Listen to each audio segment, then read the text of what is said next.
Já, það miðvikudagur og þá kemur Sigurjón Magnús Egilsson, félagi okkar úr þættinum Synir Egils, hingað og ert með viðtal. Hvernig ætlarðu að tala við núna? Viðmælandi minn verður Orri Páll Jóhannsson, þingflokksformaður Vinstri grænna. Þú ætlar að tala VG. Já, bæði náttúrulega stöðuna. Ég sagði nú í þættinum hérna á sunnudaginn að þessi flokksráðsfundur hefði verið svona eins og rústabjörgun. En ég ætla að spyrja nánar út í það. Ég er búinn að lesa þessar ályktanir allar og hérna, ég get ekki séð að þessar ályktanir renni í gegn hjá núverandi ríkisstjórn. Þetta ályktanir, við getum verið með ályktanir Sjálfstæðisflokksins og þær renna heldur ekkert í gegn. Við getum verið með ályktanir Sjálfstæðisflokksins og þær renna heldur ekkert í gegnum þessa ríkisstjórn. Nei, en kannski frekar, sko. Ég veit ekki, þeir eru að samþykkja alls konar. En reyndar var það þannig að Bjarni Ben var á síðasta landsfundi, þannig að þegar það var mótframboðið. Þá var hann eitthvað að halda því fram að ályktanir sem hefðu verið samþykktar hjá Sjálfstæðisflokknum hefðu náð í gegn. En ég bara er að vísa í það eins og þeir eru með alls konar hugmyndir brennivín í búðir og að selja RÚV og þú þekkir þetta. Það er allir flokkar með alls konar kröfur sem að En það er náttúrulega sko, þeir Vinstri græn ályktuðu það að þeir vilja ekki brennivín í búðir, til dæmis. En þetta er nú svona minni mál, sko. Það er svona, er þetta ekki svona stærri mál sem er svona stefnumarkandi til einhverjar framtíðar. Að þá held ég að Sjálfstæðisflokkurinn sé líklegri til að ná fram vilja sínum í þeim málum heldur en Vinstri grænu og eins og hefur gert, eins og til dæmis óbreytt kvótakerfi. Það er alveg mál sem að hefur náð að halda í algjöru frystingu. Já, þá getur maður sagt á móti að það eins og var bent á hérna á sunnudaginn hjá okkur að það hefur ekki verið að virkja inninu ráði á meðan VG er í ríkisstjórn. Líka vatnsaflsvirkjanir. Þannig að flokkarnir geta staðið í vegi fyrir einhverju breytingum. En málið er samt hitt að þó að staðið sér slæm hjá Sjálfstæðisflokknum að þá hjá Vinstri grænum hefur tvívegis mælst undir 5% sem er dauðadómur, sko. Þannig að sá er nú kannski munurinn og hvernig þeir ætla að marka sér stefnu til framtíðar. Ég man að í þessu viðtölum sem voru þarna, þeir voru á þessu fundi, þá var sérstaklega ábyrgt á Svandísi. Það var að við ætlum að klára þau verk sem við erum með og þau eru ekki að fara að sprengja ríkisstjórn á þessu. Er það? Heldur það? Nei, Bjarni eiginlega nálega hlóa þeim þegar voru að fordæma afstöðu hans var hann til UNRWA þegar hann stoppaði greiðslurnar. Þær greiðslur héldu síðan áfram. Já. Þess vegna segir hann bara, Bjarni bara að hlæra þeim, sko. Og svona, en samt var hann ekki skemmt, sko. Þetta voru tönar á hann. Nei, það er svo margt hérna, til dæmis eins og með ókeypis menntun og þetta og það eru átakapunktar víða, sko. Og þeir eru greinilega að reyna að bjarga sér til lífs með svona ályktunum sem er svona þvert á það sem hefur verið að gerast hjá ríkisstjórninni. En þá er það stór spurningi sem ég verið að spyrja Orra Pál, sko.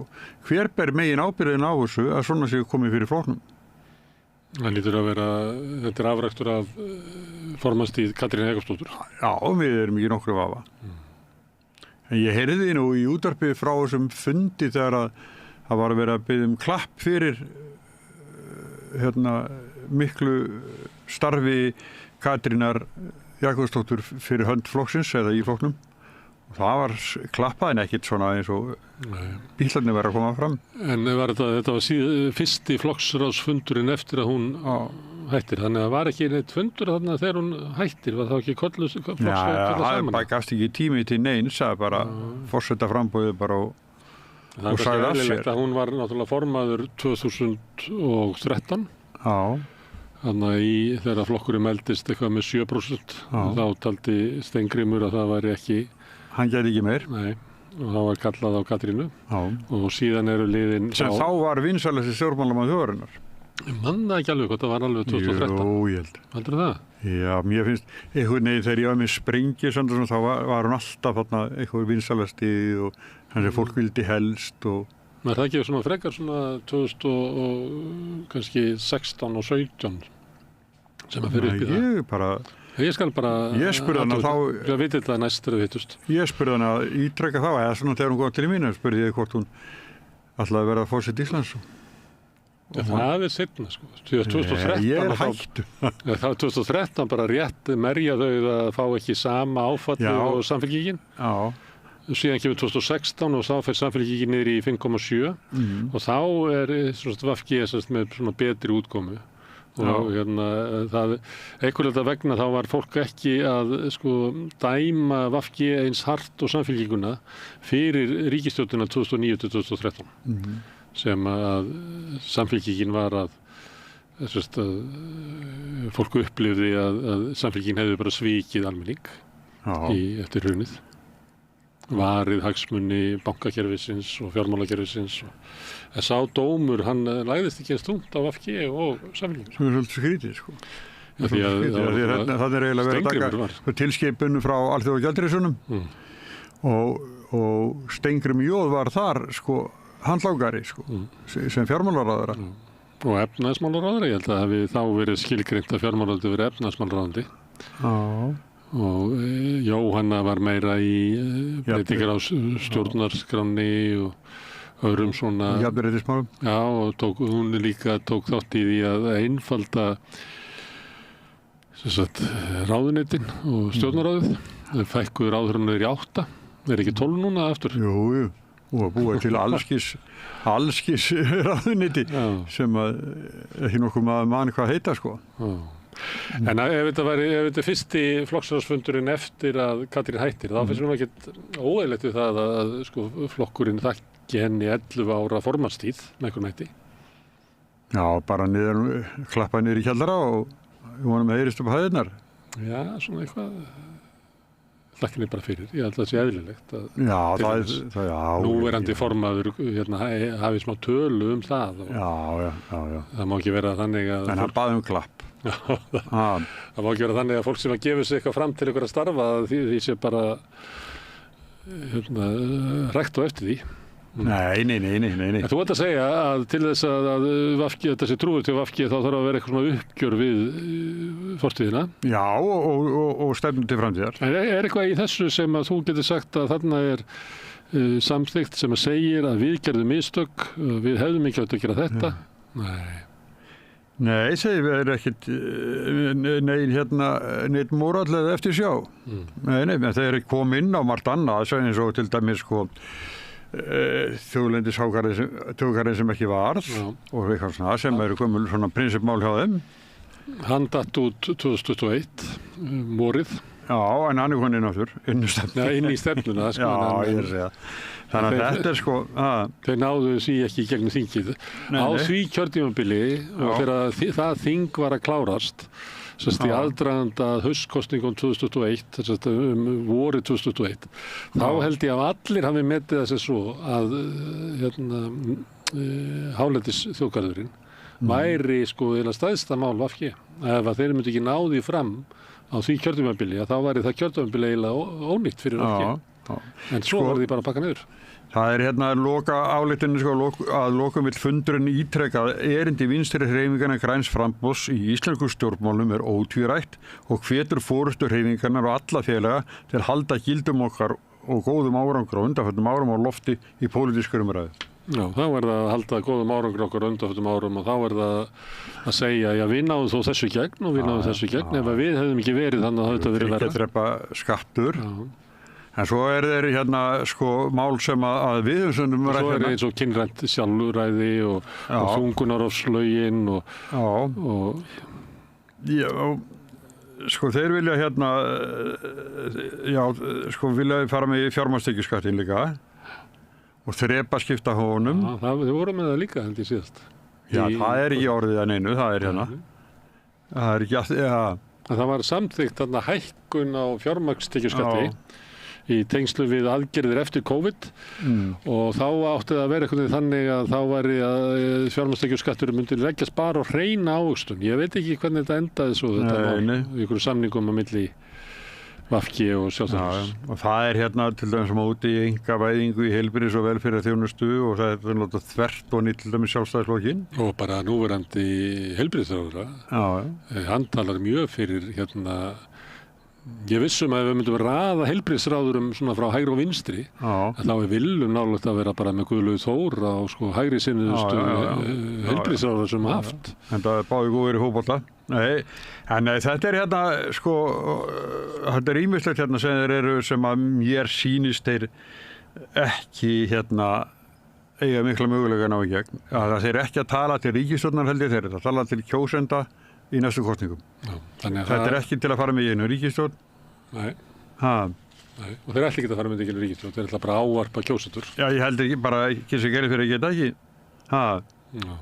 En það verður gaman að fylgjast með viðtalinu við Orra Pál. Já. Og ég ætla þá bara að bregða mér og þú tekur yfir. Já, ég gerir það. Sigurjón tekur við eftir augnablik. Gerist áskrifendur á Samstöðinni og taki þátt í að byggja upp öfluga og róttæka samfélagsumræðu. Með því að ganga í leigjendasamtökin styður þú baráttu leigjenda. Leigjendasamtökin eru fyrir öll þau sem vilja vinna að réttlæti og öryggi á húsnæðismarkaði. Leigjendasamtökin.is. Allir þættir Samstæðvarinnar eru fáanlegir á öllum helstu hlaðvarpsveitum. Þarftan að tala borgarfulltrúa. Borgarfulltrúar Sósíalistaflokksins eru með viðtalstíma alla mánudaga klukkan 13:30 til 14:30. Það þarf ekkert að bóka tíma, endilega kíkja við í Bólholt 6, 105 Reykjavík. Við erum í útvarpinu á FM 89,1. Segðu það á Samstöðinni. Samstöðin er í eigu hlustenda, áhorfenda og lesenda. Sláist í hópinn og gerist áskrifendur. Allt það besta er ókeypis. Hrósaðu náunganum. Það er betra. Samstöðin, þar sem manneskjurnar koma saman.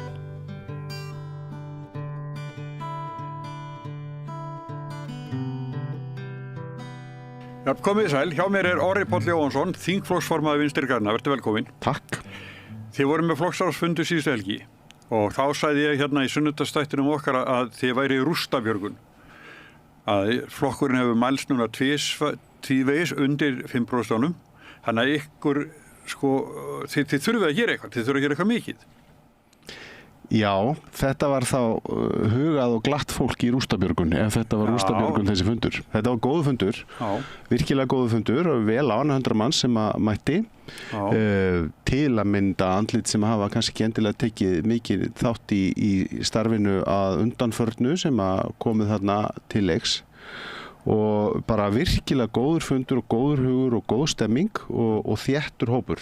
Ég er ekki sammála því að við séum í rústabjörgun þó ég sé staðan er slæm. En staðan er slæm, það er alveg rétt. Við mælumst ekki neitt sérstaklega hátt í könnunum og auðvitað þessi klassíska mantra en hún er nú alveg sönn, eiginlega könnun er auðvitað á kjördag. Ég hef í sjálfu sér ekkert einhverjar stórkostlegar áhyggjur af því að þau eru uppi staði telji fólk að Vinstrihreyfingin grænt framboð eigi ekki erindi í íslenskri pólitík. En það er augljóst að við þurfum að koma því betur til skila, vera duglegri að koma því á framfæri sem við höfum gert og hvað við sjáum fyrir okkur að gera og svona fundur eru auðvitað ekki bara til þess að þétta raðirnar og skerpa áherslur heldur að svona horfa til framtíðar. En þú segir að þið eigi erindi í stjórnmálum, en þá spyr ég áttu þið erindi í ríkisstjórnina á sín tíma? Þetta er góð spurning, hún er bara mjög góð. Það verður þá kannski líka að hafa í huga, ef þú þolir aðeins smá lengri inngang. Umræðan eins og hún blasti við mér og að ég held fleirum í aðdraganda þess að þessi ríkisstjórn mynduð árið 2017 var svo að það væri erfitt að mynda ríkisstjórn. Það voru gerða tilraunir til þess að mynda ríkisstjórn til vinstri á þeim tíma, það gekk ekki upp. Við erum að koma úr frekar svona óróleika tíma í íslenskum stjórnmálum. Það eru auðvitað kosið 13, svo aftur 16 og aftur óvænt 17. Þannig að það var held ég ekki mikil stemning fyrir því að ná ekki einhverju svona festu festu skulum við segja, ég ætla ekki að segja róliheitum, en festu. Það kom mér alveg óvart sem félaga í Vinstri-hreyfingunni Grænu framboði og þarna varaþingmanni þá nýkjörnum þegar að teiknast upp í rauninni þetta samtal og láta á þessa vinnu reyna. Það að segja að mynda ríkisstjórn þvert yfir hið pólitíska landslag. Og ég get alveg viðurkennt það þegar, ég hef alveg sagt það áður í einhverju samhengi, ég hafði til að mynda og áður en ég sá ofan í fyrsta stjórnarsáttmálan ekki sérstaklega trú á þessu. Kannski vegna þess að ég taldi komin tíma á mjög skýra vinstri ríkisstjórn. En þá þarf þetta að vera fylgi fyrir vinstri ríkisstjórn svo hægt sé að mynda vinstri eða ríkisstjórn til vinstri. Og við þekkjum þetta. Það er rétt hjá þér, já. Og við kannski komum inn á það síðar, en ég menna vinstri stendur heilt yfir höllum fæti í íslensku samhengi vil ég meina. Og það er ekki bara Ísland, en við getum kannski farið í það á eftir. Og þetta teiknast upp með þessum hætti. Við sem sitjum í flokksráði á þeim tíma erum boðuð til fundar og fyrir okkur kynntur stjórnarsáttmáli sem mjög ítarlegur. Eftir á að hyggja hafandi líka unnið eftir honum þá sem aðstofamaður ráðherra og varaþingmaður, þá þurfti hann að vera það. Þetta eru mjög ólíkir flokkar, þvert yfir hið pólitíska spektrum og sumar rökræðurnar gengur út á það væri nú bara ekki hægt að mynda ríkisstjórn með 3 flokkum yfir höfuð, óháð flokkunum. Það væri bara ómögulegt, af því að kannski sögulegu samhengi höfum við helst séð þetta sem 2 flokka stjórnir. Ég held að sá tími sé búinn á Íslandi. Fylgi að dreifast, hefur verið að dreifast í undanförnum kosningum og ég held að sá tími sé bara yfir höfuð búinn í samhenginu hér að við séum að fara að mynda ríkisstjórnir með öðrum hætti en 3, jafnvel 4, hugsanlega 5 flokkum. Ég veit að einhverja hryllir við tilhugsunni. Ég gera það ekki. Eftir að hafa tekið þátt í þessu starfi kemur þetta ekki inn á þing sem þingmaður fyrir við síðustu kosningar 21.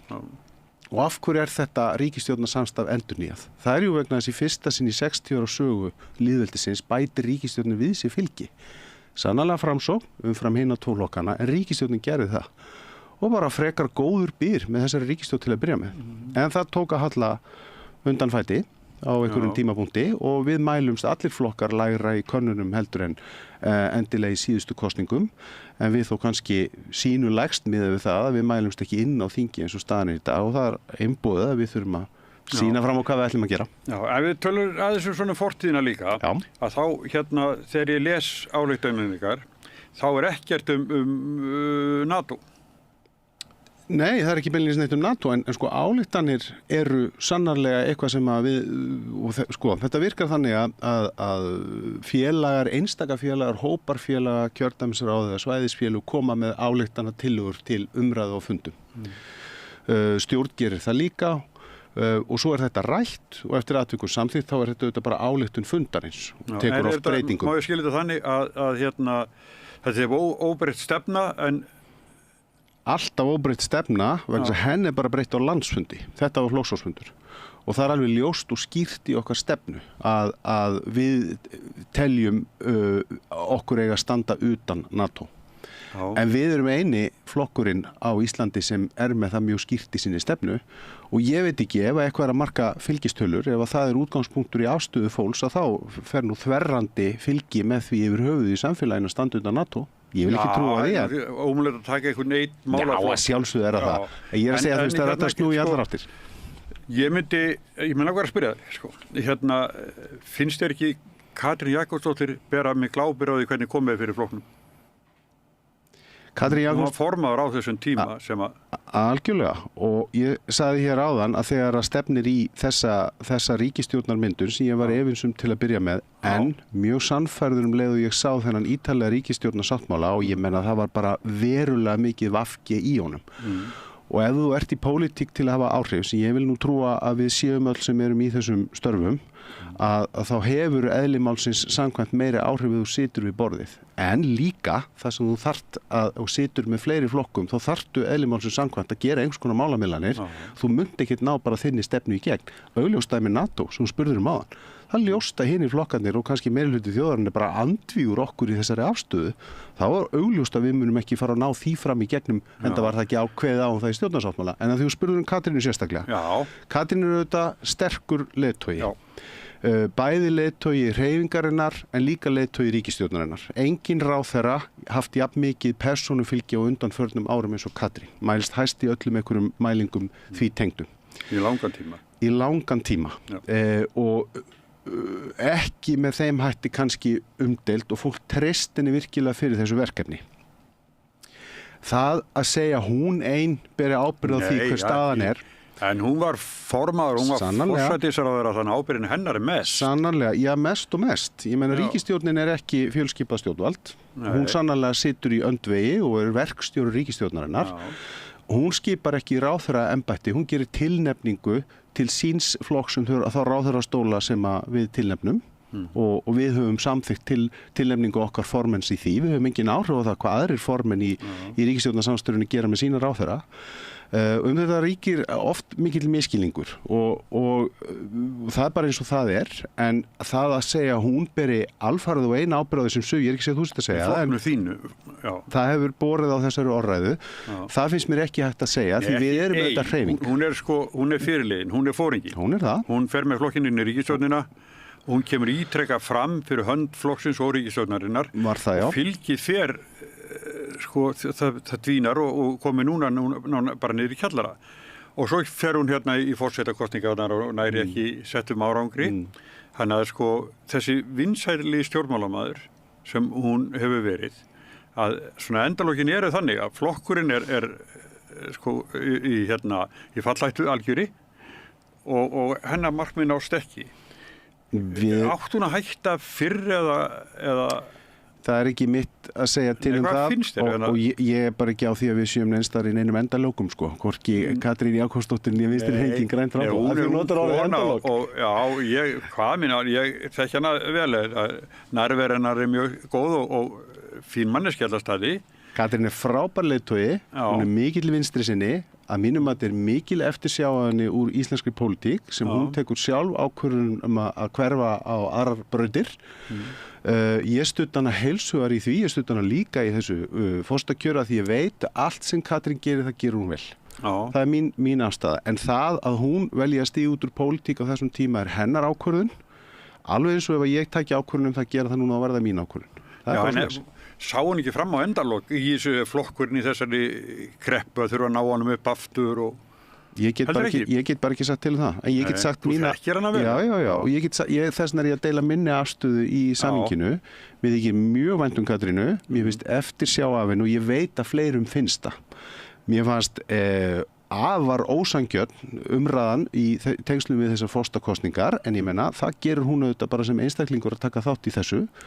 Eins og ég segi, ég studd hana alla leið því að ég veit að allt sem Katrín tekur sig fyrir hendur það gerur hún með glæsibrag. En ég virði hennar ákvörðun og hennar val fullkomlega. En það sem sagt svona núna síðustu tímum þá hafa kannski færri séð hvað hún gerir allt vel. Þú manstu síðasta ræðan hennar sem stjórnar andstæðings? Nei, ég man hann ekki. Nei, við munum myndakið. Að býða eftir réttlætinu. Já. Fátast fólk getur. Já. Hvað með allar ræðurnar? Nei, það er búið núin í því svolítið nasir, ekki rétt. Það kann vel að vera, alveg svo þú bendir rétt til á, það er ekki að taka eitthvað eitt mál eins og NATO og segja, fylgið bara farið út af þessu eða er ekki með út af þessu. Nei, ég var ekki að tala um það. Það er alveg eins með ræður okkar, Nei, það sem við segjum. Ég spurði NATO ekki síst vegna, framgöngu Katrínar á vettvangi NATO. Já, við getum bara tekið það, má ég segja samt eitt hérna. Mér fannst þegar ég áttaði mig á þessu og það stæði til og það væri verið að vinna að því að smíða ríkisstjórnarsamstarf þessara 3 flokka þá verið ég að segja eins og þetta var rosalega huguð ákvörðun og djörf hjá Katrínu sem sterkum skýrum leiðtoga að ráðast í þessa vegferð ef ég get kallað það polarisering er aldrei að finna góða, vil ég meina. Við getum haft skiptar skoðanir og staðið sikkurum megin ef við viljum einhvern veginn horfa á pólitíkina sem eitthvað spektrum, bara í línulegt spektrum, hægri vinstri. Og það þarf að vinna gegn polariseringu vegna þess að hún á sér allskins neikvæðar birtingarmyndir í samhenginu. Hún á það og það er ekki endilega samfélaginu holdt að takast á með ott og egg í ákveðnum málaflokkum. Það er líka að vera svona prinsip og vera prinsip fast. Það er alveg rétt, en þá þurfum við líka bara að gæta því að í samskiptum og sambandi fólks að þá get ég haft miklar meiningar og miklar skoðanir eins og við sitjum hérna tveir. Við þurfum ekki að vera alveg sammála, en við þurfum einhvern veginn samt sem áður að lenda standandi, ekki satt? Já. Og svona samstarf... Það munum við gera. Já, það veit ég. Það þarf mikla djörfung og mikinn hug í að halda svona samstarfi gangandi. Tala nú ekki þegar það skortir ekki á úrtölurattirnar og ábendingarnar, kannski hangandi í einum og einum setningum hér og þar, sem að benda á að þetta sé nú fallít eða sé á leiðin í einhverjar ákveðnar áttir. Það þarf mikinn hug til þess að standa í lappirnar og láta þetta ganga upp. Og mér hefur fundist hún leysa þetta verkefni einstaklega vel. Og ég held að þeirra fram í sækir, en þetta er líka bara mín ástæða, að þá munum við kannski gera okkur aðeins betur grein fyrir því hvað hún á ótrúlega stóran þátt í íslenski stjórnmálasögu, en alveg eins og ég segi, hún ber ekki ein ábyrgð á því hvernig komið er fyrir hreyfingunni í það heila. Það gerum við öll sem að tökum þátt í starfi hreyfingarinnar og sérlega við sem erum í forystunni, að þá munum við sjá hverslags vægi og hverslags mark hún setti á íslenskt samfélag. Mjög nýlegt dæmi eru nú bara aðkoma ríkisvaldsins að nýlegum kjarasamningum. Já, mikið rétt. En Orri Páll, ætlar þú að gefa kosta kannski til formennsku í Vinstri grænum? Samfylkingunni? Nei, já, nú ekki hugsa mér að gera það. Það má þrísværi þætti, nei. Þetta var... Sko, ég hef ekki hugsað mér að gera það, nei. En það hefur rauninni heldur engin okkar félag og engin notað nú tækifærið á þessum fundum helgina til þess að boða það að hyggist sækjast eftir formennsku, en það er nægur tímen. Okkar landsfundur er þannig í byrjun október, þannig að ég er nú ekki tónu stressaður. Það er nóg fullt af flottu fólki að taka. Ýmis orðið við þetta, við erum með sterkan formann í dag, við erum með stönduga ráðherra. Ég meina þetta verður bara spennandi tími framöndan. Það er mikið hortið Svandísar. Já, það er rétt. Svona reynslu mikil og... Það er rétt. Og Guðmundur Ingi er auðvitað að leiða hreyfingunni eins og stanna í dag. Já. En Svandís sem er pólitíkin í bólóðuðinu. Já. Heyrðu, en þið áliti hérna, sko, að þið eru samstarfi við Sjálfstæðisflokk og Framsóknarflokk og þá, sko, þið viljið skólaganga verið nemendum fjölskyldum og kostnaðarlausu á öllum skólastigum, einkafyrirtæki sem aukna ásókn í að taka sér verkefnum menntakerfinu í hagnaðarskyni, sem þið eru þá móti, þið viljið bara ríkisskóla. Já, það sem við viljum er að það sé algjörlega tryggt að aðgengi að menntun sé sambarilegt hvar sem þú býrð og hvaðan sem þú kemur og hvernig þú lítur út, ef ekki orðað þannig. Það er í grunninn það sem við viljum. Við höfum haft áhyggjur af því að það sé ákveðin neikvæð þróun í þessari veru sem að þurfi að stemma stig við. Sko, alveg upp í háskóla að þá sé sem sagt námið nemendum að kostnaðarlausu, þar á meðal skólagögn og kennslubækur og gera menntun allra skóla stiga endurgjaldslausa, það er alveg rétt. Og í þessu samhengi langar mér nú til dæmis að draga upp eina staðreynd því er nú stundum flaggað að við höfum ekki áhrif í þessu ríkisstjórnarsamstarfi. Þar er ég ósammála. Við til dæmis leggjum rík að því við tírætt hér fyrsta stjórnarsáttmála, þann fyrri, svo er auðvitað gerður nýr núna með myndun þessar ríkisstjórnar 2021.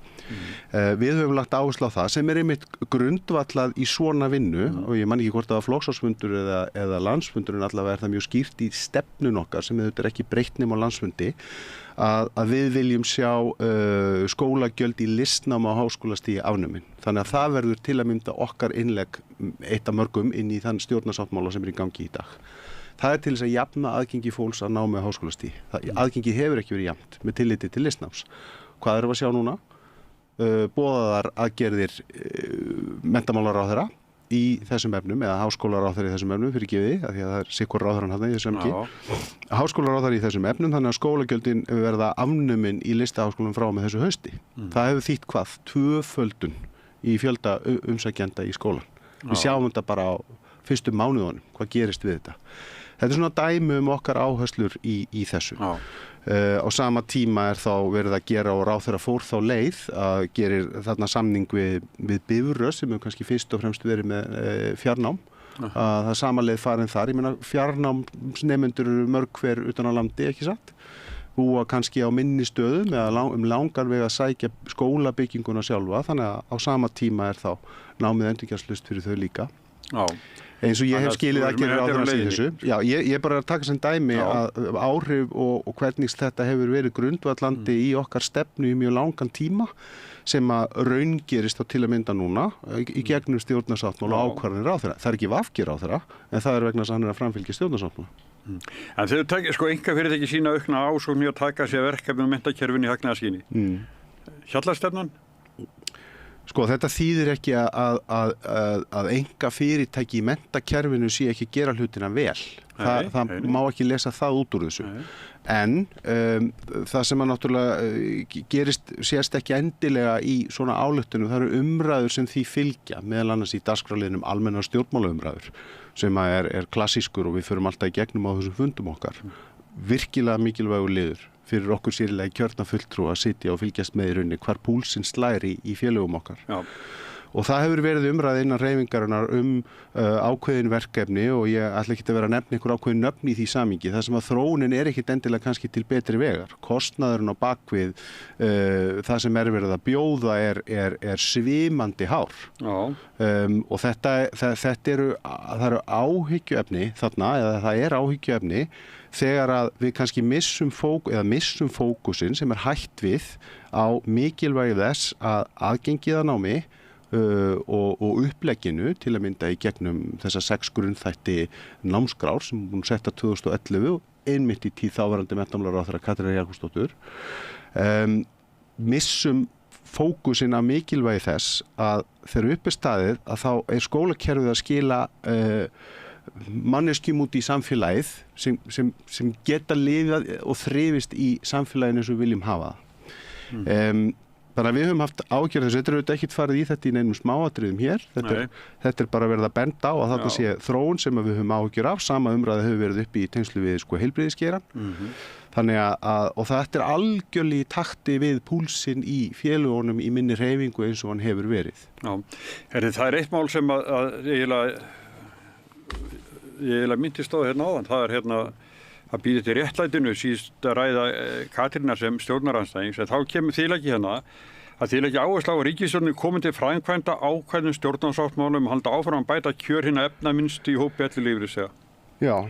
Finnst ykkur þetta hafa gengið óhægt? Eða situr það fast í ríkisstjórnin eða sem má ekki að gera því hún er fjölskipa stjórnvöld? Já, ég ætla ekki að segja að það sitji fast í ríkisstjórninu og við minnumst líka á það í þessari ályktun að hinn félagslegi viðbótarstuðningur kemur inn árið 2020. Það er eftir téðaræðu. Það er í tíð síðustu þá ríkisstjórnar sem er í grunninn auðvitað þessi sama og hér. Þarna í þessu samhengi því að við vorum með öryrindi líka á fundinum, þetta er misjafnvægt fundinur eru settur upp, við vorum með ótrúlega áhugaverð öryrindi á fundinum og þar var Kolbeinn Stefánsson dósent upp í HÍ meðal annars að tala fátækt og rannsókn sem að hann og kollegar hans hafa verið að vinna sem að byggja nú meðal annars reyndar í grunninn á skýrslubeðinni þingmannsins Halldóru Mogensen í Pírötum sem var í rauninni skýrslubeðinni til ríkisstjórnar sem að svo í framhaldinu Katrín sem forsætisráðherra tekur og setur í vinnu sem að hefur ekki enn verið kláruð en er í fullum gangi að greina fátækt á Íslandi og þar ég hlustaði á svo áhugaverðan fyrirlestur í vetur og auðvitað var Kolbeinn þarna í sínu öryrindi ekki að fara yfir þetta allt saman allar þessar rannsóknir, ég ætla bara að setja þetta í samhengi því hann er einn rannsakandana. Það sem að þessir hópar eru, það er hægt eðli málsins samkvæmt að grúpa saman, ég meina þetta eru einstæðir foreldrar, þetta eru öryrkjar, þetta eru innflytjendur, þetta er hópur til að mynda eldri borgara. Kvenna. Já, akkurat. Þannig að fyrst liggur fyrir þessi stóra greining, kemur út síðastliðsum fyrir rúma ári síðan og í framhald af því ákveður ríkisstjórnin að tillögu Katrínar að kafa nú betur og betur í hvern hóp. Einn hópurinn er til dæmis stúdentar. Sannarlega mælast stúdentar með að við gögn sem fyrirliggja frá Hagstofunni og eða skattinum kannski undir einhverjum ákveðnum viðmiðunarmörkum en þau búa ekki endilega við fátækt, bara með þær aðstöðu sem þau búa við, skilur mig. Þannig að það þarf að grafa onni í þetta betur til þess að átta sig á því hvernig er þetta að beita aðgerðum, opinberum aðgerðum til þess að ná árangri í þessu. Liður í þeim aðgerðum sem var ráðist í vor í tengslu við stuðning ríkis- og sveitarfélaga eða aðkomu þeirra að inn í kjarasamningana mun skila okkur lækkun í prósentutölum í hlutfalli ákveðina hópa innan þessa sem hafa verið greindir og verið að greina enn betur. Sem dæmi, það sem við erum að nota vísindin til þess að, og þarna bara þökk sér góðri fórustu, nota vísindin til þess að sannarlega hafa áhrif á ákvarðanatöku og upplegg þegar kemur að því að láta nú knefylgja kviði í því ef við ætlum að útrýma hér fátækt eða vinna gegn fátækt sér í lagi barna í samfélaginu að þá þurfum við líka að ráðast í ákveðnar aðgerðir og stærsta einstaka aðgerðin sem til bóta hagsbóta börnum sem búa við fátækt eða í fátæku umhverfi til að mynda gjaldfrjálsar skólamáltíðir sem er nú orðin liður í ný samþykktum kjarasamningum þar sem að ríkið stendur straum á 75% greiðslum og sveitarfélögum sem sannlega veita þessa þjónustu. Þetta eru grunnskólamáltíðir, gjaldfrjálsar frá með þessu hausti. Sem dæmi, að því að það er svo að spyrja mig, erum við búin að gera nóg? Já, til dæmis að því að eldri konur sem eiga veika lífeyrissjóði. Við erum auðvitað ekki búin að gera nóg í neinu. Það er auðvitað alltaf svo. Já. En það sem að því þú ert að vísa hérna í ályktun sem við köllum ályktun bætt kjör efnaminni ellilífeyrisþega, að þá er ljóst að af mínum félögum og ég er auðvitað í þessum hópi því ég sitt fundin sem tekur þessa ályktar þetta, að leið og við erum að fagna áherslubreytingum í þjónustu við eldra fólk með verkefninu gott að eldast sem var unnið til að mynda á þessu tíma eða kláraðast á þessu tímabili og undir félags- og vinnumarkaðsráðuneytinu að þá er augljóst að það þurfa að gera betur. Við erum að minna á að það eru einstaka minni hópar eldra fólk sem að þurfa berulítið útbítum og þurfa aukinn stuðning. Og þetta er vinna sem sannarlega þarf að ráðast í. En ég er farið í þessa langloku með fátæktina og segja sem dæmi hérna mismunandi anga þess hvar þarf að setja í gang alls kyns vinnu og við þurfum auðvitað að vita hvers eðlis hópurinn er. Við höfum tilfinningu fyrir því en við þurfum að vita til þess að geta ráðist í, ég ætla að leiða mér að sletta, svona targeteraðar aðgerðir. Við vitum að börn sem búa við fátækt að það skilar þeirra fjölskyldum miklu ef að þau þurfa ekki að greiða fyrir máltíðirnar sínar í grunnskóla. Já. Og ég veit ekki hvort þú manst þessar tölur, það er ágætt að draga þær fram núna. Ef ég man rétt þá held ég að matarskammturinn fyrir grunnskólabarn sé ykkur 12.500 eða 12.750 krónur á síðasta vetri fyrir einstaka barn í grunnskóla í Reykjavík, ef ég man rétt. Já, það var mánuði. Já. Og ef þú ert með 2 börn á grunnskólaaldri, þá er þetta það er bara 30.000 krónur, en foreldri þarf að vinna sér inn ígildi 40.000 króna í launaumslagið til þess að eftir skatta geta greitt þessu upphæð. Þannig að þetta er heilmikið kjarabót fyrir fjölskyldur, sér í lagi efnaminni fjölskyldur og fjölskyldur sem margar hverjar núna, lág- og millitekju fjölskyldur streða í ljósi efnahagsástandsins í samfélaginu. Þetta er frábært mál. Já, ég veit að, og hérna, en langt er eftir samt til að útrýma fátækt. Algjörlega, en við erum á leið og það eru aðgerðir sem við höfum ráðist í og bara því að þú gerðir Katrín Jakobsdóttir sérstaklega umtalsefni hér, að þá hefur... Það var hægt annað. Nei, bara gott og ég er bara rosalega stoltur af því sem að hafa fengið tækifæri að vinna með Katrínu og sjá arleið hennar og fingraför mjög víða. Og þetta er eitt af því, til dæmis þessi vinna, hvernig þessi fátæktarvinna hefur verið keyrð áfram og það verður mjög áhugavert að sjá niðurstöður í þá... Skólamáltíðnar koma náttúrulega frá aðilum vinnumarka, frá launafólki. Reyndar verið baráttumál okkar í vinstrihreyfingunni Grænu framboðum, eða svo grundvelli svona ályktana. Það verið árið síðan var einmitt ályktun gjaldfrjálsar og skólamáltíðir í okkur, en sannarlega kemur sem krafa aðila vinnumarkaðarins, en það er þá allavega móttakandi að hálfu ríkisvaldsins sem tekur málið áfram líka til þess að tryggja þetta. Þetta eru 75% af kostnaðinu sem eru að koma frá ríkinu. Heyrðu, ályktunum málefni Palestínu og stríði og Gaza, þar er hérna það láti nú Bandaríkjamenn heyra það svolítið mikið, en ég veit nú ekki hvort að yfirvöld þar lesi þetta, sko. En þið segir bara í yfir 70 ár hafa stjórnvöld í Bandaríkjunum með fjárframlögum og vopnasendingum stutt dyggilega við árásir og útþenslustefnu Ísraelsríkis sem leitt til hörmungun á Palestínu. Þið eru ekki nokkuð vafa hana. Við? Nei.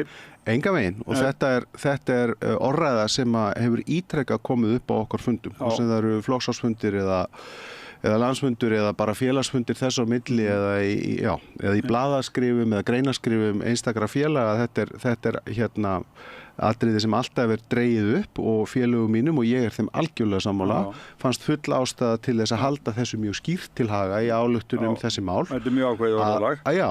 Sko þetta er ekki bara stuðningurinn, það eru helst bandarísk stjórnvöld sem sannarlega eru nú að reyna eitthvað núna en þau eru líka oft búin að vera reynýmislegt. Áhugavert sem ég heyrði í samhengi, ætlaði ekki verið bara Ríkisútvarpið sem að var með svona einhvern vinkil á því að það væri líka til hagspóta fyrir og inn í kosningabaráttu Kamalu Harris sem hefur nú svona kannski frekar verið í skeftísku megin í demokrataflokknum, að það næðist árangur í þetta vegna þess að það er vaxandi og megn óánægja í Bandaríkjunum. En Bandaríkjamenn hafa þetta bara að mörgu leyti í hendi sér að gera betur í að þjarma að Ísraelsstjórn. Við breytum því svo sem ekki en við getum haft skoðanir á því. Og við höfum það. En flokksráðsfundurinn fordæmdi ákvörðun þáverandi utanríkisráðherra, það er Bjarna Benediktssonar, að styðja allu Ísraelsríkis að mannúðaráðstofa Gaza með yfirlýsingum að frysta fjárframlög til flóttamannaaðstofarinnar. Bjarni er búinn að þurfa að svara fyrir þetta. Og hann gerir bara lítið úr ykkur. En hún var misboðið, svo vel þekkjum við Bjarna, hún var misboðið. Þannig að þetta var ekki skemmtefni fyrir hann, hún var svolítið misboðið. Nei, en er þetta líka þungt orð, fordæmir? Þetta er þungt orð að segja fordæmir. Já, að fordæma ákvörðunina. Já, en bara svo það sé satt, að því að nú eru áhorfendur ekki með þessa ályktun endilega fyrir fram að sig, þó með nálgast hana á heimasíðu VG, bara með auðvöldum hætti, að þá er aðdragandinn að þessum texta, er útlistunin á því sem á undan gekk, þar að segja niðurstöðu eða úrskurði Alþjóðadómstólsins í Haag, sem segir að líklega, plausible, eins og það satt á ensku, væri Ísrael að fremja þjóðarmorð í Palestínu, meðal annars með því að svipta Palestínumenn aðgengi að vatni, mat og öðrum lífsnauðsynjum. Og viðbrögð Ísraelsstjórnar voru ekki að fara að úrskurði dómstólsins og grípa til allra ráðstafana gegn þjóðarmorði. Heldur að ráðast í ófrægingarherferð og þetta er kannski lykillinn í ástæðunni fyrir því að seinna meir er talað að fordæma ákvörðun þáverandi utanríkisráðherra. Ráðast í ófrægingarherferð gegn Sameinuðu þjóðunum og flóttamanna aðstoð Sameinuðu þjóðanna í Palestínu sem er, eins og segir í ályktunni og við vitum, eina raunverulega mannúðaraðstoðin á Gaza.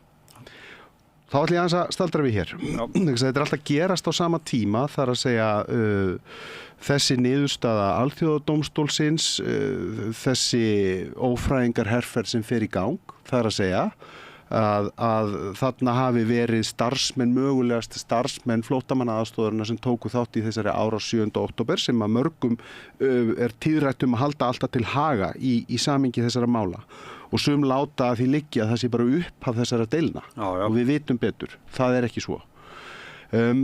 Þá ætla ég bara að segja þessu samhengi. Ég til að mynda, sem er þingflokksformaður, skrifaði nú grein að akkurat þarna þessar svipaðar mundir þegar að þessi ákvörðun utanríkisráðherra kemur inn og segi meðal annars í henni, þetta er bara hann í lok janúar, ég held ég hef kallað hana styrkur alþjóðastofnana, að við auðvitað eitt fárra þjóðþinga í heiminum höfðum í nóvember síðastliðnum samþykkt samhljóða ályktun sem í grunninn var unnin af utanríkismálanefnd þingsins.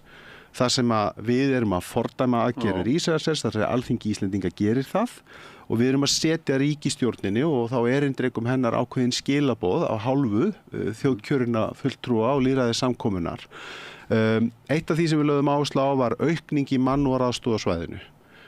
Annað sem við lögðum áherslu á og allt gerist þetta í meðförum þingsins og þarna áttu meira að minna allir þingflokkar eitthvað í þessu að þá er lögð áherslu á að styðja við rannsóknir sem að þá eru á vettvangi og vegum Alþjóðadómstólsins varðandi þetta ástand allt saman, af því að auðvitað þarf að liggja fyrir einhvers konar rannsókn áður þú getur ráðist fram í miklar ásakanir, samanber orðalagi hér áðan líklega í þessum úrskurði sem kemur í janúar. Þannig að það er alveg skýrt að Alþingi Íslendinga, sem er þá að frumkvæði utanríkismálanefndarinnar, er með mjög skýr skilaboð til íslenskra stjórnvalda. Eitt af því er að auka mannúðaraðstoð á svæðinu.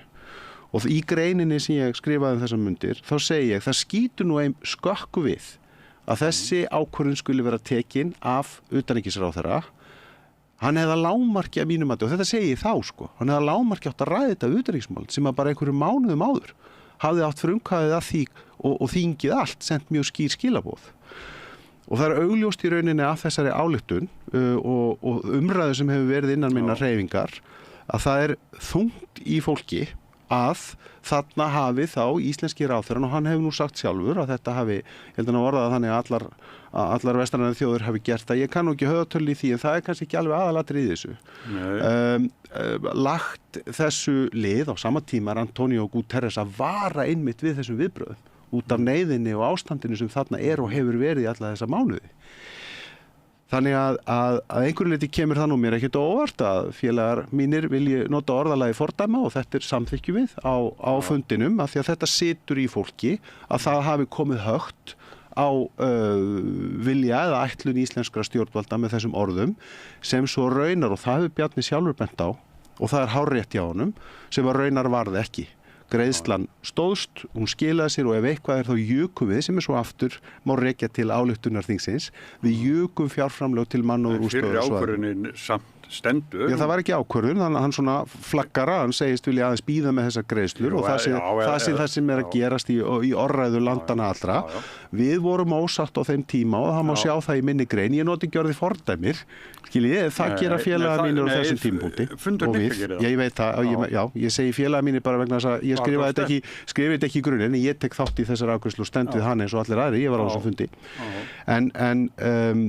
Og þetta þurfti þetta að vera svona sterkt orða til að það eru örugglega einhverjar skiptar skoðanir það, en það líka alveg rétt sem Bjarni bendir á okkur full kunnugt og enda endur við setningun á því. Fundurinn fagnar því að fjárframlög flóttamanna aðstoðarana hafi verið aukin umtalsvert. Við skulum ekki láta Bjarni yfirtaka þetta samt. Nei, nákvæmlega, en ég bara, það eðlilegt hann breiðist við þessu, hann krafinsvara, en þetta eru líka þungorð að segja flóttamannir. Sko, nú það þjóðgarður, hálendis þjóðgarður. Já. Þið ekki búin að gefa sig upp? Nei, og fleiri hafa ekkert gefist upp. Þetta baráttumálum okkar. Í ykkar bókum, þá það þannig við höfum bara alls ekki gefist upp á þessu. Nei. En það kemur bara ekki til greina. Þetta stórt, mikilvægt og brýnt verkefni. En samir ykkar ríkisstjórninni hafa nú blásið á þetta? Já, sömu samherjar og hafa skrifað undir stjórnarsáttmála tvisvarsinnum, þar sem kveðið á að komu skuli á fót hálendisþjóðgarði. Það þó aðeins, við skulum segja að það tálgaðra orðalagi í þeim seinni, þar sem talaður þegar friðlýst svæði og jökla á hálendinu.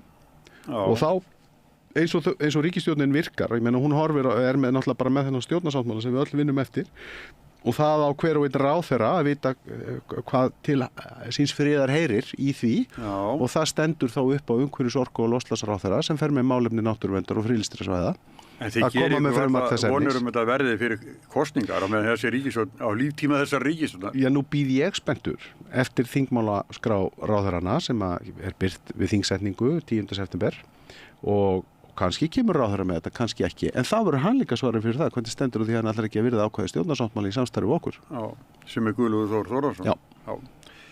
En sko, svo kemur að þessu, sem eitt deilumálið, sko. Í lögum vernd, friðun og veiðar og villtum fuglum og villtum spendýrum friðun lífræna meginregla og nýting þeirra undantekningu frá þeirri reglum. Þetta hvalveiðarnar. Nei, það nefnilega ekki þannig. Nú? Elskar þetta, ég kann þetta svo vel. Ég elskar svo spurningar. Þetta nefnilega rosalega áhuga. Þetta stundum í stuttumáli kallað villidýralögin frá 94. Og mörguleiti mjög framsækin löggjöf því hún segir að allir villtir fuglar og öll villt spendýr eru í grunninn friðuð en heimild til veiða eða nýtingar veitt á grundvelli undan þá yfirlt í formi reglugerða sem á svo að byggja á hugmyndafræði sjálfbæra þróunar og rannsóknum sem að segja til veiði þol etc. Besta dæmið þetta eru hreindýr og hreindýraveðar, myndi ég segja. Það sem að talningin grundvallar kvóta á ári hverju og allt þetta, fólk sem þekki þetta. Hins vegar alveg skýrt í þessum lögum að bæði selir og hvalir eru taldar að vera nytjaskepnur í sjó og heyri ekki undir þetta. Hvalirnir eiga sér sérstaka löggjöf sem bara lög hvalveiðar frá 1949, mínum að þetta löngu úrald löggjöf, hefur ekki tekið efnislegum breytingum í áratugi. Ekki efnislegum breytingum og við þekkjum ef við getum, ég alveg til að ræða það líka en þekkjum stemninguna fyrir yfir höfuð breytingum á þeim. Öll vera með selina, þeir njóta svona ákveðnar, ég ætla að segja hlíðarverndar með ákvæðum í lögum lax og silungsveiði. Það sem pósitíft ákvæðum að þá megi í rauninni veiða þá við árósa vegna gamallar mýtu það að þeir í rauninni hreinsa upp allan lax í ám. að nú njótaður ákveðnar verndar að þú þarft að fara í ansi miklar leiðir til þess að geta sko veitt sel og sækjum það leyfi og heimild. Að mínum að þetta ættu báðar þessar tegundir, eða þetta eru fleiri en einn tegund, en sem sagt silur og hvalir, stofnar, ættu heima undir villidýralöggjöfinni. En hérna, hvernig var stemningin á fundinum með hvalveiðarnar? Það var nú að þessu sinni engin umræða fundinum, nema mögulegast í almennum. Nei, það ekkert viðkvæmt af því við ályktum 2015 að hætta hvalveiðum. Já, og það bara ályktun sem heldur í gildi. Að heimila hvalveiðar? Af því að það eru í gildi lög sem ganga út á að hvalir séu veiddir. Það þannig. Já. Og þetta náttúrulega bara mjög interessant umræða á mjög mörgum plönum. Já, en þetta nú svona aðferði sem var notuð þannig að þetta var orðið seint til að fara og... Verður hvalur veiddur í sumar? Já, er það? Nei. Nei, ég að segja þannig að ráðherrann náði því með svona tafleikjum. Er það ekki rétt? Þú mátt kalla það. Já. En niðurstaðan hins vegar, vil ég meina mér og mínum félögum þóknanleg því að við viljum ekki að hvalir séu veiddir og þeir verða ekki veiddir í sumar. Nei. En ég meina að ráðherrann fer að lögum, hún verður að gera það. Það er gildilög frá 1949 sem heimila hvalveiðar. Og það gerir ráðherrann og því gefur hann út leyfi. Já, en svo auðvitað miklu lengri aðdragandi að þessu máli og ég meina það auðvitað fyrirrennari hennar en okkar ráðherra Svandís Svavarsdóttir í ráðuneytinu sem að ræðist ekki minnst á sko grundvelli dýravelferðar því að það svo aftur enn einn löggjöf sem þarf að horfa til. Já, sem var svona neyðarheimill. Já. Hjári, og það var allt fallið á tíma, menn voru byrjaðir bara. Sko. Ég meina það voru ekki byrjaðir en það... Já, undirbúningurinn var... Ekki vegið þarna en gera klart á það. Já, en býtum við sko, það að mínum að og eftir því sem að fram hefur komið þessum málum öllum saman. Þú ert með löggjöf frá 1949 sem í raun og veru pósitívar heimild til veiða á hval. Og heyr ekki undir villidýralöggjöfina sem er mjög framsækin frá 94. Við erum með nýrri löggjöf frá 2012 hefur maður rétt dýravelferð. Og sem afar mikilvæg og þeirri umræðu og þeirri vikt og þeirri afstöðu hefur vaxið ásmegin í heimssamfélaginu öllu og hérlendis líka. Og það fáránlegt annað að mínum en að við ákvörðun nýtingu sem felur í sér veiðar annað en að það sé hort til löggjafa sem hefur með dýravelferð að gera. Og það raunin það sem ráðherra gerir að ákveðnu leyti og við þekkjum þessa sögu alla saman. En það sem ég vildi draga fram að á grundvelli þá útgefins leyfis fyrirrennara hennar í starfi sem er sko 2019 sem Kristján Þór Júlíusson, þá gefur hann út leyfi á grundvelli gildandi laga frá 49 hvalveiðar til 5 ára að þá hægt og líka með vísan til alþjóðasamninga að gera auknar kröfur í eftirliti í samhengi þess að við höfum bara betri vitneskju það hvernig þetta fer fram og það opinberaðist nú aldeilis fyrir okkur samanber ágreiningin í samfélaginu að veiðarnar eru ekki heilt yfir ásættanlegar og það niðurstaða fagráðs velferð dýra sem grundvallar þessa tímabundin frestun og upphafi veiða sem svo fara aftur í gang 1. september á síðast ári eins og við þekkjum en það sem það breytingar og reglugerðum sem voru gerðar í tíð Svandísar Svavarsdóttur í matvælaráðuneytinu eru líka grundvöllur þess að við bara búum við mun ítarlegri og betri upplýsingum það hvernig staðið að þessu og að mínu viti að þá þetta ekkert annað en að pína dýr og það bara ekki í boði. Hérna þið fjallið, lífveldi Ísland greinlega vanfjármagn og það vantar peninga út allt. En þá að tala um sjávarútveginn og veiðigjöldin til dæmis.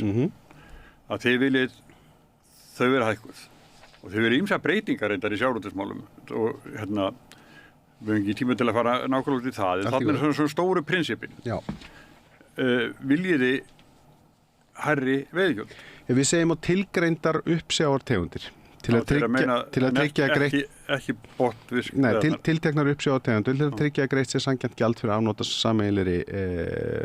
sameiginlegum auðlindum sem sannarlega við eigum og það kveðið á það, fiskurinn fiskurinn okkar. En við leggjum líka áherslu á gagnsæi og upplýsingaöflun og þetta hluti af þessari umræðu sem við kannski legið að einhver leyti í láginu undanförnu og hana má rekja aftur til þeirra stórkostlegu vinnu sem var ráðist í á grundvelli ákvæði í stjórnarsáttmála gildandi sem hefur verið kölluð auðlindin okkar. og mikil vinna sem þar hefur verið ráðist í og meðal annars þetta er bara ríka ákall líka í samfélaginu auki gagnsæi, ekki satt. Og við leggjum meðal annars áherslu á það. Já, en það er ekki orðið. Nei, enda sko leyfi okkur bara efast að verði það er svo varðhundarnir eru það sterkir. Já, þessi vinna er að mörguleiti, og ég kann hann ekki alla, ég er ekki að segja það, en ég hef fylgst með henni, ég satt ekki í þessari vinnu, hún var mjög umfangsmikil sem hefur kölluð auðlindin okkar og það er virkilega mikill efniviður til þess að byggja á, vegna þess að þetta eru í breiðu og miklu samtali og samráði og það er ekkit bara eitthvað ráðandi einhver ein hagsmunaöfl við borðið, þau eru eiga sætið þar rétt eins og fulltrúar náttúruverndarsamtaka og fleiri. Ákvarðanir, sko. Það er ekki að sitja við borðið og hitta að geta að tekja ákvarðanir. Lagasetningin eru þetta í höndum okkar sem erum kjörin á þing, ekki satt? En það þarf að koma frumvarp þess efnis og það er það sem við erum enn kannski ekki alveg farin að sjá í þessa vinnu varðandi auðlindinu okkar. En þannig er þá flokksársfundurinn að hnykkja meðal annars á þetta að hækka veiðigjöld á tilgreindur uppsjávartegundir en líka auki gagnsæi og upplýsingaöflun vegna tengdra aðila í sjávarútvegi eins og það er orðað. Já, sko, nú erum við búin að sitja hérna, ég bráðum í klukkustund. Nei, hei. Jú, Orri Páll Jónsson, þingflokksformaður Vinstri grænna. Hérna, það húsnæðismarkaðurinn er náttúrulega eitt sem er stórmál. Og við erum gjörsamlega búin að missa tökin á. Og með þeim afleiðingum að hérna, íbúðaverð hérna er afar hátt og þetta er svona brasklóðir mikið. En þið talaðu róttækum breytingum til að tryggja félagslegt réttlæti og aðgengi allra að öruggu húsnæði. Já. En þetta er eitthvað sem að verði þá að fara með fyrir ríkisstjórn. Já, sko. Nei, heyrðu, Svandís nú með þennan málaflokk. Hún nefnilega með þennan málaflokk. Hún en tiltölulega nýkomin inn í ráðuneyti eins og við þekkjum. Já. En það er rétt, húsnæðismálin eru og hennar könnu, en auðvitað er þetta samstarf og samvinna við mismunandi ráðherra. En hún verður fljót og munur sjóuð, sko. Já, Svandís sjóuð. Það er algjörlega hárrétt, sko. Og það má kannski líta á þessa hérna tillögu sem mikla brýningu eða hvatningu til Svandísar í sínum verkum.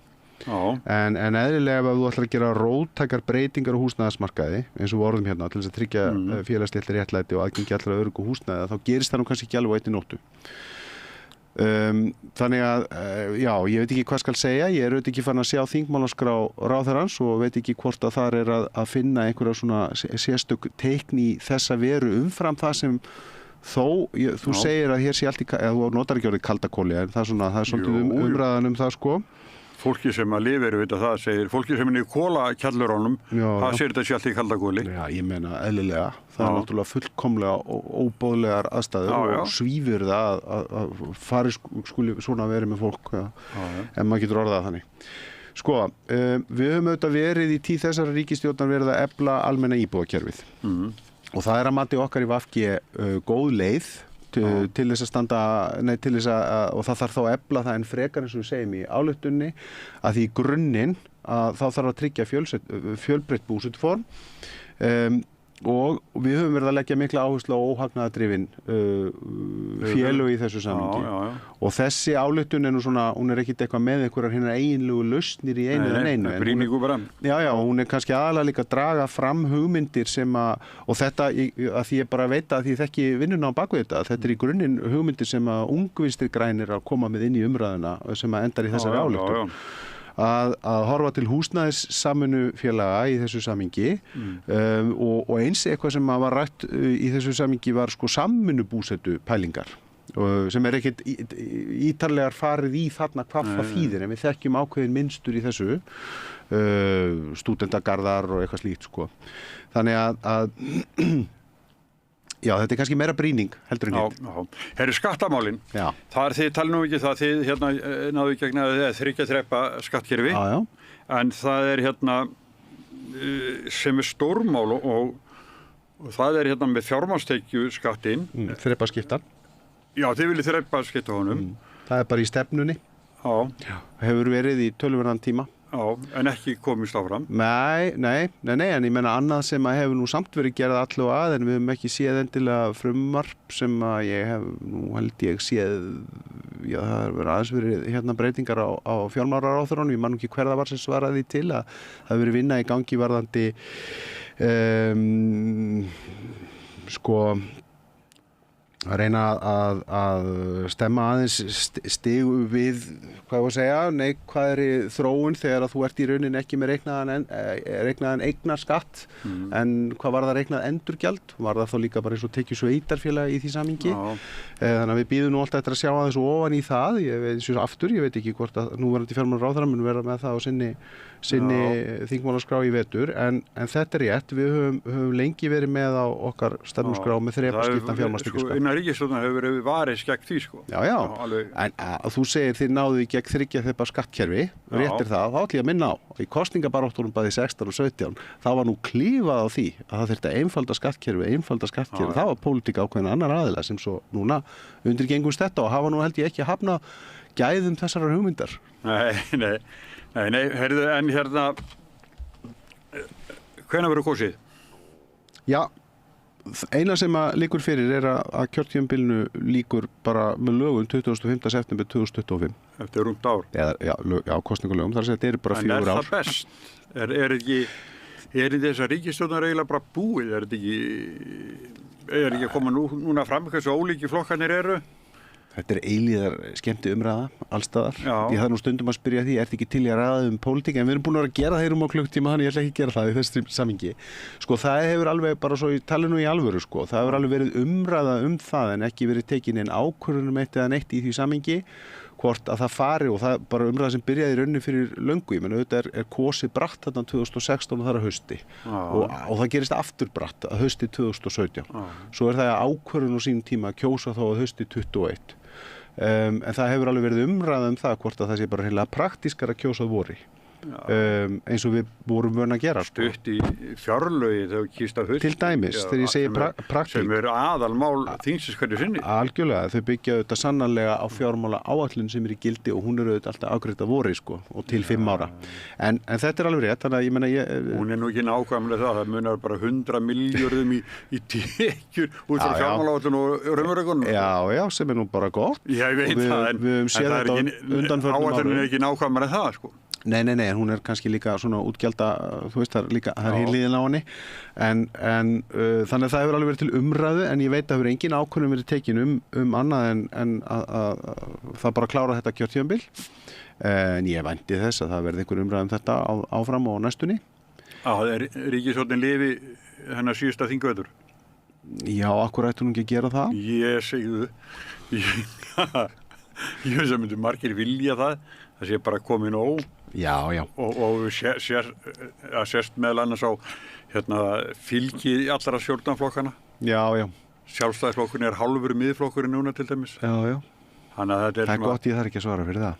Nei, já, en þeir segja alltaf... Við höfum kannski eitthvað í því. Nei, já, þið getið... Nei, þetta er sko að svona verið að fjara undan. Já, það er bara alveg bara eins og ég sagði hér áðan, við höfum auðvitað öll séð dvínandi fylgi ef við horfum á skoðanakannanir. Það er alveg rétt. En ég, eins og ég segi, ég meina þetta er í síðasta lagi þarna, 25. september. En verður þetta ekki hundleiðilegu vetur fyrir ykkur? Já, hann verður allavega spennandi. Nei, átök og leiðindi. Sko, það sem að rata náttúrulega alla jafn í fjölmiðla er þegar okkur greinir á ákveðna hluti. Já. Það fer bara minna fyrir umræðum það sem að við erum bara sammála og klárum hlutina og það þykir bara ekkert tiltökum á. Það er líka minna það. Nei, það er nefnilega ekkert minn það. Nei, það er náttúrulega nefndafundur sem ekki sér. Já, ekkert endilega. Ég meina, til dæmis eins og bara, ég held að sé ekkert almennilega svona almenn vitund það. Ég hugsa flest þingmál sem eru afgreidd á þinginu eru náttúrulega bara frekar góðri og breiðri sátt allra þingflokka. Það eru ágreiningsmálin sem að rata í fjölmiðla. Kannski sem betur fer, það skapar samfélagsumræðu, en sumt af þessu er líka bara eitthvað svona sem verður að gerast, sko. Já, sumt er bara eins og það þarf einhver að vaska upp, sko. Þetta er bara eitthvað sem það kemst ekki undan, sko. Það morða þannig. Ég veit ekki, ég menna, ég ætla ekki að vera með eitthvað grín í þessu, en sko, ég held þetta verði spennandi vetur. Ég hef aldrei lifað eitthvað sem að sumir kalla kosningavetur áður sem þingmaður. Ég geri mig grein fyrir því að við munum kannski öll fara að tala í einhverjar okkar áttir. Það var klár vilji flokksráðsfundarins míns að senda skýrskilaboð það hvað við viljum. Og gott og vel, við gerum það bara, ég gerir ráð fyrir að önnur gera það líka. Og það ekki bara gott, svona í lýðræðislegu samhengi að fólk viti hvað við stöndum fyrir og hvert við ætlum, hver flokkur fyrir sig. En hvenær sem að verður kosið, ætlar þú í framboð aftur? Ég ger ráð fyrir því, já. Ég hef svo sem ekki tekið ákvörðun það, enda það auðvitað félaga minna að ákveða það, hvort að þau treysta mér fyrir því eða ekki, en ég ger ráð fyrir því að gefa kosta mér áfram, já, en ég, eins og ég segi, þetta býður okkar meðal annars þegar það verður boðið til kosninga, að finna út úr því hvernig við röðum eða kjósum á lista eða hvað við gerum með það. Já, sverið því hvernig fórustan verður skipuð kannski líka. Gæti verið. Já, heyrðu, Orri Páll, þakka þér fyrir þessa klukkustund sem við átt saman hérna. Takk sömuleiðis. Og næsti dagskrárliður hefst eftir augnablik. Allt það besta er ókeypis. Knúsaðu vini þína. Samstöðin þar sem manneskjurnar koma saman.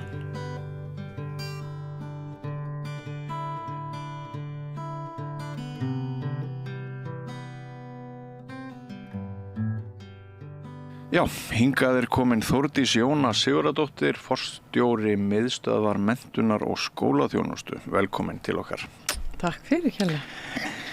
Mér langar að hefja okkar umræðu og ekki bara einni spurningu eins og oft heldur þá langar mig að fara yfir nokkur af þeim helstu álitaefnum sem að beint eða óbeint koma þínum málaflokki við.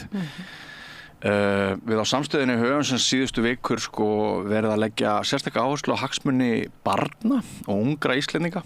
Við höfum rætt við ungt fólk og sýnt viðtölu fólk sem hefur til dæmis nýlokið grunnskóla og það sem sumir segja vonda sögu af íslenska grunnskólakerfinu.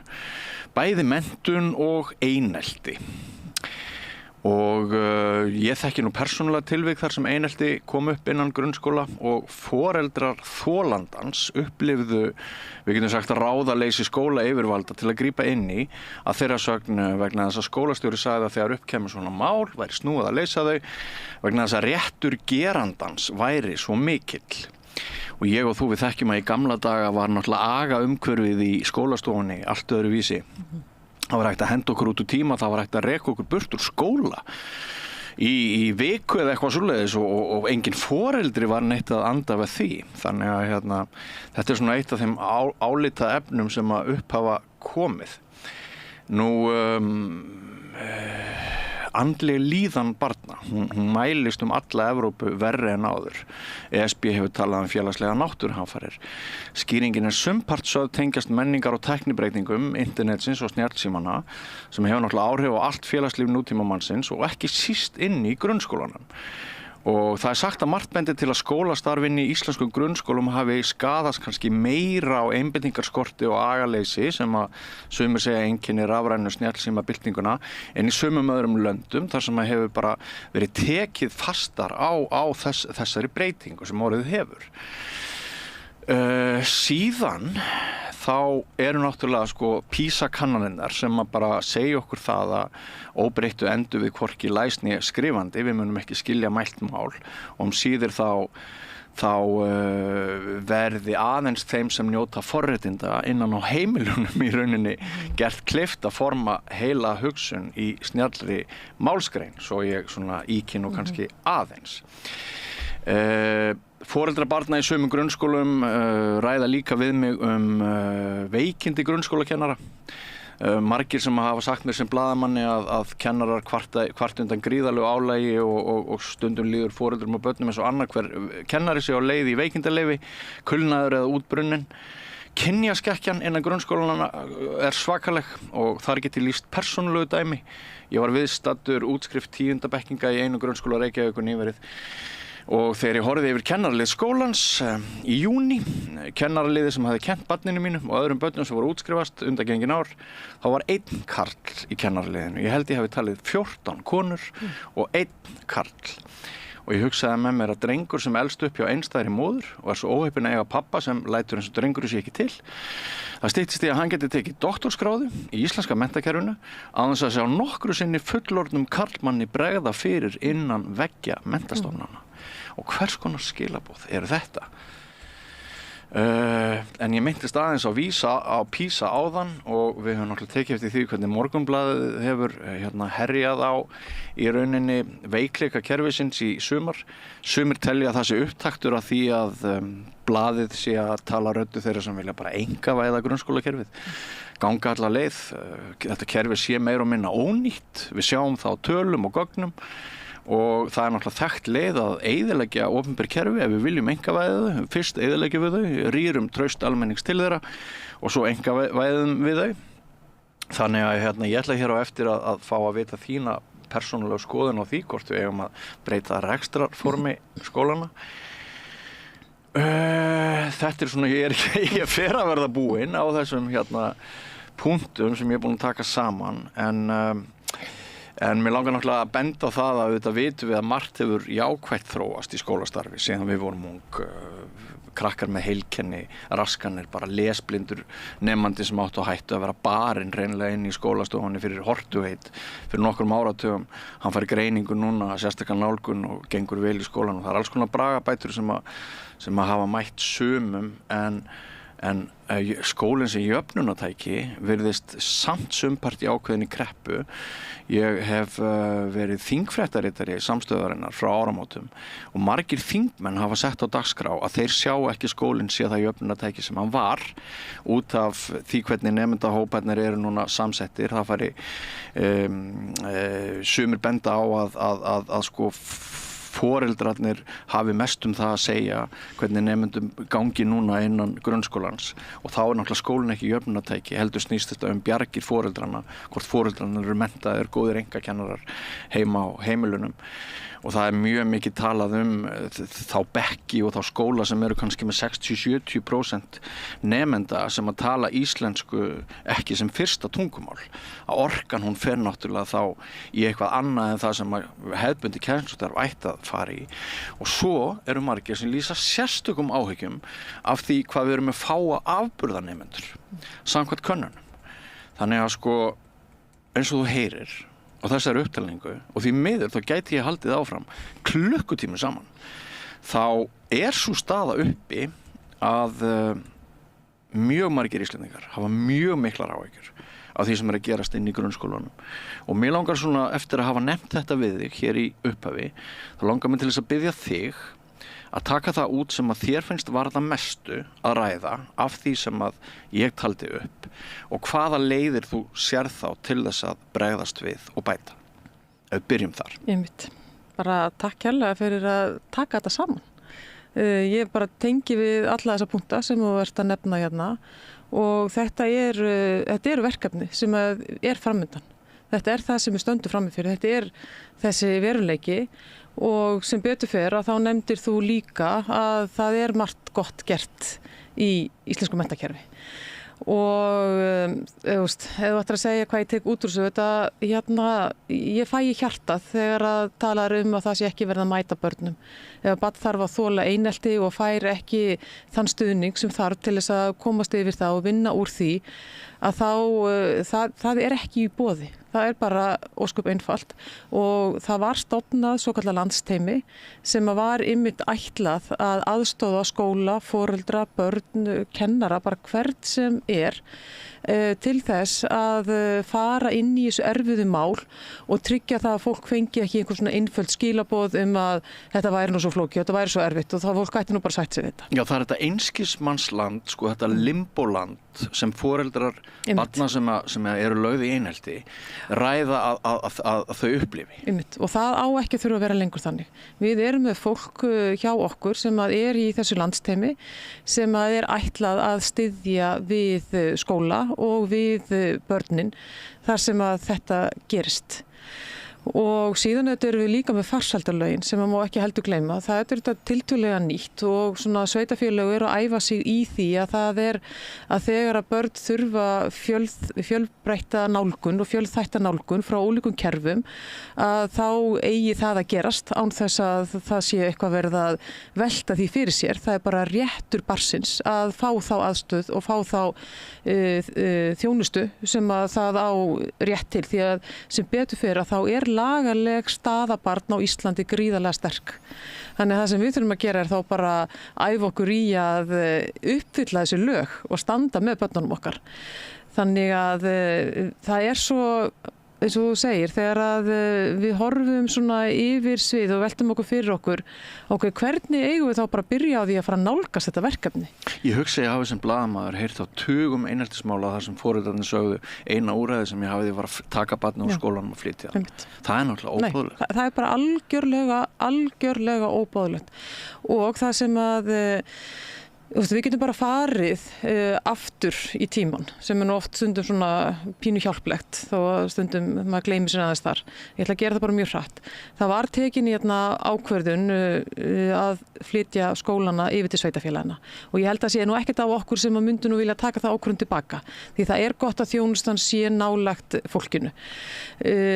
Á sama tíma að þegar að sú ákvörðun var tekin þá var ákveðið að taka út nánast alla miðlæga þjónustu og í löndunum í kringum okkur Hvers vegna var það ekki? Það bara ofslega góð spurning. Ég held að einhver leyti þetta bara gert á þeim tíma sem að hugmyndinu samkeppni var þótti mjög góð. En var þetta ekki líka kannski bara vegna þess að það skorti fé? Af því það fé var til staðar en ég veit ekki, það var verið að setja peninga í það þannig að kannski, ég þetta verða viðurkenna, það eru kannski aðrir betri til þess að útskýra af hverju. Þetta var allavega niðurstaðan. Það voru til fræðslumiðstöðvar sem voru miðlægar og eins og ég segi bara alls staðar í kringum okkur þá eru svona sterkar stofnanir eins og mín stofnun sem þessi nýja stofnun miðstöð menntun og skólaþjónustu þar sem að verður til á einu stað bara mikil þekking það hvernig best að haga ákveðnum málum og við þekkjum það hér á Íslandi þegar að sveitarfélögin fá þetta verkefni í hendurnar að þá eru þau gríðarlega misjöfn. Við erum að tala sveitarfélag sem ekki einu sinni með skóla yfir í það að vera með nokkra nemendur og Reykjavíkurborg sem með 1/3 af 30% allir börnunum. Þannig að þú getur bara séð í hendi þér aðstöðumunin og svo erum við að tala samt á sama tíma öll börni sama rétt á hlutunum. Þannig að í litlu sveitarfélagi sem að svo sannarlega að gera sitt besta til þess að standa með sínu skóla og með sínu börnum og oft kemur ákveðin fegurð í nálægðinni sem að við kannski missum í stærri sveitarfélögunum að þá líka skortur á ákveðin sérþekkingu og stundum við á skólanum bara þakka fyrir að það séu kennarar með fagmenntun.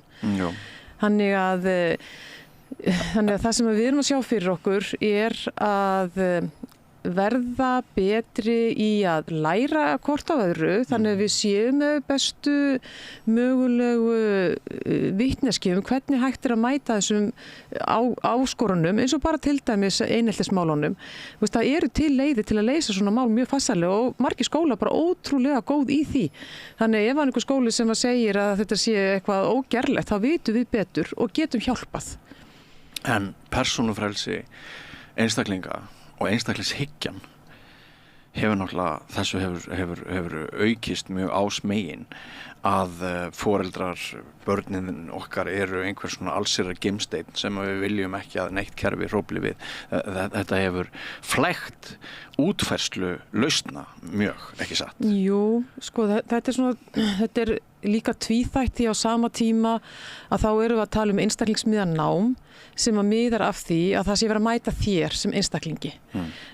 Þannig að við þetta viljum halda í það líka, það sé ekki bara hér bara ríkisskráin og ef þú kannt þetta þá allt gott en annars áttu bara ekki möguleika eins og við munum alveg eftir þegar fólk féll í samrænduprófunum að þá bara átti fólk enga möguleika, fólk getur bara að fara að leita sér að vinnu. Já, það var hreinlega þannig. Og það ekki falleg skilaboð, því að það segir ekki til því hvað þú færð á samrænduprófunum, hvernig manneskja það eða hvaða möguleika þú átt að hafa. Þannig að við erum að, og svo bara, ef einhver staðar sést hvernig samfélagið okkar og hvernig samfélagsþróun hvað samfélagsþróun átt sér stað, þá það í kennslustofunni. Ég minntist aðeins á þennan kynjahalla og þessa útskrift í sumar, 14 konur 1 karl. Hvers vegna fór svona? Þegar ég var krakki, þá voru grunnskólakennararnir í sveitarfélaginu mínu, það var sátt í öllu sveitarfélaginu held ég það að þarna var gáfaðasta fólkið og það þótti eftirsóknarvert að vera grunnskólakennari. Það voru fleiri kallar en konur. Hvað leiddi til þess að við erum komin á þann stað með grunnskólakerfi núna að við vorum mjög stolt af þessu kerfi, sennilega var þetta ágætlega borgað með að við önnur störf. Hvað gerðist á þessu ferðalagi? Eitt sem gerðist sem mikilvægt að hafa í huga að grunnskólinn varð einsettur. Áður þegar það var tvísetinn að þá voru og sérstaklega karlkennarar á þeim tíma voru á tvöföldu launum. Þeir kenndu sem sagt fyrir hádegi og eftir hádegi og það var sem sagt tvöföld vinna. Og það var kannski sjaldnar á þeim tíma að konur væru í þeirri stöðu. Þannig að það sem gerist það að þegar á skólinn síðan einsettur sem ég man ekki nákvæmlega hvaða ár það gerist, að þá verða launin miklu lægri og sérstaklega fyrir kallana. Já, og við vitum að karlar halda konum niðri í ákveðnum kvennastéttum, hjúkrunarfræðingar, kennarar. Þetta eru geira þar sem að laun eru oft lægri en í öðrum samfélagsgreinum. Og þau urðu og ástæðan fyrir kannski að kalla héldust þó þetta lengi inn í kennarastéttinni var það var hægt að fá sér góð laun með því að vera á tvöföldu launum og svo fenguðu þau svo oft vinnu á sumrin, fór á sjó og eitthvað svona allavega þar sem ég ólst upp Þannig að þetta var bara þetta voru sérstaklega kallmenn sem bara höfðu mjög gott og ég elst upp í sama veruleika og þú veist það er bara mikið af karlkynskennurum og skólastjórinn og allt þetta. Þannig að samfélagi okkar hefur bara breyst gríðarlega mikið. Á sama tíma að þá er þetta starf gríðarlega erfitt. Mjög erfitt. Og það tala nú ekki þegar að við erum ekki að veita þann stuðning sem þarf. Þú ert að mæta, þú ert með skólastofu, kennslustofu, þar sem að þú ert með hluta börnunum sem tala ekki tungumáli, hluta börnunum með fjölbreyttan taugaraskanir og þú átt bara að vera sérfræðingur í öllu. Já, enda samanber þetta sem ég nefndi áðan með veikindadagan og álagið og kulnun og svona, er hún ekki meiri í þessum geira heldur en mörgum öðrum starfstöðum? Hún er allavega töluvert há, það verður bara að segjast þessu og það er ekki af því að fólki langi til þess Nei, en svo heyrir maður líka að kennaranámið hafi verið gengisfellt. Það hefur nú verið lengt, er það ekki samt? Já, 5 ár. Já, það var 3 ár, það fyrir 5 ár, en svo heyrir maður líka að Íslendingar hafi það náttúrulega verið til svona markas- og peningahyggja, mikil áhersla á kapital og mörguleiti bendir margt til þess að við höfum farið frá dygðum og inntaki lífsins yfir í efnishyggju og yfir í það sem að kannski gerir þér erfiðara fyrir með að finna inntak og raunverulega hamingju í lífinu. En sem sagt, einhvers staðar á þessari leið sem liðin er frá því að ég var krakki, þá fer öðruvísi fólk að sækja þetta kennaranám heldur en hafði gert áður og einhvers staðar á leiðinni er mér sagt, fleiri en ein heimild, að kennaranámið var gengisfellt í þeim skilningi allir með stærðfræði sem hafði verið einhver þröskuldur fyrir því að feldi kennaranema að því hafi verið ítt til hliðar og núna komist sá ungi einstaklingur sem læri kennarafræði, hann muni verða grunnskólakennari, það sé í rauninni ekkert sem getur stöðva það, á meðan áður var einhver svona hindrun, starffræði, rökfræðilega hindrun fyrir því að mögulega hann kemist áfram. Er þetta satt eða logið? Ég verð bara eiginlega að passa pínulítið á þetta. Ég þekki ekki alveg nógu vel nákvæma uppbyggingu í kennaranáminu, veit þó samt sem áður að kennarar í dag þurfa að læra mörgu sunnu fjölbreyttari þætti heldur en áður og Allir þessi hegðunar þættir, samskipta og til dæmis, bara gríðarlega mikilvægt, þú veist. En inntaki sjálft menntunin, hvað verður hana? Já, það er alveg klárlega að vera að leggja áherslu á hana og hugsanlega er það þannig að ef þú ætlar ekki að vera stærðfræðikennari, þá er kannski ekki endilega verið að refsa þig þá fyrir það að vera ekki góður í stærðfræði, ég veit það ekki.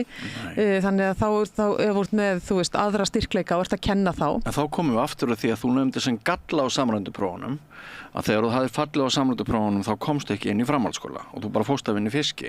En kosturinn við samræmduprófun sem við tókum í 9. eða 10. bekk var sá að þú vissir að þau voru framöndan og þú þurftir að leggja á þig og þú þurftir að sýna sjálfreiðar aga og dugnað til þess að komast á þennan stað og þú fékkst mælingu og þú vissir hvað þú gast með hátt. Þannig að allt hefur sína kost og galla, er það ekki? Já, það er bara klárt mál, það hefur allt sína kost og galla. Já. Og eitt af því sem að er kvartað undan núna, við getum aðeins tekið þá umræða líka, varðandi samrænt mat og samrænt próf. Og í dag er sko allavega svona á höfuðborgarsvæðinu af því að þar skólar sem að mörgum langar mjög mikið í og þú þarft virkilega að leggja þig fram til þess að fá inngöngu í þeim skólum. Já.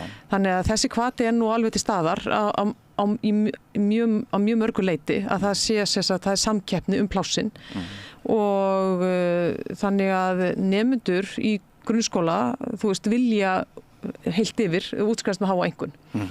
Þá getum við aðeins tekið líka umræðina þú veist, inn í þetta samrænda mat því það er búið að vera heilmikil umræði það núna í sumar og var meðal annars þú veist, þessi krafa að það yrði áfram samrænt próf og ég get bara sagt það hér og nú og ég er búin að segja nokkur sinnum og ég finnst nú einhvern veginn eins og ég ná nú ekki alveg í gegn með það að við erum í þessu matsferli með samrænt próf.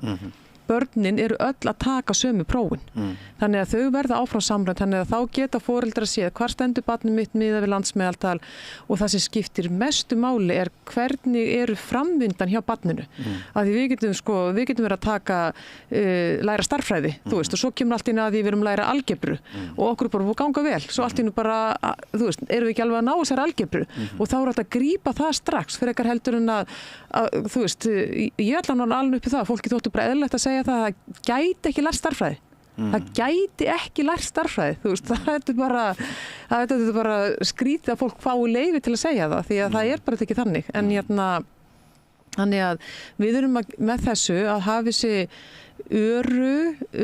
próf tvisvar á ári í hverjum árgangi til þess að sjá hvernig framvindan er hjá nemendum. Er það stefna eða er það orðið að fram? Það er það sem við erum búin að leggja fyrir. Það er það sem við erum búin að leggja fyrir? Og við erum að byrja á því á næsta skólaári að leggja þessi próf fyrir og í dag erum við að leggja fyrir lesfimiprófið sem eru raun og veru það sama, sko. Það er meira þess að haldið 3 sinnum á ári. Og bindur þú miklar vonir við að þetta muni bæta úr? Já, ég bara hef alveg óbóðslega mikla trú á þessu vegna þess að við getum með þessu séð bæði stöðuna og líka framvinduna. Sérstaklega hvert barninu, af því það er nú einu skiptumáli, það er að við séum að mæta blessaða barninu og vitum þá, ef að það er ekki að ganga eins og skildi, að við getum þá lagt til hvernig getum við hjálpað þessu barni. Þannig að það er nú alveg gríðarlega mikilvægt fyrir kennara og fyrir barnið og framtíð þess.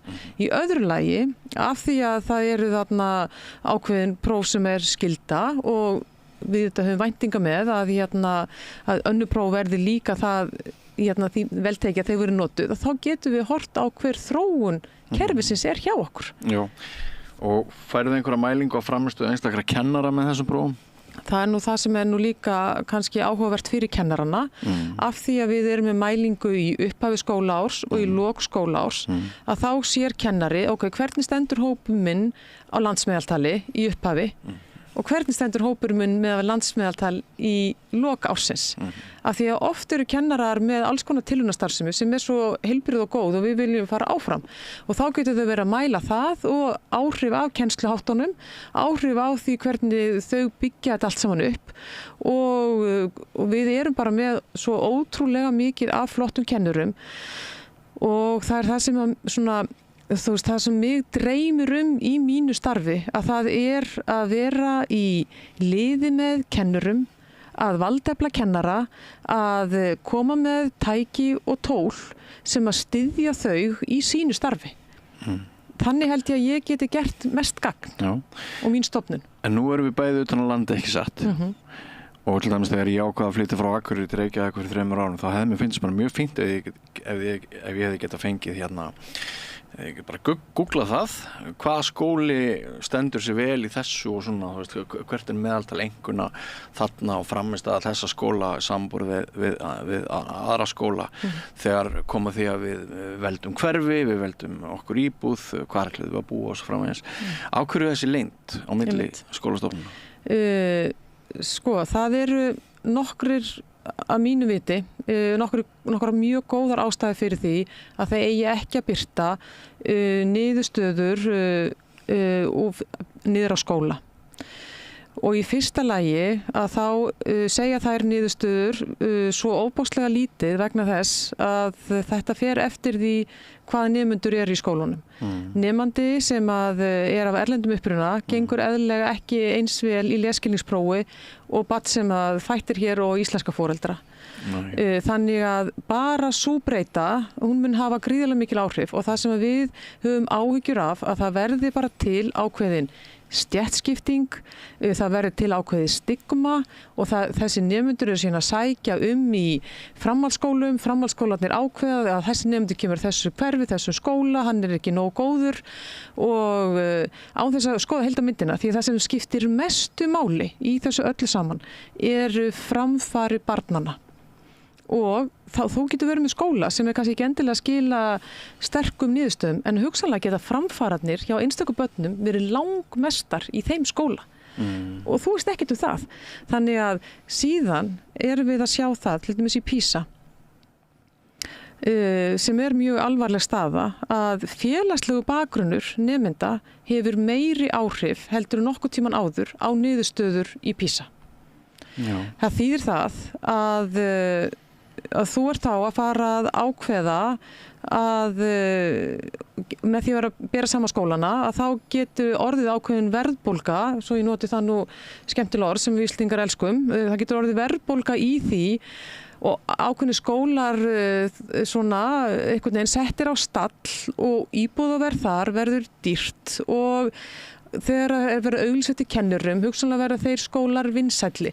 Við erum bara á þeim stað að við getum fara að búa til bara óbáslega mikla misskiptingu og við erum sem betur fer á þeim stað að þetta er ekki alveg orðið svona. Þannig að okkur langar til að halda í þetta og það verði frekar öflugt innramat sem eigi sér stað í skólanum, ánægja foreldra, ánægja nemendur líka spurð, auðvitað verða sveitafélögin að hafa þessu upplýsingar það hvernig hver og eitt skóli er að standa sig. Við viljum vita þetta því við viljum koma inn með stuðning og koma með aðstoð inn í þessa skóla. Þetta er bara já, en ég mun ekki ráða þessu.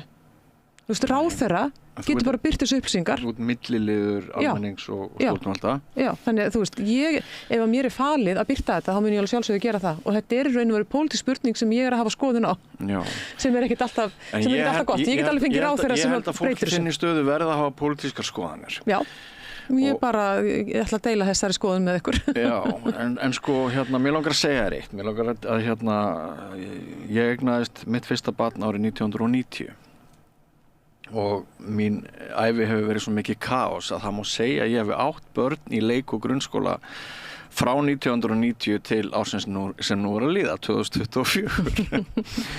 Og mér fannst skólinn sem jöfnunartæki virka miklu betur. Mér fannst þessi félagslega staða ekki að hafa jafn mikið að segja ef ég skoða tímabilið 1990 til 2005-10 heldur en núna síðustu 15 árin.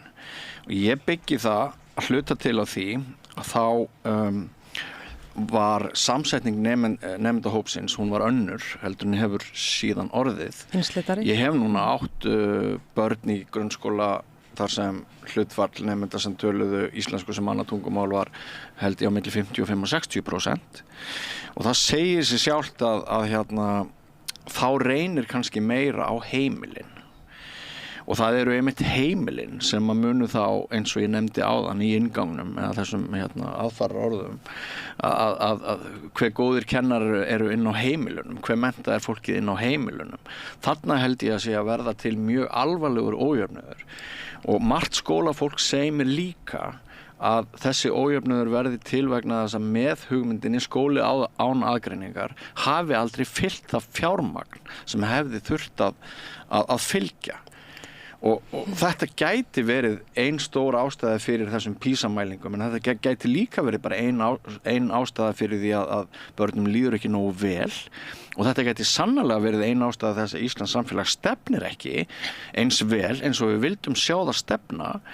Og sko einhver í ráðuneytinu að ávarpa þessi álitaefni með róttækum hætti? Mér finnst ráðherra vera að gera það. Og ástæðan fyrir því að þessi stofnun sett á laggirnar til að styðja við skólasamfélagið, til þess að kennarar geti betur mætt þessum áskorunum og akkurat til þess að menntakerfið verði það jöfnunartæki, þetta stæðsta jöfnunartæki sem við eigum. Ef það virkar. Ef það virkar. Og þetta allavega tæki og við getum beitt rétt.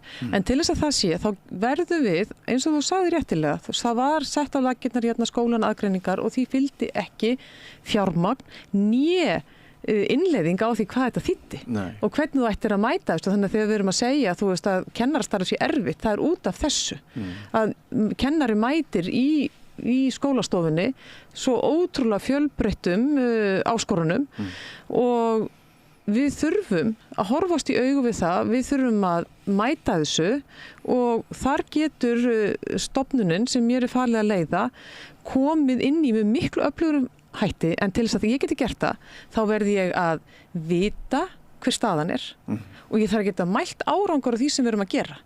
Og þar erum við að innleiða nemendagrunn sem heitir FRIGG. Við til dæmis á Íslandi erum með skólaskyldu, svo höfum við ekki hugmynd það hvort öll börn séu skóla eða ekki.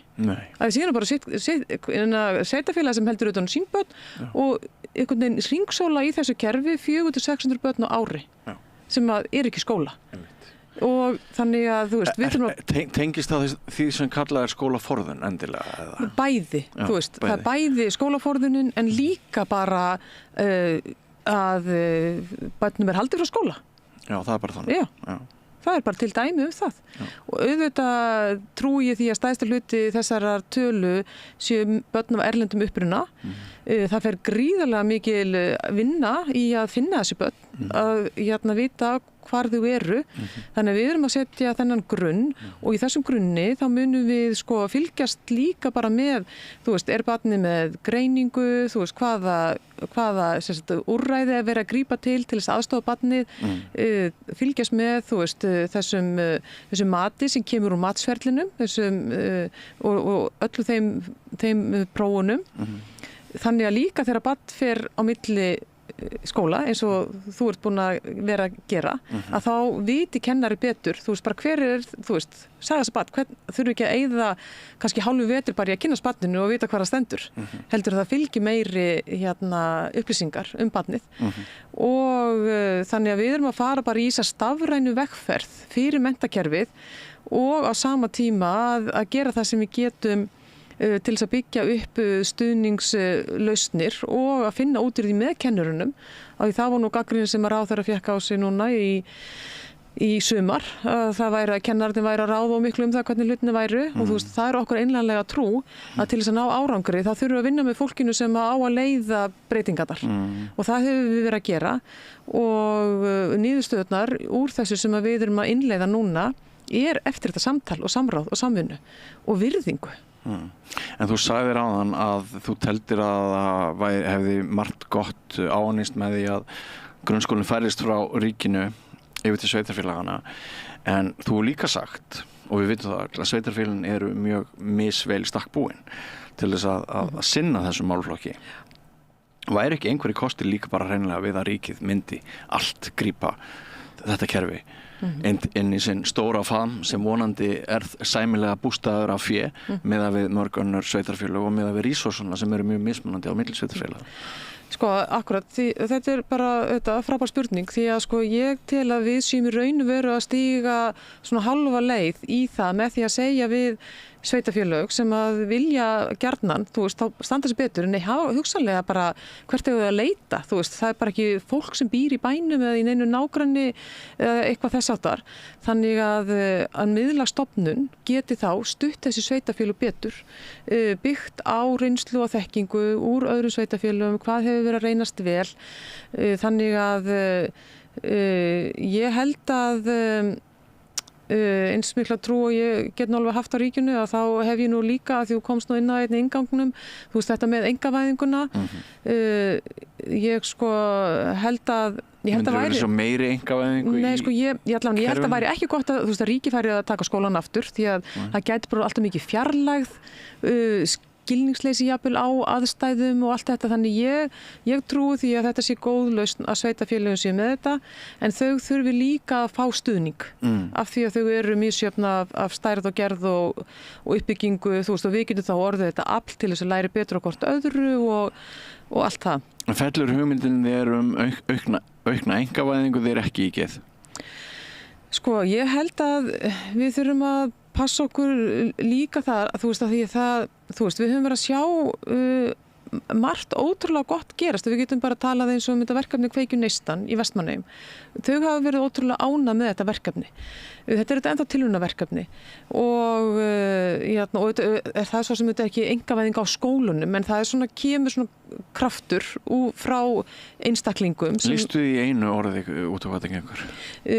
Það gengur út á það að einfalda í raun og veru líf barna á meðan að þau eru að hefja skólagönguna og kannski mæta þeim örlítið betur. Þannig að hvernig kemur einkaframtakið inn í það? Af því að það er sá aðili sem er höfundur af þeirri hugmynd.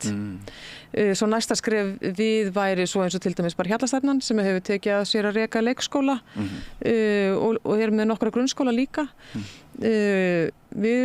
Það er sko, þú veist, þannig að ég held, og til dæmis líka bara varðandi námsefnisgerðina, að þá er mjög mikilvægt að það séu margir aðilar sem komi að því. Já, en maður sé nú líka ansi marga sem eru einkaaðilar sem að sjá tækifæri núna geysast fram á ritvöllin og tala að við höfum algjörlega setið eftir í gerð námsefnis. En það er að nokkur leyti rétt. Já. Og þín, sko, forverið þinnar stofnunar, menntavísindastofnun, hún var auðvitað með allt niður sig. Það er ekkert hægt að orða það neitt öðru vísi að það var klúður ofan, bæði hvað var þar virðist að verið með námsgagnagerð og töku prófa, framkvæmd prófa og allt það og hvað segir okkur að þín stofnun verði eitthvað skárri heldur en þetta apparat sem var á undan þér? Já. Ertu búin að fullmanna þessa stofnun? Já, sko, það hefur gengið alveg bara ævintýralega vel. Hvað eru þið mörg? Við erum nálgast að verða 50 sem var svipað og fyrir stofnun var. Og hver eru menntunarkröfur? Hvers konar fólk aðeins kring? Þetta er bara svona alls konar. Við erum með, sko, það að búa til próf sem stænst allar væntingar, það er bara doktorspróf, sko. Þú þarft að vera með doktorspróf til þess að verða góður í því að búa til próf. Þannig að við erum með alveg rosa mikið sérfræðingum, bara alls konar. Skiptir þú alveg eru margir í gömlu stofnunum sem eru að vinna hjá þér? Þetta voru 23 sem kom yfir í nýja stofnun. Þannig að cirka helmingurinn er að gera eitthvað annað. Já, eitthvað að við fórum í ráðuneyti en bara heilt yfir hefur þetta fólk bara gengið alveg ævintýrlega vel að fá ný störf. Ný stofnun er þetta ætlað allt annað hlutverk heldur á gömlu stofnunni. Við höfum verið að undirbúa stofnunina í langan tíma, ætlum að fara þessa stafrænu vegferð af því að við viljum vita hver staðan er og við viljum geta mælt hvernig okkur gengur og við viljum vera bara, þú veist, með þennan stuðning, við viljum halla okkur fram til þess að vinna með kennurum, við viljum að valdefla kennarana, þú veist, gefa þeim, þú veist, rödd og að nálgast okkur. Þannig að þetta er ekki ónýtt þótt staðan sé að mörgu leyti skuggaleg? Nei, ég trúi því að við stöndum á okkur tímamótum og ég bara ætla að trúa því að við höfum náð botninum. Já. Og við erum með... Það er eins gott vegna þess að það liggur við þessi ástæða bara til þess að flýja Ísland, að fara yfir betra menntakerfi og þjóðin eins og Finnar hafa náttúrulega verið að taka sín menntamál allt öðrum tökum við og í rauninni það er sorglegt hvernig við höfum sitið eftir. Já. Er það ekki? Jú, minna, þú veist, það bara margt sem bendir til þess að við þurfum bara að styðja svo miklu betur við menntakerfið og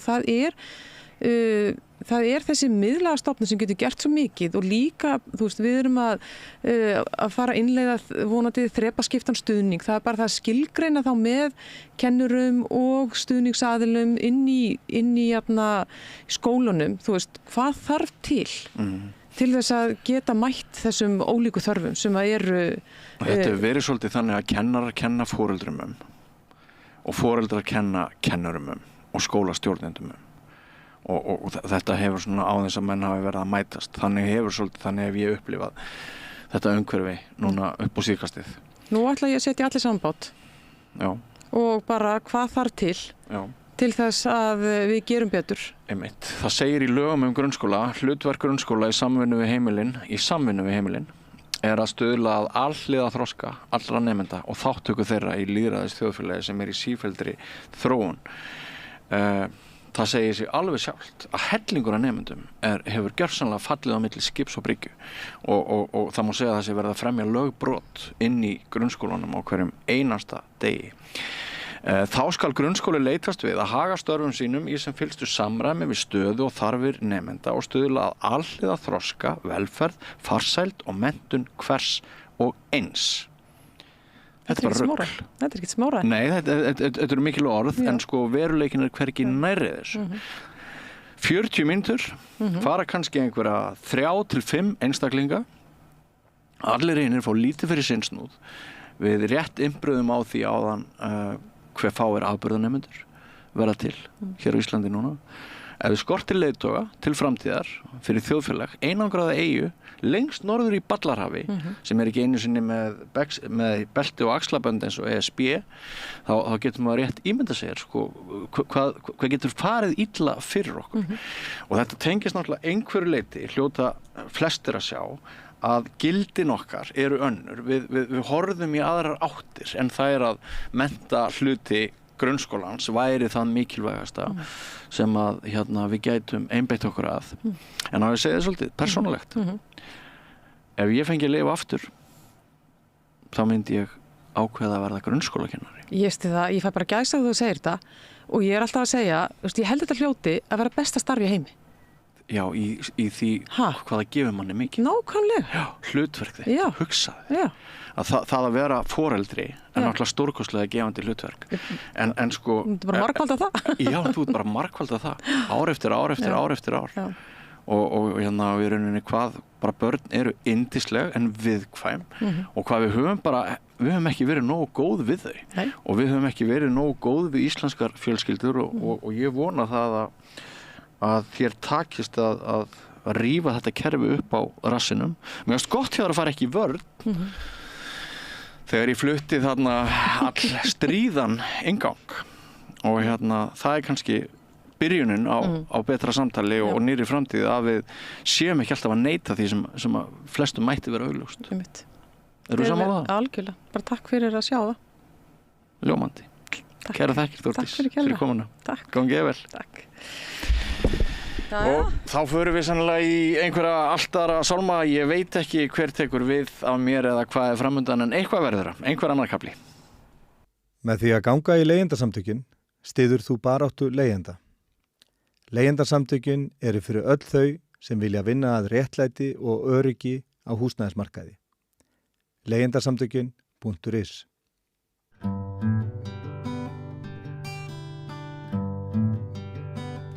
Komið sæl og verið velkomin að rauðaborðinu. Það er svona eldrautt og bleikt eða regnbogalit. Hvernig er svona litirnir í dag? Hér eru komnar Kristín Ómarsdóttir, rithöfundur og skáld og Halla Þorlaug Óskarsdóttir, rithöfundur og skipuleggjandi bókmenntahátíðar sem er svona, hvað kallast eiginlega upp á íslensku kynlegar kringumstæður eða Queer Situations Literary Festival, byrjar á morgun. Og mér langaði til að biðja ykkur að segja mér bara fyrst aðeins frá þessu. Fyrst að svara leynispurningur litin. Er einhver sérstakur litur? Og ég held að Kristín sé betri í litunum heldur en ég. Það sé ekki fjólublátt og svart. Einmitt, hún er alltaf með svörin á rauðum. Nú er það í ár þá? Eða bara ég er bara núna. Já, núna. Já, ég held þessu saman. Já, Já, smáguld. Smáguld með? Já. Ok. En þessa stundina, þetta misseri. En hvernig myndir þú síðan skilgreina þá hinsegin? Þess að queer, það ekki, það þýtt sem hvað, kynlegt eða hinsegin? Hvernig þýðingin á? Já, það oft talað hinsegin einmitt upp á íslensku. En það eru fólk, sitt sínins hverjum náttúrulega þetta orð og hvernig við notum það. Og ég hef kannski ekkert einhverjar mjög sterkar skoðanir á því, en ég kann samt vel við að hafa orð til að tala þetta svona þessa afmiðju. Þannig að við höfum ekki þýtt titilinn á hátíðinni Queer Situations, en við fengum þessa uppástangu, kynlegar kringumstæður og mér finnst það svolítið gott. Svona eitthvað sem aðeins út fyrir normið. En af hverju eru þið með titilinn á ensku? Ef við má spyrja bara því þetta er bókmenntahátíð sem í Reykjavík. Já, vegna þess að okkur langaði að hafa hana alþjóðlega. Þetta sem sagt alþjóðlega bókmenntahátíð og bróðuparturinn af svona stærstu viðburðunum eru erlendir gestir og okkur langar að halda þessari hátíð gangandi og jafnvel og hafa áhersluna þá á að fá inn raddir að utan svona aðeins til þess að láta súrefni flæða íslenskan bókmenntaheim. Já, og samræðinu þetta verður þá á ensku, þess vegna kannski eðlilegt að titillin sé líka á ensku. Jú, samræðinu á ensku hjá þeim höfundum, en svo eru líka viðburðir á íslensku eins og til dæmis leiklestur, leikritan hennar Kristínar. Þannig að það er svona í bland. Er það ekki á dagskrá, opnar ekki hátíðin eiginlega á leiklestri á þínum verkum eða hvað? Það er reyndar viðburður á 50-dagskvöldi og það er mjög skemmtileg viðburður, við erum mjög ánægð með hann. Það er sem sagt upplestrar svona lokal höfunda og sá viðburður ef maður má sletta aftur off venue, verður haldinn á Lofthostel annað kvöld og þá eru það sem sagt okkar höfundar íslenskir og þeir sem búa á Íslandi sem að lesa svona smá upp úr glænýjum verkum sem annarkvort eru nýútkomin eða eru að koma út bráðum. Og hvernig skilgreinið þið þá? Er þetta þá einhver ákveðin flokkur af höfundum sem eru hinsegin? Íslensku, eða þessi lokal sena er allt höfundar sem skilgreina sig sjálfur sem hinsegin á einn eða annan hátt. Hugmyndin með hátíðinni var að við varum bæði að skoða þá slíka höfundar sem að skilgreina sig sem hinsegin, hvort sem það er samkynhneigðir, trans, tvíkynhneigðir, eitthvað slíkt. En líka bækur sem eru svona aðeins að þrýsta á jaðarinn hvað formið varðar. Og svona hugsa bókmenntir sem einhvers konar veldi líka og sem með hierarkíu og svona þunga miðju og okkur langar aðeins að svona þrýsta á hana. Þannig að það er svona hugmyndin. Já, maður eiginlega hugsa, annars vegar eru hinsegin höfundar og svo það kannski svolítið annað einmitt eins og þið segið, það eru hinsegin bókmenntir og þá fylgist það kannski að eins og þú segir að lokal höfundarnir eru skilgreina sig hinsegin en maður getur alveg séð fyrir sér að mengi eða svona umdæmi hinsegin bókmennta sé kannski aðeins stærra.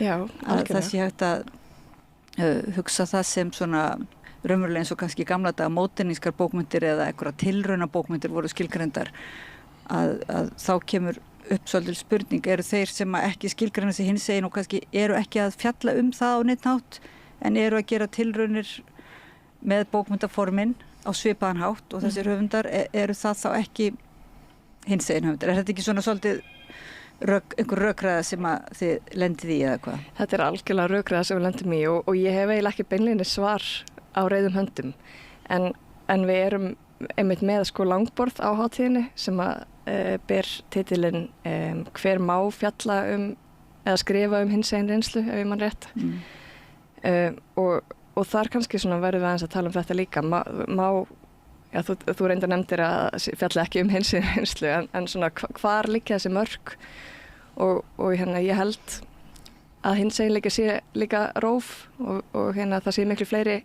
hinsegin þóttu sé ekki endilega búin að tilkynna það opinberlega eða tilkynna það jafnvel fyrir sjálfum sér. Við erum öll eitthvað staðar á einhverju flæðandi rófi bæði kyngerfi og kynvitund og kynhneigð og allt þetta. Þannig að þetta er flókið og hérna kannski bókmenntin eitthvað sem getur saminað okkur í þessu samtali. En einhver staðar einmitt alltaf flókið að vita hvenar þegar að tala til dæmis fötlun og vera að tala inngildingu og þegar það sagt svona við erum öll fötlu þar að segja það verið að svona víkka út og til þess að fólk átti sig á því að þessir fötluði eða þessir sem einhvern veginn öðruvísi séu ekki í einhverjum aflokuðum heimi en svo missar það kannski svolítið gildi sitt ef það allt í orðin allir sem eru orðnir eitthvað sem verið þannig að þessi baráttu fyrir réttindunum að þetta kannski svolítið fín lína eða hvað? Já, ég held að við þurfum líka bara að skoða samfélagið, bara moldina sem við erum að vökva og sá í að það sé kannski svolítið spurningin líka að hérna eins og með þessari hátíð þá langar okkur að búið til vettvang þar sem að þetta norm sem að við höfum vanist og lært og lesið út frá sé ekki það sem við erum að reyna, við sjáum til hvernig það tekst, að það sé ekki það sem við erum að ganga út frá, tala út frá í þessu tilfelli. Því ég held að við þekkjum það öll hérna, að við getum lesið ég get alveg sett mig einhvern veginn, bara oft þegar ég byrja að lesa bækur þá kannski sérstaklega kannski áður fyrr, þá ef það var bara ég og sögumæður og kannski karlkyns höfundur þá gekk ég alltaf út frá því að sögumæður verið gaggi niður karlmaður, hvítur jafnvel og millistéttar, einhvern veginn bara ómeðvitað og svo bara byrju, já, þetta er svört kona. Það var alltaf svona plot twist nánast. Þannig að svona aðeins að reyna að brjóta upp þá svona miðju.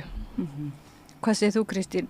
Þú ert nú búin að skrifa í mörg ár og hérna bæði skrifa, það ekki svona sem kynsegin og hinsegin og ekki eða hvað? Hvernig svona horfir þessi, hvar finnst þér þörfin liggja á því að skilgreina og vera með svona hátíðir? Ég myndi nú segja að þú veist, allir geti skrifað hinsegin eins og þetta langborð mun fjalla og auðvitað vilja allir skrifa það. Það er líka bara þetta allt inn í hug mamma mín að þegar ég fer að segja henni að hún vissi það nú lengi en að þegar svona kom út í var í svona fyrsta sambandinu við konu að þá fattaði hún hún var reyndar komin inn í það en þú veist allan hennar brunn af sögum sem þarna í hinsegin samfélaginu og þeir náttúrulega var alltaf undir jörðinni, undir heimsbrunnur sem að náttúrulega alnæmið opnar og þú veist þess að þegar það kemur upp þá bara kynnast læknarnir og hjúkrunarfræðingarnir og allt sjúkraliðsfólkið bara tegundafólki sem enginn vissi neitt Svo þetta svakalega brunnur af ósögðum sögum. Þetta eins og bara að finna olíulind. Og við búum í þannig heimi sem að, þú veist, kapitaliskum heimi, þannig að þarna rosaleg auðlind af lífi, af þú veist, bara margra alda sem að hefur alltaf verið bara kúað. Þurft að lifa undir borðum þakkaði niður og náttúrulega líka með allskins ofbeldi þannig að það náttúrulega rithöfundur sé náttúrulega þessi brunnur ótæmandi og það náttúrulega eins og búið að skrifa rosalega mikið svona sagt, við vitum rosalega margar sögur af alls konar köllum sem að voru bara rosalega hrifnir á konum og gerðu þær að því sem að þeir óskuðu sér að þær væru hvort það var meittu þær eða lofuðu það dáðu og það allt sem þeir eiginlega reistu sjálfan sig upp á ef maður svo má segja en við erum bara að þekkjum rosalega mikið tilfinningarlíf karl þú veist þessar karla sem að þú veist þessar ímynd af karlmanni sem að búa til í okkar svona heimi sem kannski við á Íslandi þurfum ekki endilega að tilheyra því að við erum ekki endilega þótt við höldum að við séum vestræn þá það líka við þurfum að læra að vera það að við erum svo ungt land eða þannig en þannig það sem ég vil eiginlega meina þetta hinsegin auðlind og þú veist, og já. En þegar þú ert þó ég vilja ekki að hún sé að þetta brunnur, sko, já. En þá það náttúrulega líka leið brunnur sem einmitt kapitalismin getur sótt í að það já, já, og hann þarf að þú veist að hann þarf að ná utanum hann þarf að græða á honum, hann þarf að, já, og það ekkert, sko, þú veist, AIDS-ið kemur og þá, og í framhaldi því giftingar samkynhneigðra og þá, þú veist, og þá allt í einu fer maður að sjá auðlistar þvottavélar í hommablöðum, sænskum hommablöðum á, sko, 10. áratugnum með eitthvað svona, sko, og svo giftingarhringi og allt svona, alls konar svona, það allt í einu, já, nú hægt að fara en líka kannski svolítið núna, kannski ekki svona, ég veit ekki, bókmennta heimurinn eða normið búið að taka yfir sem sagt svona hinseginleikan, það samt stundu velta maður fyrir sig að það hlýtur að vera ólíkt staða rithöfundarins hlýtur að vera ólíkt núna og þá þegar þú varst eins og að tala þetta við mömmu þína fyrir svolítið mörgum árum og hún að minna það á að þetta auðlend, þetta er ekki bara hún var ekki að minna það, hún var bara sögukona og hún komst í feikt en hún var að vísu búin að vera alltaf að segja mér einhverja sögur, einhverjum hommum sem að flúðu land þegar hún var unglingur, sko, sem byggu hennar nágrenni og var svona eiginlega svona aðeins, en ég meina hennar kitlaði fingurna af því að þetta voru svo mikla þetta eru fallega sögur já, og rosalega sögur, náttúrulega svakalega tragedía og mikil dauði og tókstreita, það er spennandi en ég er að menna núna drama en getur þú svona sett þig í, sko, þú veit orðin sko, reyndur höfundur núna og bara svona búin að vera í farabroddi líka í kannski í svona hinsegin bókmenntum á Íslandi en líka í ákveðinu svona form þess að bókmenntum bara að endun í einhvers konar bókmenntaform eða gera tilraunir og þreytandi svona í því þannig að það er kannski svolítið erfitt að bera þig saman við ungu skáldkonur sem að koma út úr skápnum en finnst þér núna finnur þú ennþá svona þörfina fyrir því að taka þátt í svona hátíð og að segja þessar sögur eða ferðu stundu kannski bara það eru allir hinn byrjar að segja þessar sögur ég þarf ekki að nú get ég bara að fara að segja einhver sögur einhverjum gamlum kalli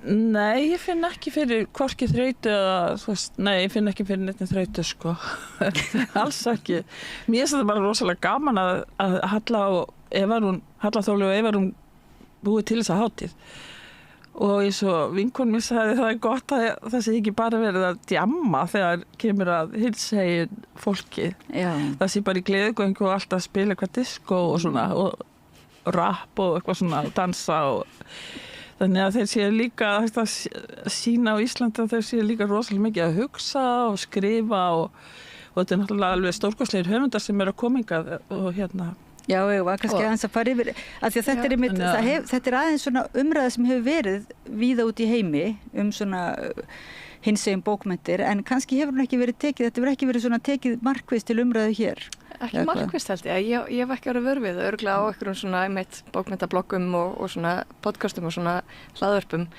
en ekki svona markviss búið til svið að mér vitandi sko og mér skilst að þetta sé fyrsta hinsegin bókmenntahátíðin á Íslandi Þannig að, já, tími til komin, finnst mér. Væntanlega mikil vinna sem liggur á baki að skipuleggja og Þetta er búið að ganga ótrúlega vel. Það er svona mitt núna að bresta á með öllu sem er svona getur aðeins farið úrskeiðis og einhver að miskilja þetta og hitt og svona sem gerist svona síðustu vikunni og það er svona hausverkurinn en vinnan hefur gengið vel og við höfum mætt rosalega miklu meðbyr. Og áhuga og hvatningu. Það er spenningur, maður finnur að það eru margir sem eru mjög spenntir fyrir þessari dagskrá og getur þú kannski bara svona sagt okkur bara nokkur eða sagt okkur frá þessum til dæmis gestum sem eru að koma? Já, algjörlega.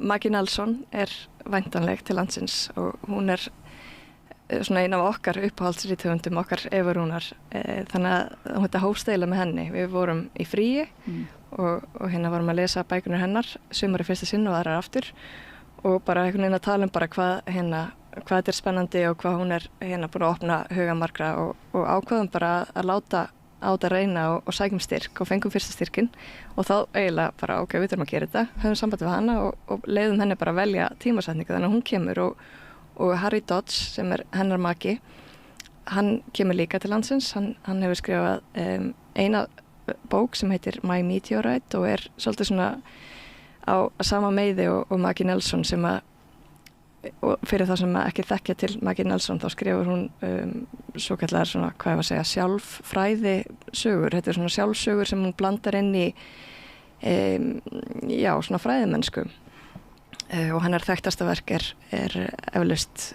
The Argonauts, þar sem hún að fjalla ýmislegt og meðal annars það að verða móðir og gangi í gegnum þá breytingu, kynnast maka sínum Harry Dodge og á sama tíma og hún einhvern veginn að verða móðir og þau einhvern veginn að gifta sig, þá hann líka að fara í gegnum hormónameðferð trans. Þannig að hún kom út 2017 já, alveg rétt og hérna var rosa svona já, fekk velun og já, bara markar, já. Markar svolítið stór spor og svona skrifir eins og þú ert að skrifa. Já, svona autoþeóri og hún svona Oddný Eir Bandaríkjanna.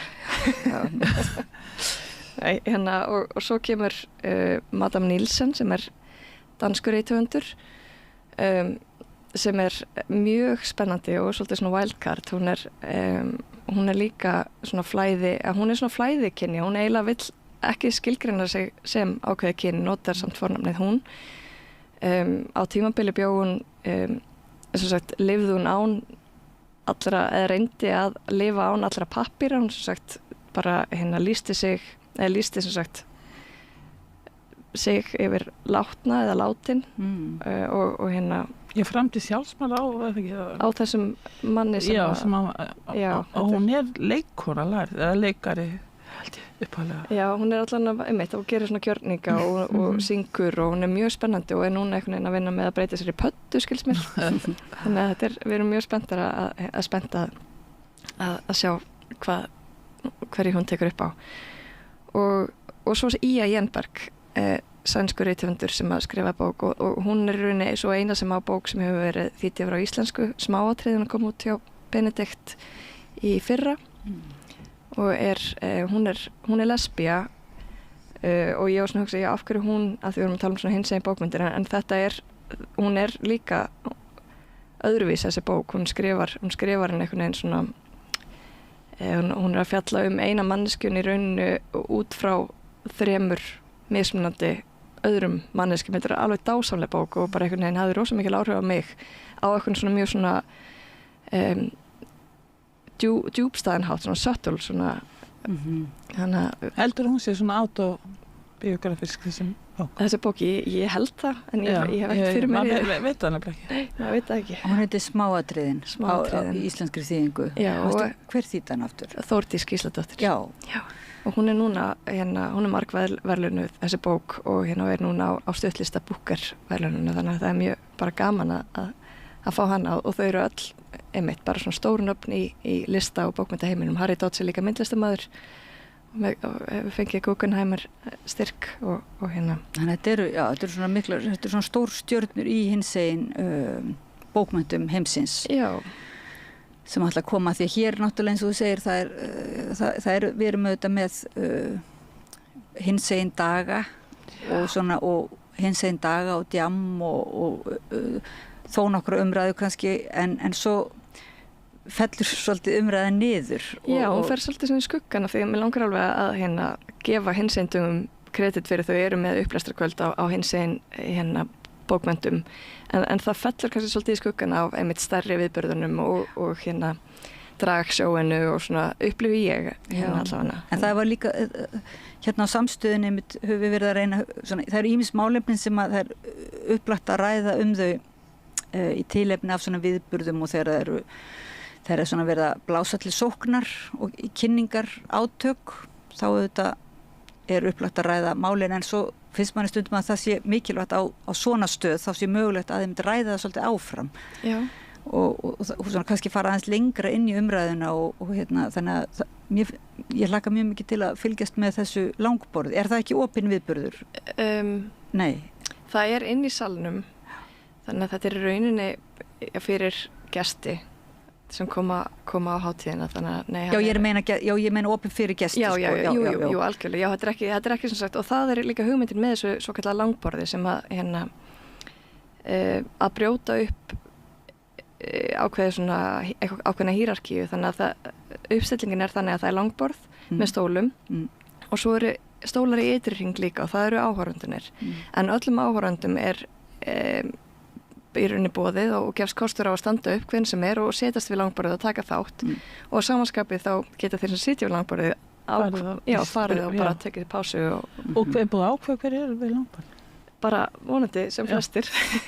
Já, það er bara ákveð þeir sem koma sem getur bara sest í borðið. Já, en hvað þetta er frábært. Þetta er náttúrulega það sem, eins og hún er einhvern tímann að tala um að Maggi svona gamaldags kennslu aðferðir þegar fólk situr og svo er kennarinn þarna á einum stað. Þú veist, það er að brjóta það. Já, það er hugmyndin. En ég get alveg sagt samt að Ásta Kristín Benediktsdóttir hún á þessa hugmynda að umræðefni og hún verður á staðinum og þannig að við verðum okkur verður ekki orða vant. Nei, hún hefur nú verið leiðandi í svona hinsegin umræðu og samræðu, þannig að þeir eru búin að draga borðum, en finnst ykkur ef að taka rétt undir lokin ómögulega spurningur svona stöðuna í íslensku bókmenntum hvað finnst ykkur svona greinilega munu íslenska bókmyndir hafa gott að því kannski að fá svona innblástur frá þessum höfundum væntanlega, fyrst að því leggi þessa vinnu á ykkur að draga þessar erlendur raddir hingað inn í samræðu við íslenska bara lesendur og höfunda og þannig að getur aðeins sagt mér svona hvar kom þessi þörf, hvernig sprettur þessi þörf upp? Ég held kannski, ég upplifi bókmenntaheiminn í dag mjög spennandi, íslenska bókmenntaheiminn og mikið á svona drífandi höfundum sem að gera alls konar eins og Svikaskáldin að flytja inn höfunda líka reglulega í mengi og þannig að kannski má segja líka að við höfum upplifað bara þetta er hægt, það er þörf en það er líka þorsti eftir eitthvað svona, og ég upplifi bókmenntaheiminn lifandi og skemmtilegan og kannski þess vegna þess virði að vökva enn fremur og ekki einhvern veginn bara nú eru eins einn daga búnir einhvern veginn heldur bara, það er lifandi bókmenntaheimur, hann er að kalla eftir vökvun, við skulum halda áfram meðan það er þannig og líka svolítið einkennandi að núna ert þú til dæmis rithöfundur sjálf og ert að skipuleggja þennan viðburð. Kristín, þú ert með sýningarými og viðburðarými líka. Mér finnst það svolítið tíman að tákna að listamenn eru ekki bara kannski að skrifa inn í annars konar form og gera tilraunir með það, heldur beinlínis að líka útvíkka miðlunarformið og taka þátt mikið í því að flytja inn höfunda, taka sér einhvers konar svona dagskrárvald. Er það ekki svona orðið frekar algengt núna meðal listamanna? Jú, ég held að það sem líka. Við að flytja inn hinsegin höfund á áramótaljóðunum. Já, einmitt. Já, þú ert búin að vera með skipuleggja áramótaljóð. Já, með nokkrum. Þannig að viltu segja hver það er? Eileen Miles sem er hana. En ég vona að hún komi, það er nú aldrei að vita með hana. Ég held að þetta sé líka einhver ákveðin mótspyrna kannski. En það sem náttúrulega í bókmyndu það er náttúrulega það er lesararnir sem við þurfum. Já. Að fólk lesi, að það þarf að upplýsa lesendur. Það þarf að hafa námskeið í lestri, lestranámskeið. Finnst þér svona lesendur ekki alveg vera með að nota? Nei, ég meina það er bara fækkun. Lesunum fækkar. Já, bara yfir höfuð. Höfundum fjölgar. Lesendum fækkar. En við lesum nú hvert annað líka.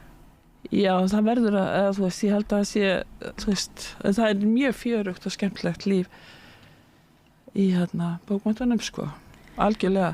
Og eins og einmitt hún, Maggi og þessir amerísku höfundar eru svona einhvern veginn með svona æðislega, svona örlætis hreinskilni einhvern veginn, svona sem einmitt þú og Eva og þú, Oddný, hafið algjörlega masterað og En kannski þetta svolítið góða punktu með lesenduna og ég segi við lesum hvert annað. Kannski það þess vegna sem að við finnum þessa þörf að vera flytja inn höfundar sem við erum að lesa til þess að breiða út boðskapin. Við vonum að þetta vera ekki bara rithöfundar á hátíðinni heldur.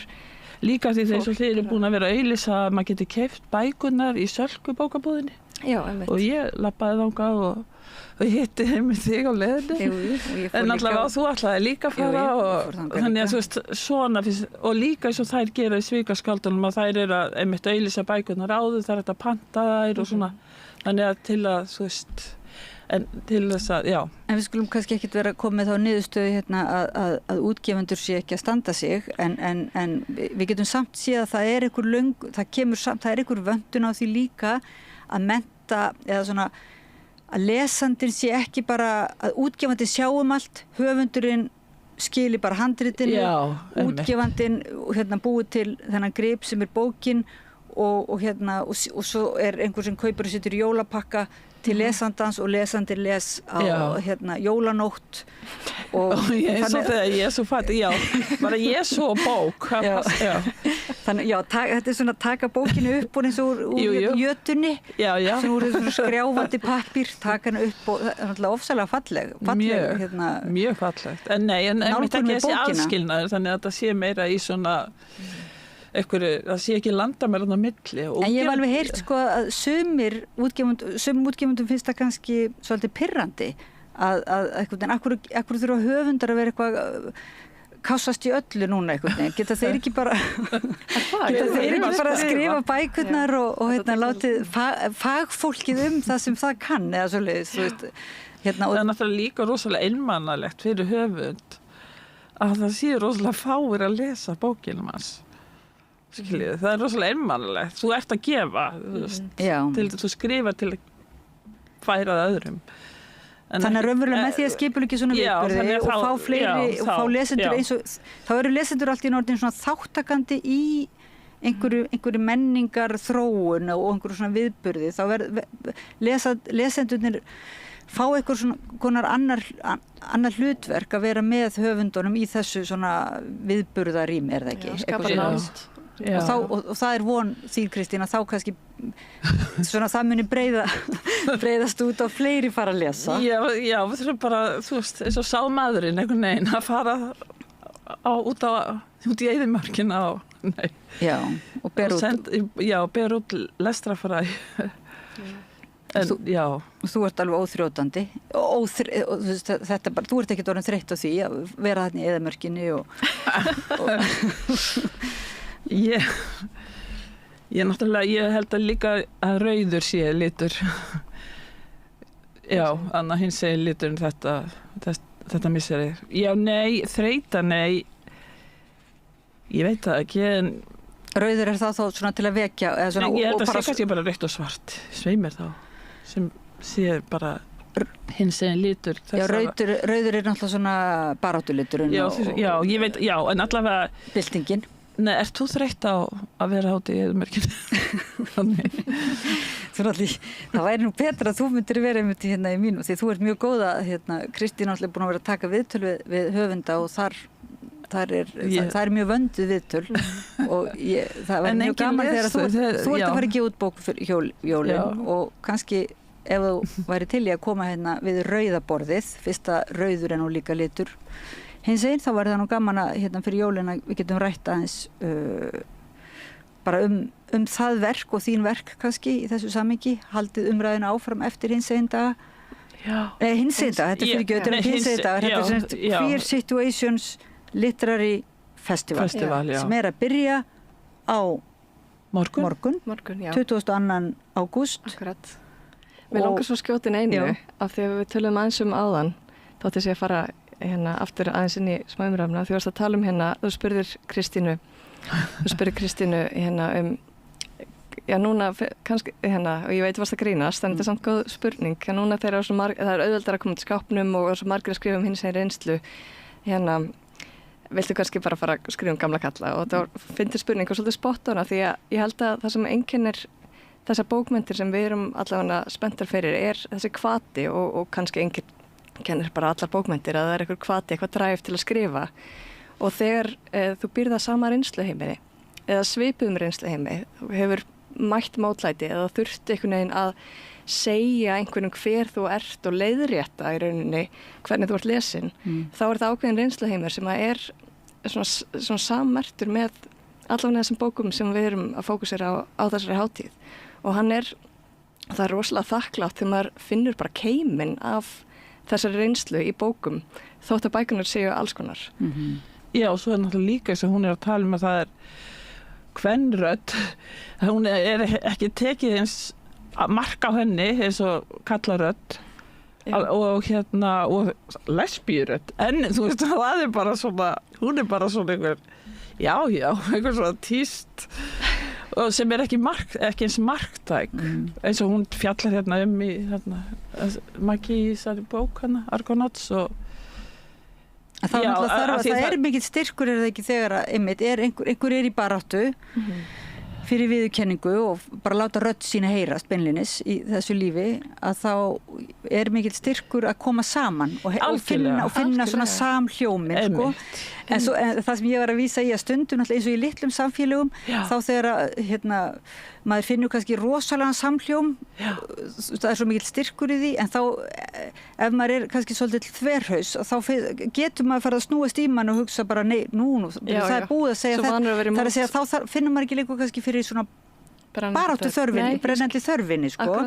En þá kemur það samt sko að þá eru þessi queer situations dagar þeim er lokið og þá kemur grár veturinn framundan og það er og þá hún heldur áfram, við finnum alveg bakslag líka bara í sko feminisma, bara tónlistin sem að ungar stelpur eru að hlusta á í dag, ég bara get ekki tala það, bara með fæ kökk í hálsin. Já, það er bakslag í mjög miklu sem þessari baráttu, menn fannst eins og væri svo mikill samhljómur að við getum slakað á, en svo virðist þeim þetta ekki vera, svona á mörgum sviðum. Nei, bara því miður, og það var svo flott hvernig bókin hans Harry Dodds byrjar á okkur vísun og ég man ekki hvort að hann skrifar þetta eða hvort hann vísi einhvern annan, en hann segir eitthvað svona spurðu hestana á hringekjunu hvort að þeim finnist gaman í hringnum og spurðu ölduna hvort hún sé að drukna. Þetta er svona svolítið þetta sem við erum að hugsa bara við erum svo vön einhverju bara andrúmslofti að við tökum ekki eftir því og við þurfum að taka eftir því, við þurfum að vita bara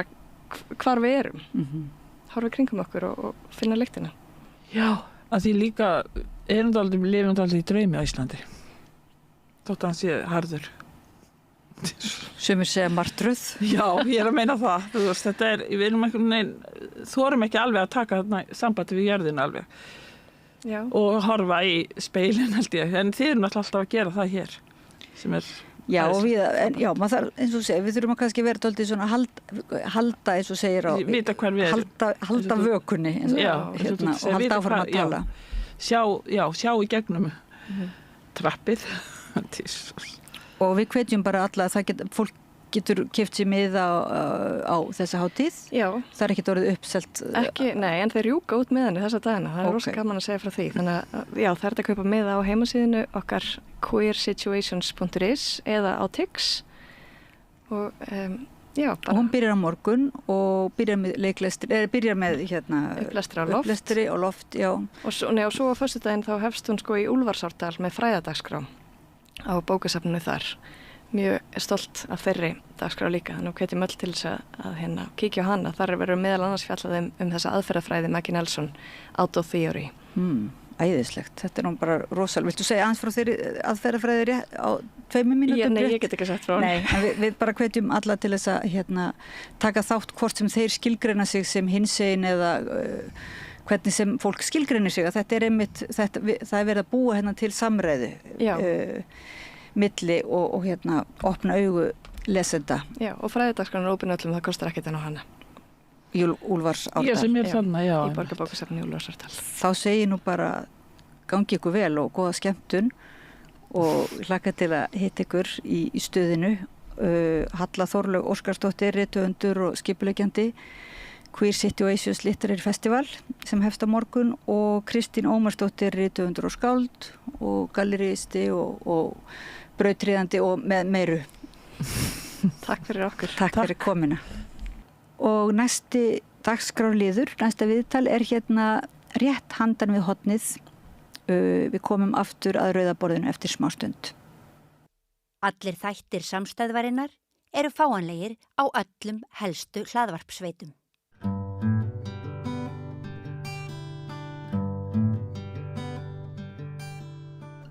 Komið sæl og verið velkomin að rauðaborðinu. Ég heiti Oddný Eir og til mín komin Helga Edvardsdóttir sem varaformaður ME félagsins sem langar til að biðja að útskýra fyrir okkur hvað ME og ME félagið.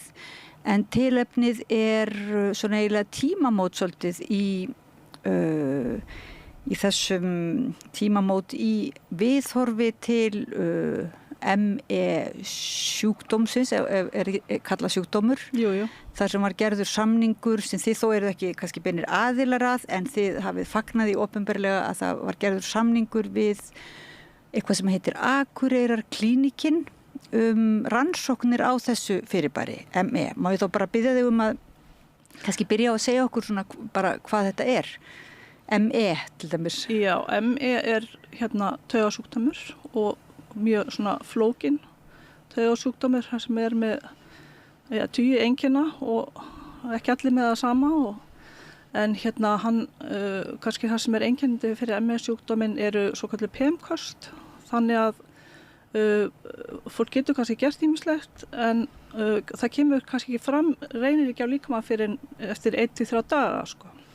Þannig að það oft erfitt svolítið að finna hennan gullna milliveg hvað maður getur og getur ekki og svo getur þetta verið misjafnt hvað svo dagamunur á fólki. Svo hefur þetta verið, þetta svona langvarandi taugasjúkdómur eins og segir en hefur verið mjög mikið tengdur við eins og vírussýkingar eins og í kjölfar á vírussýkingum ekki satt. Jú. Og þess vegna kannski fær eiginlega eða fer þessi greining eða þessi sjúkdómur svolítið inn í umræðuna á síðustu misserum vegna COVID, vegna þessa hvað þetta langvarandi COVID eða? Jú, já, væntanlega á íslensku, já, long COVID eins og við kalla það. Já. Og svo, það kannski ekki svona beint gaman að segja frá því en svona einhverju leiti þá fögnum við sem erum með ME vírusnum þó þetta hefði allir óskað þess að hann hefði ekki komið sko.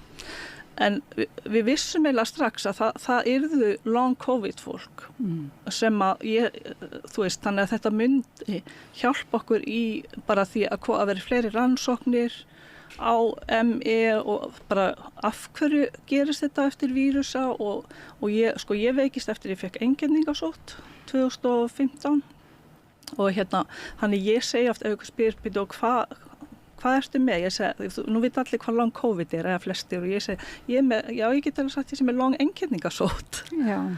Þannig að, og fólk sem fer svínaflensu og bara þessa vírusa. Og Akureyrar, það ekki? Núna Akureyrarklínikinn kennd við Akureyrarveikina, já. Já, vegna Akureyrarveikina sem var vírussjúkdómur og stór hluti, eða einhver hluti allavega, svona merkjanlegur hluti þeirra sem fengu þennan vírussjúkdóm á sínum tíma glímdu við svona alvarlega eftirköst. Já. Og það eins og þessi eftirköst ólíkra vírussýkinga eða veirusýkinga birtast svona á svolítið svipaðan hátt þótt enginn séu einmitt margvísleg að þá er það núna til umræðu allavega að rannsaka þetta sem einhvers konar heild, það ekki? Jú, mér lesti mitt bara mjög vel á það með Akureyrarklínikana þessu bæði að fara inn á ME og long COVID. Þetta mjög tengt, þú veist, ég náttúrulega þekki ekki COVID það vel en þú veist, ef það eitthvað sem ég get stungið inn á þá það til dæmis lungnavandamálin eftir COVID, það hefur ekki verið þekkt í ME þannig það kannski annarkvort verður þau greint bara með long COVID eða ME og þá það bara eitt af einkennunum sem bætist við sko. Núna virðist við vera svolítið ráðalaus og heilbrigðiskerfið einhver leiti ráðalaust gagnvart þessum einmitt eftirköstum eða þessum einkennum sem eru svona falla svo litið milli skers og bári eða svona og oft talað ruslakistu eins og áður var talað síþreytu og vefjagigt og margir sem að kannski fengu slíka greiningu en vissu síðan ekki alveg hvað þetta að gera við það vegna þess að það var ekki kannski það ekki beinlínis, hefur ekki verið, það hefur ekki verið neina svona tiltekin úrræði sem að fólki hefur bent á. Þannig að það einhvers konar svona úrræðaleysi sem að einkennir þennan félagsskap eða hvað? Já, það líka bara, þetta ekkert auðvelt fyrir lækna heldur sko, því þetta í rauninni eins og þangað til að finna eitthvað aðfylgd að greina þetta með blóðpröfu eða hvað veit ég, mænustungu eða heilaskanna, þú veist, að þá þetta í rauninni greining með útilokunaraðferð. Þannig það þarf að rannsaka, skoða, athuga svo margt áður en að fólk færi þessa ME-greiningu. En svona þessi PM-kösti eins og ég segja að það rauninni sterk vísbendingu að það sé ME til staðar. Og ME, þá byrjað að skilgreina sem þetta langvarandi COVID eða eftir COVID sé ME líka. Það er búið að ME búið að einhvern veginn að orðin svona eins og yfir hattur eða hvað? Já, ég vil nú að segja að það kom mér bara eiginlega skemmtilega óvart þegar ég var að hlusta á hana á opninni hana á Akureyrarklínikinni þegar Friðbjörn læknir sem nú kannski svona í forsvari fyrir því sko að hvað var lögð mikil eiginlega meiri áherslu á ME heldur en long COVID að því það var tímabil, það voru við svolítið hræddir með ME myndi gleymast í allir long COVID umræðinni þannig að Nú var gerð mynd, hún var sýnd í Ríkissjónvarpinu fyrir kannski 2 árum eða sem að hét örmögnun úti á jaðri eða örmögnun á jaðrinum, getur það verið rétt hjá mér, rétt munað, sem að ME-félagið stóð fyrir gerð þessara myndar eða hvað. Já. Þetta vakti nú marga heldur til umhugsunar því að þarna er einstaklingar sem segja sína reynslusögur og kannski svolítið margir sem gátu samsamað sig þessari reynslu eða þessari upplifun án þess að nokkuð tíman hafa dottið í huga að þetta væri einhvers konar veiki eða... Já, ég held það sem kom kannski bæði með þessari mynd var að fólk kannski áttaði sig á því býtu þetta hljóma svolítið svo verið að lýsa mér. Þannig að fólk fór kannski aðtöðu, þetta eitthvað annað en að því margir fá þunglyndisgreiningu eða slíkt sko. Eða burnout og þannig að fólk hugsa bara, getur verið að ég sé kannski með þetta og fer kannski að skoða þetta betur og eins með nú fæ ég alveg heilaþoku, það fylgir ME líka, heilaþokan. Þannig ég búin að gleyma hvað hittadrið var sem ég ætla að segja. Við bara syndum út úr þokunni og það kemur á, við finnum það aftur. Jú, ég man það núna.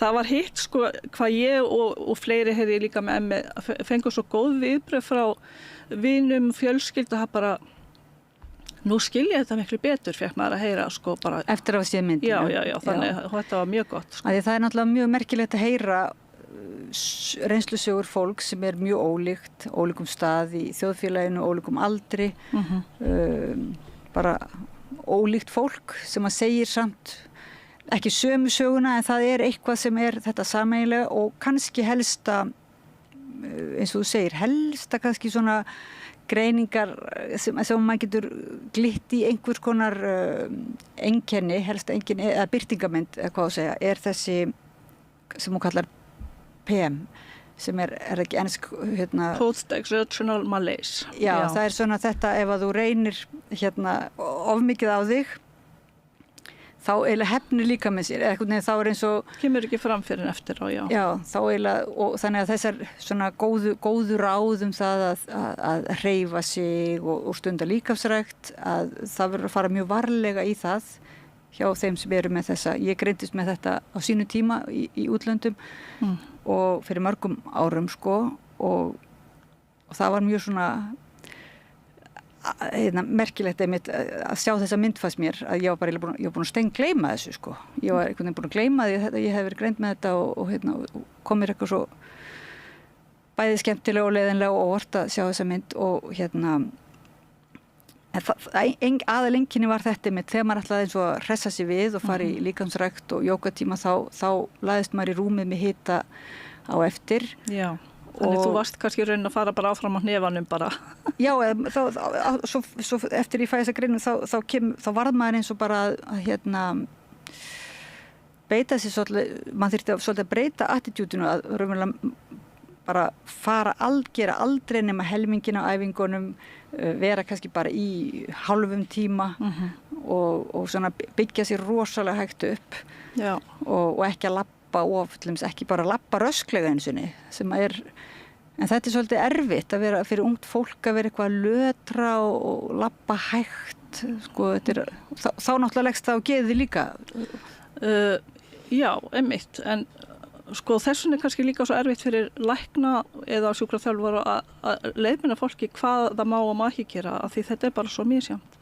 Þannig að ein aðferð sem að ég notaði til að hægja á mér, ég labbaði til dæmis alltaf mjög hratt, að ég var með úr sem að víbraði mig þegar púlsinn fór yfir 100. Þannig að það voru einhverjum svona útreikningar sem ég kann ekki lengur með að fara í rauninni með við aldur eitthvað svona þátti púlsinn ekki fara yfir 93 slög. Og þannig og þetta bara með þetta úr það þjálfaði mig því að labba hægar. Og ég bara mæli eindregið með því að þú veist og fólk verður bara svolítið að þreifa sig áfram og einmitt kannski frekar að byrja hægar að fara að ganga. Nú ef að það í lagi næstu 2-3 daga þá kann það bara aðeins lengra næst. Frekar hinn endan sko að fara 5 kilometra og vera bara frá í viku eða eitthvað sko. Og eins sem bent ég stundum fólki á sem að ætlaði að fara taka sér svona taki og að fara kannski varlega ef hugsanlega ef að fólk hefur verið með einhvern vírussjúkdóm áður vegna þess að það oft svo ofróttækt að fá sér kannski 20 glös af einhverju turmerik bombu eða einhverju svona heilsudrykkjum eða svona heilsuvörur sko sem eru örugglega kannski góðar út af fyrir sig en geta verið svo raunverulega hættulegar að því að þær mynda einhvers konar svona sjokk áhrif sem fyrir suma mjög gott sko en fyrir þessa vírusa þá einhvern veginn eins og þeir liggja í leyni þessir vírusar og svona virðist einhvern veginn stökkva þá úr fylgsni sínu eða þannig að ég Jú, kannski líka bara sko margir sem fara í það bara þú veist, nú ætla ég að taka öll vítamin og turmerik og engifer og ég veit ekki hvað allt saman sko og svo veist ekkert hvað að hjálpa og hvað að gera verra sko, þannig að þá að gera einmitt bara svona eitt í einu. En hver þín saga? Núna ert þú í þessum, þetta eru félagasamtök sem beita sér fyrir umverulega svona samhjálp og að upplýsa fræðandi samtök. Þú kemur inn í þau verandi þá, væntanlega, með þessa greiningu, hvernig þín, má segja, saga?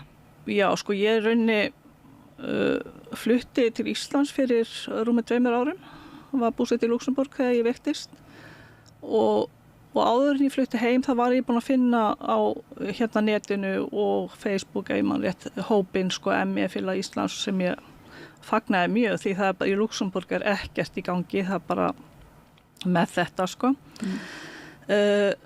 já þannig að mér fannst það rosalega flott fyrir okkar fámenna land hér að vera með svona gamalt og öflugt félag og ég hef alltaf verið svona mikið í félagsstörfum þannig að og var eiginlega búin að lofa mér að eftir veikindi nú get ég ekki verið lengur svona virkið því en já, nú var ég varaformaður félagsins núna í vor þannig að maður freistast alltaf til þess að þú veist, mann langar bara að hjálpa. Freistast til að fara fram úr sér? Og fara fram úr sér en bara líka því fyrstu árin eru svo erfið þegar maður kannski einn í þessu, ekki bara erlendis, heldur líka örugglega margir sem hér sem eru einir, sem veit ekki hvað í gangi og þá svo gott að geta leita til einhverja og ekki bara endilega, þú veist, líka bara verið í sambandi við eitthvað sem maður getur tala bara beint við. Ég hef eignast vinkonur í gegnum þetta og það, já, bara svo gott að tala við eitthvað sem veit hvað maður gangi í gegnum. Og finnst þér eins og þú segir þetta eru margvísli engin og svolítið erfitt að festa fingur á, setja fingurinn á nákvæmlega hvað það er og greiningin svolítið oft erfið þá. En upplifir þú það þegar þú ert að tala við fólk, félaga þína, að þetta sé klárlega einhver reynsluheimur sem þið eigið sameiginlegan? Já, alltaf að einhverju leiti sko. Þannig að ég heldur sé nú flest þannig með svona sumir með ljósfælni og fyrir lykt og hljóðum sko og það misjafnt eða hvort ég fylgja verkir eða ekki og svo koma einkenni líka að fara. Ég var alveg með í rúmt ár með svona hljóðfælni og það var ekki bara að ég trufluði mig heldur, það var bara eins og ég væri með eyrnabólgu sko. Þannig að og við reynum svona öll að vera ekki á mikið í sviðsljósinu og til þess að bara það líka bara tekur orku frá manni. Bara öll hljóð, öll hreyfing fara á svona mannasamkomur þar sem mikið af fólki, þetta svo mikið áreiti að þetta tekur svo miklu orku frá manni. Þannig að maður þarf að hugsa þetta svolítið mikið sko en ég meina einkenni kannski upphafi voru svona og sem ég heilt marga tala eru svona þrýstingur í höfðinu. Mér leiði alltaf eins og ég veri með hjálm á höfðinu en það skýrist þá seinna heiti á ME náttúrulega sko meðal annars heilabólgur sem að ég best veit og tel að yfirleitt það farið þegar kemur að greiningu og rannsóknum og svona þannig að það sést ekkit endilega hjá öllum sko. Svo fylgja þessu oft miklu vöðvaverkir þannig að ég til dæmis og flensu líka einkenni þannig að mann líður bara alltaf eins og maður sem hitt á beinverki og það nú einn hlutin sem að ég var búin að vera með í mörg ár þess að vöðvaverki sem ég er búin að vera með laus við núna í 8 mánuði held ég sem mjög jákvætt og mjög gott. Hvað kemur til? Það eru ekki til neins sérstök lyf svona eða? Já, ég veit nú ekki, ég veit ekki, ég í lagi að tala lyf hérna, þú veist, að því til dæmis í Facebook-hópanum þá ekki mælt með því að vera að mæla með einhverjum lyfjum, þú veist, en að því ég ekki lyfjafræðingur, en margir sem eru með ME þeir taka svo kallar LDN og ég til að það hafi hjálpað mér að þessu og ráðgjöf sem ég fekk þegar ég var í Hveragerði í fyrrasumar að ég ætti ekki að gera neitt. Helst ekki að fara út að labba og ekki lyfta neinu og það í rauninni þannig að maður verður bara að hætta eins mikið og mann langar að gera eitthvað. Því fylgdu bara verkir. Þannig að ég finn það leið. Það eitthvað sem ég get ekki staðist, það að halda barnaböndunum minn. Og þá tekur maður þeim afleiðingum bara, það allt í lagi. Þú veist, maður fær verki bara af og til. Það annað en að vera með á stöðu, sko. Og þetta, svona lærir maður bara líka inn á þetta. En ef þú vilt losna með verki að þá kannski gott að gera ekki neitt en einhvern veginn sé maður fyrir sér þá ákveðin vítarhringa það getur orðið til annar vandi sko við ofmikla kyrrstöðu og bara félagsleg einangrun og annað. Já. Þannig að það verið að leita leiðir eða ekki hvers konar, það bara beinlínis verið að leita hvers konar endurhæfing jákvæð. Og það líka, sko, að því hún, nú mann ekki augnablikinu hvað hann heitir læknirinn Birna held ég, í Hveragerði. Hún náttúrulega hefur verið að taka saman svona long COVID og ME-hópa og þar erum við látin prófa bara alls konar og höldum svona dagbók, sko, yfir hvað tekur orku, hvað gefur okkur orku og þar komst ég til dæmis að því að svona köld böð hjálpa mér mjög mikið, þannig að þá að því ég hef mjög gaman að fara í Laugar en ég var eiginlega hætt að fara að því ég var bara svo örmagnu eftir laugina. Ég meina, venlegt fólk finnur alveg svona svolítið þreytu eftir að fara í pottinn og svo leis og þá í Hveragerði komst ég að því ef ég fer í kalda pottinn eftir að vera búin að vera í laugin og pottinum að þá leið mér miklu betur og það hafði ekki svo mikil eftirkost. En sko, fyrir ekki að vera með einhvern svona þrætubók þegar þú segir að þú fengir ráðum að gera ekki neitt en þú ferð samt í sund Ég ekki að fara að synda. Nei.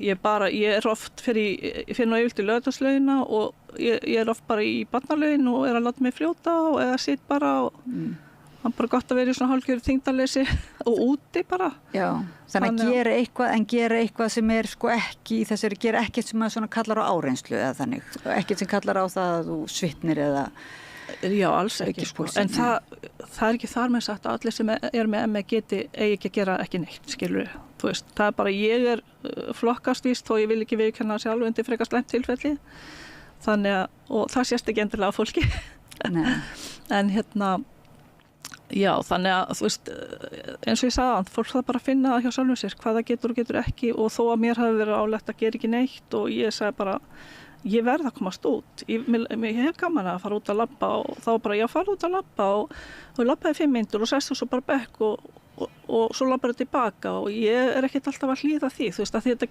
gefur líka mikið fyrir bara að maður verði ekki þungur og svoleiðis, sko. Fyrir andanu þetta, það er. Já, ég meina, fólk segir að sko, ef þú heldur svona áfram að þá bara fer þetta alltaf hægt og hægt versnandi en þá segi ég þú veist, hver er munurinn að ég strax núna byrja bara að gera ekki neitt eða ég bara mér farið þá hægt og rólega versnandi en ég þá alltaf minnst að gera eitthvað skemmtilegt hérna í næstu 10-15 árin, ég veit það ekki og þá eru kannski búið að finna lækningu, hver veit. Já, þannig að þú vilt freka gera aðeins, ögraði pínulítið, hætta á það að versna til þess að vera ekki einmitt bara í leiðendum og svo kannski auðvitað sagt greiningi skiptir máli fyrir fólk til þess að geta þá átta sig á því hvers konar úrræði eru hugsanlega góð og í þessu tilviki þá er fólk eiginlega beðið að vera vakandi fyrir sínum einkennum meðan það að það þarf að vera þáttækundur í að finna úrræðin, kannski meir en í öðrum greiningum. Já, það verður hver að finna þetta hjá sér eins og ég segi, þú veist, það bara lækna get ekki bara sagt, heyrðu, nú máttu bara gera þetta og þetta af því það gæti jafnvel verið mikið fyrir einhvern og fyrir aðra gætu við gert meira, þannig það kannski heldur ekki sem þetta vera að hamla fólki ég held að sé ágætt að gera allt sem maður getur. Já, sumir segja sko að það er náttúrulega kannski viðtekin það er oft sagt gagnvart svona ýmsum greiningum að Íslendingar eru kannski duglegir að greina sumt og þá kemur auðvitað strax upp þessi rödd, er það ekki verið að ofgreina og verður fólk ekki kannski bara of upptekið af því, af þessari greiningu og fer að verða greiningin, þetta er nú oft talað í svona á þessu geðsviði og hérna að það sé einhvers konar stimplun og fólk eins og bara líti á upplifi sig í sínum takmörkunum sjálfsmyndin verði þessi takmarkandi veruháttur en ekki möguleikarnir sko. Hverju svarar þú þegar einhverja svona raddir heyrast? Sko, ég myndi segja bara með ME er eiginlega lífsnauðsynlegt bara að fá greininguna af því yfirleitt er verið að ráðleggja öllum, bara farið meira út, hreyfa þeim meira og það getur bara beinlínis verið hættulegt. Þannig það er eiginlega bara nauðsynlegt og ég upplifði að freka þannig að við svona í ME, þú veist, okkur langar að gera rosalega margt, þannig að þess vegna kannski svíður manni að margir fá kannski þunglindis eða burnout eitthvað svona greiningu, af því það er kannski öfugt við fólk sem er þunglind að þú veist, það vil kannski bara breiði yfir höfuð og svona, okkur langar að gera allt, þú veist, þannig að, og margir hverjir komu svolítið svona, margir voru mjög ofvirkir, svona vinnu, algar og allt þetta, sko, og svo er það bara kýldið niður og það er bara, þannig ég er ekki alveg að sjá, ég held þetta sem er að jákvætt heldur en neikvætt að fá greininguna og þá bara eins og ég sé, sko, ég fekk greiningu 4 árum eftir ég veiktist og það bara opnaði svona, nú skil ég að því ég var alltaf að reyna meira og svo hrundi með þær og aftur meira og aftur hrundi með þær og já, þannig þá fór maður loksins að reyna bara að finna þetta jafnvægi. Og hvernig getur þér versnað svona meira eins og þú segir, ef að fólk, það er lífshættulegt segiru, er fyrir hlustendur sko, leiðir þessi sjúkdómur til dauða, má segja það? Ég myndi segja ekki beint. Það fólk þrætir alveg þetta. Ég meina, verstu tilfellin eru þau að fólk er bara í myrkvu herbergi og það getur ekki talað, það þolir ekki snertingu, það getur ekki borðað og einhverju konu með svona, er ekki sonda er það kallað held ég og fær næringu í gegnum bara í magans, beint í magans sko. Já. Og það er nú nýlegt tilfelli í Bretlandi sem að ung stelpa lést bara úr vannæringu og það er það búið að vera þar ferli mikið hann á úti þar sem að niðurstaðan var í rauninu svo, ég veit ekki hvað þetta kallast, þetta eitthvað svona nefnd sem að skoðar bara hvað hefði getað farið betur og þar einmitt bara, þú veist, það bara að kynna þetta allt betur fyrir læknum, sko. Þá var þetta bara, þú veist, hún gat ekki verið á spítalunum, það var alltaf mikið áreiti og þeir treystin ekki til að fara heim með svona sondusk, rör í maðanum, sko. En það, já, en kannski það sem erfiðast bara þetta fólk sem bara lokað inni og missir móðinn raunverulega bara. Þetta kannski rosaleg. Það eru margir, þeir sem geta, þú veist, þeir reyna að skrifa eitthvað, sko, koma einhverju frá sér.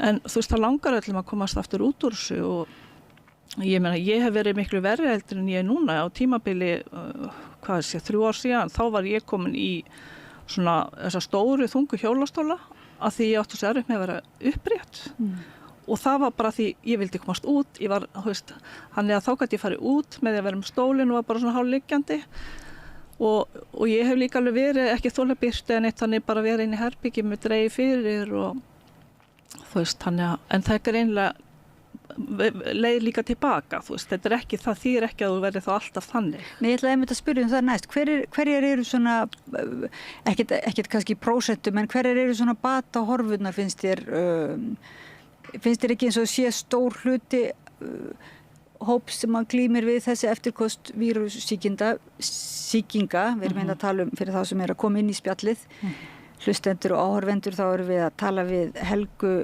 Edvardsdóttur, varaformann ME-félagsins og sem þetta félagsskapur sem stuðnings- og upplýsingar svona miðstöð fyrir fólk sem glímir við eftirköst vírussýkinga yfirleitt og stundum svipuð einkenni af öðrum orsökum líklega sem lýsa sér sem svona örmögnun á jaðrinum eins og var titill á bíómyndinni eða heimildamyndinni en hverjar eru þá svona líkurnar, ég ekki að spyrja einhver lífslíkur, en svona þessar bata þú veist, batalíkurnar eða bata ekki svolítið margar batasögur líka? Jú, kannski ekki endilega með fullan bata, sko en að fólk geti orðið miklu betri heldur en það sko, bara eins og ég með mig, sko. Þannig að, já, ef maður fer ef maður fer bara eftir, eða þú veist, hlusta á líkamann. Og það ME-félagi líka með bók sem við letum þýða, sem hægt að kaupa bara hjá ME-félaginu og sem heitir virkniaðlögun. Virkniaðlögun? Já, það sem þú í rauninni þjálfarið í að hlusta á líkamann og eitthvað svona, kannski skrifa niður, halda svolítið dagbók og fylgjast með hvað hafi slæm áhrif og þannig maður sé ekki endurtaka Það hljómar svona eins og líka bara bók sem að mjög margir Íslendingar til dæmis hefðu gott að lesa, þar sem að kannski svolítið einkenni á okkur að fara fram úr okkur og vera í þessum gríðarlega dugnaði og skorpum og halda uppi. Já, ég meina, enda það ekki líka, þú veist, álagi sem veldur þessu örmögnun í ME ekki bara líkamlegt, það auðvitað andlegt líka og allt stress hefur slæm áhrif og þegar ég var hvað verst, það var ég ennþá út í Luxemburg, að þessi verslun vil ég meina kom til að því að ég var að berjast við kerfið úti að fá viðurkenningu á því að ég get ekki unnið. Þannig og það hafði rosalega slæm áhrif. Þannig eftir ég flutti heim og líka bara verið ekki ein úti, verið komin inn í fjölskyldun og fá stuðning og það var svona hægt og rólega. Það tók mig alveg ár eftir ég kom að verða rólfæri í rauninni. En það var bara hvíla, sko. Það var ekkert, þegar maður er orðinn það slæmur, þá eiginlega ekkert annað í boði, sko. Fara út, sem sagt, gera eitthvað, en þurfa alltaf að hvíla sig og gera helst eitthvað svona hægt eða vera meðvitaður hvert orkustíð þegar þú leggur upp í eitthvað. Já, alltaf, sko, láta minnstakosti einn dag líða milli helst 2 daga á milli þess sem þú ert að gera eitthvað. Þannig að það kannski að skipuleggja sig svolítið vel og einmitt bara, já, þannig ég að fara í afmælisveislu og þá ætla ég ekki að fara að gera eitthvað annað. En svo kemur alltaf eitthvað óvænt sem maður ræður kannski ekkert við. Þannig er náttúrulega svolítið auðvelt kannski bara að dæma sjálfa sig og aðra sem kallast að vera sérhlífin, einhver sem bara alltaf að hugsa sig og vill ekki leggja sitt að mörkum. Mér finnst það kannski svolítið á Íslandi, það þessi myndlíking sem við höfum í þjóðinni, að við erum annarkvort öll að ná heginu heim, eins og sagt eða öll að í sjóróðrónum þannig að þú leggur ekki bara árar í bát af því þú þarft að hvíla þig eða tristir þér ekki til, þannig að þetta er svolítið þannig félagsleg svona og sálfræðilega áskorun væntanlega fyrir þá sem að gera sér grein fyrir því að þeir eru með þessar langvinnu afleiðinga vírusa. Já, ég held að sé bara í okkur öllum að þú veist, við viljum ekkert gefast upp strax, þú veist, þannig svona hægt og rólega eins og ég var árinni veiktist, þá var ég í Pilates og ég spilaði hérna blag og ég var í badminton líka og svona hægt og rólega datt þetta bara út, fyrst hérna blagi og svo badminton og síðast ég reyndi að þraukist lengi og ég gat með Pilatesi, þú veist, en svo endanum getur með það ekki heldur lengur sko, þannig, og þetta er allt, þú veist, mann langar að halda fram að vinna og ég var í skemmtilegri vinnu, en skiptir náttúrulega öllu máli að fá bara stuðning sko, ég var heppin með það að fá bara góðan stuðning hjá vinnuveitanda mínum þannig að það skipti öllu máli, hann ég fekk mikið svigrúm, bara ef ég hafði ekki orku þá bara fekk ég að vera heima og vinna minna og þaðan bara, en og svo náttúrulega eins og þessi mynd hana á RÚV, að þá líka skiptir svo miklu máli ef aðstandum manns þegar þeir fara að skilja þetta betur, að þá var þetta orðið meira þannig að ég á sem sagt 2 dætur og þær gera það ennþá sko, en svona í byrjun þá kannski voru þær mjög ofta að segja, mamma, sestu niður, herru, og ég skal gera þetta, þú veist, þannig að þú veist, ef maður fær hennar stuðning líka minna sig á, bara slaka það á, þetta þarf ekki að gerast núna, þú veist, þannig ekki bara með áminninguna frá úrinu, heldur líka frá umhverfinu og já, þau sjá það, þeir sem þekkja mig sjá það strax á mér þegar það er þreytt sko. Og þú þarft svo að læra að sjá það, fatta það sjálf, vera meðvitt hvenær eru merkin svona, hvenær kemur hérna. Já. En maður getur verið með svona einhver innri klukku, er það ekki sem maður þarf að vera með svona, ekki bara einhverja tækni klukku heldur inn í haustum á sér sem segir svona, gefur svona pínu merki að nú þurfum að slaka á eða Já, bara hlusta á líkamann, besta sem ég lært bara held ég. En úrræðin á Íslandi eru ekkert síðri en annars staðar sem þú þekkir til og núna er þessi Akureyrar klíník sem ætlar beinlínis að einbeita sér að, er það ekki rannsóknum á MS-sjúkdómnum og sem sagt COVID? Long COVID, já, rannsóknum og fræðslu, sko. Ég hef svolítið heyrt að fólk telja að nú getur bara að fara að leita beint til Akureyrar klíníkarinn til þess að já, bara greiningu er ég með eða er ég ekki með og eins og ég skil þetta þá er það ekki beint tilgangurinn. Þau vilja meira leggja vinnu í það að fræða aðra lækna, sérstaklega kannski heimilislækna og heilsugæslurnar, þannig að það veri fleiri sem þekkja einkennin og þekkja hvernig á að greina og allt það sko, þannig að mér skilst að þá þeir vilji frekar að lækna sig að leita beinti þeirra til þess að þeir fræðist en auðvitað er þetta að gefa tilvísun, þannig að heimilislæknir er eitthvað að gefa tilvísun á Akureyrar klíníkina. Já, fyrir einstaklingana til þess að koma. Já, og þá, sko, ég er nú ekki sjálf farið, sko, ég er bara hjá mjög góðum taugasérfræðingi sem að tilheyrir svolítið þessu teymi þó hann sé ekki að vinna fyrir norðan, sko. En ég hef bara heyrt mjög gott af því eins og fyrirbyrlækni að hann veitir, fólk getur náttúrulega ekki farið norður yfirleitt og veitir bara svona viðtölu í síma, ég veit ekki hvort sem mynd, samtölu, ég veit ekki og það sem ég hef heyrt er að hann bara hlustar mjög vel og reynir svona að veiða upp öll einkenni hverju gangi og gefur fólki ráðleggingar. Þannig að, þú veist, ég bara hygglust að tala við heimilislæknin og ef maður lendur á heimilislækni sem þekkir þetta ekki, þá reyna ég þetta að fá hann til þess að bara ertu til í að kynna þér máli, skoða Akureyrar klíníkina og sjá hvort og ef það virkar ekki, þá verður maður bara frá annan lækni. En ef þú veist ekkit hvort að þetta er þitt, sem sagt, þín greining eða svoleiðis, þá ef fólk er að hlusta á okkur og svona er að velta því fyrir sig hvort það hefur kannski verið greint með kulnun eða þunglindi eða ég veit ekki, hvaða fleiri svona sjúkdómar eru það sem að detta inn í? Það náttúrulega alls konar, ég meina það búið að, þú veist, það búið að tvað með MS, sjá manni og ég var lögð, í Luxemburg var ég lögðin á spítali 4 daga, bara í rannsóknir. Og það, í kjölfarið að því kom ME-greiningin. Þannig að ég veit, þetta var langur listi, hvað þið voru alltaf að skoða, sko. En það eru mjög góðar upplýsingar. Ef að fólk er að veltaði fyrir sig, getur verið að ég sé kannski með þetta, eða að bara fara inn á síðu hjá ME-félaginu, vefsíðuna, mefélag.is og þar er bæði farið yfir hver greiningaferli þar sem að maður getur kannski bara svolítið skoða sjálfur, byrju passa þetta við mig og það, svo líka ýmsar upplýsingar sem að eru þetta gæti líka verið eitthvað annað. Þannig það er alltaf bara mikilvægt að ákveiki bara þetta er bara þetta og pína heimilislækni. Þetta er það og það þarf náttúrulega að skoða þetta betur, sko. Þannig útiloka. Já, þetta er mjög góð síða. Ég geti vottað það, sko. Þannig að við mælum með heimsókn á ykkar síðu ME-félagsins og segðu aftur me.is. mefélag.is. ME-félag, já.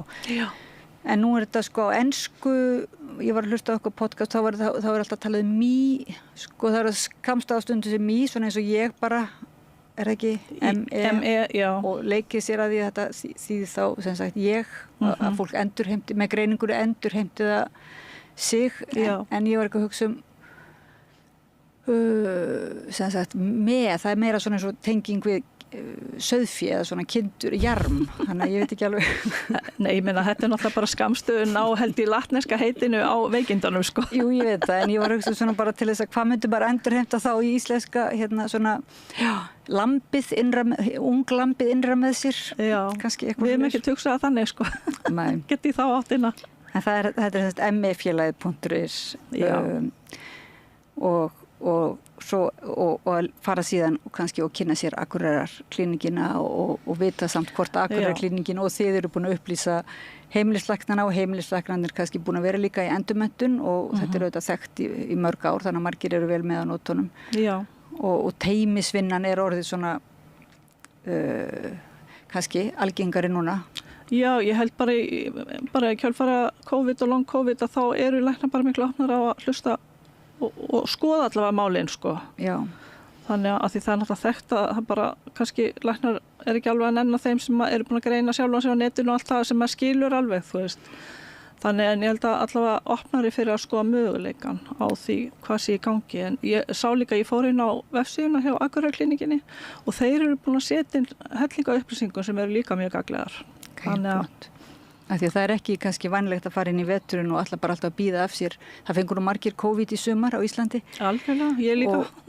Og vera bara að bíða eftir að COVID-ið fari. Að það er kannski bara betra aðeins að þá að kynna sér málin ef það virðist ekkit vera farast nið á COVID-veirunni. Nei, en ég menna sko fólk þarf ekki endilega þó að sé kannski lengi að jafna sig eftir COVID eða aðra vírusa.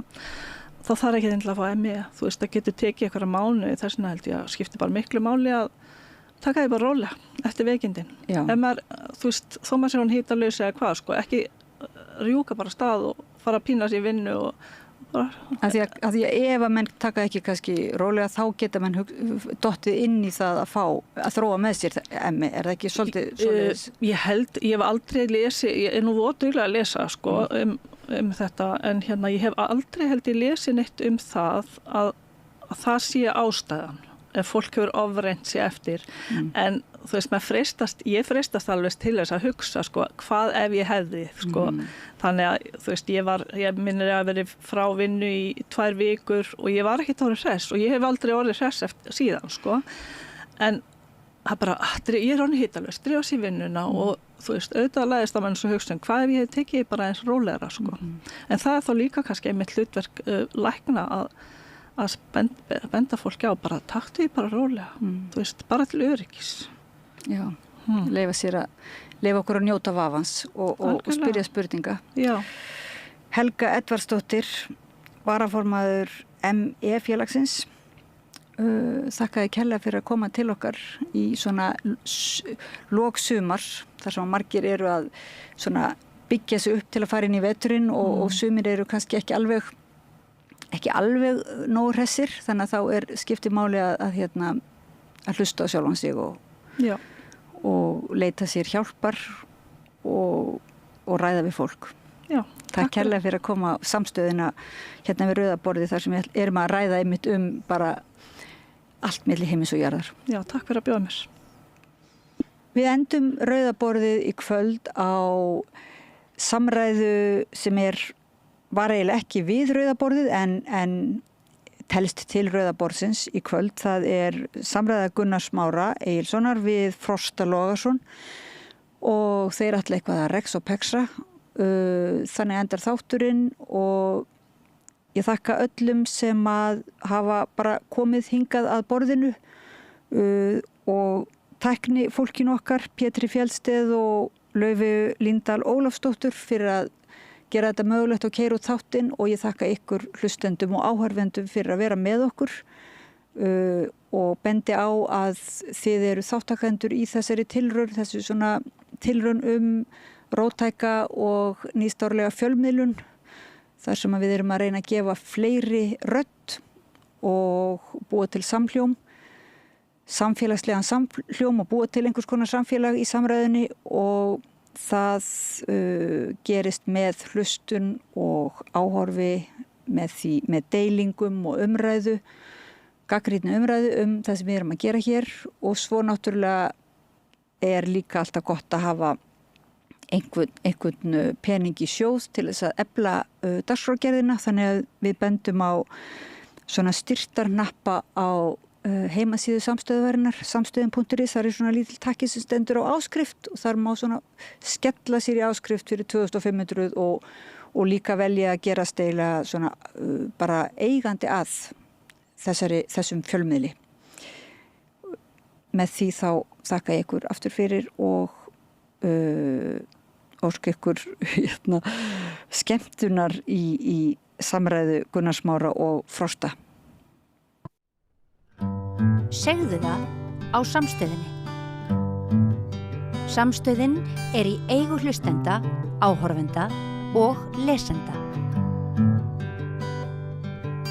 Sláist í hópinn og gerist áskrifendur.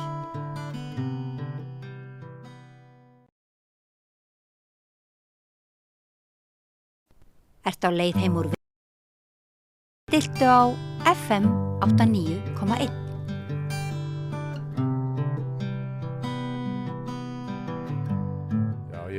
Ef við ekki að byrja á tíðundum dagsins, það eru óbreyttir hextir Seðlabankans sem var tilkynnt í morgun, reyndar eitthvað sem allir greinendur höfðu spáð, en þetta á ársammali þessa vaxtastigs 9,25 ekki, sem að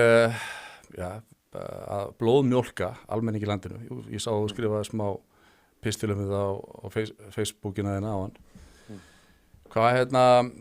Hvernig metur þessa stöðu? Af hverju þetta svona? Ég held að Seðlabankinn sé bara að keyra áfram á einhverju svona hugmyndafræði og þeir trúa því að þeir séu að gera rétt þótt þeir séu að keyra samfélagið svona í kaf eða kemur náttúrulega hryllilega við almenning. Allir svona raunvextir húsnæðislána sem í boði núna sé ekki 7%.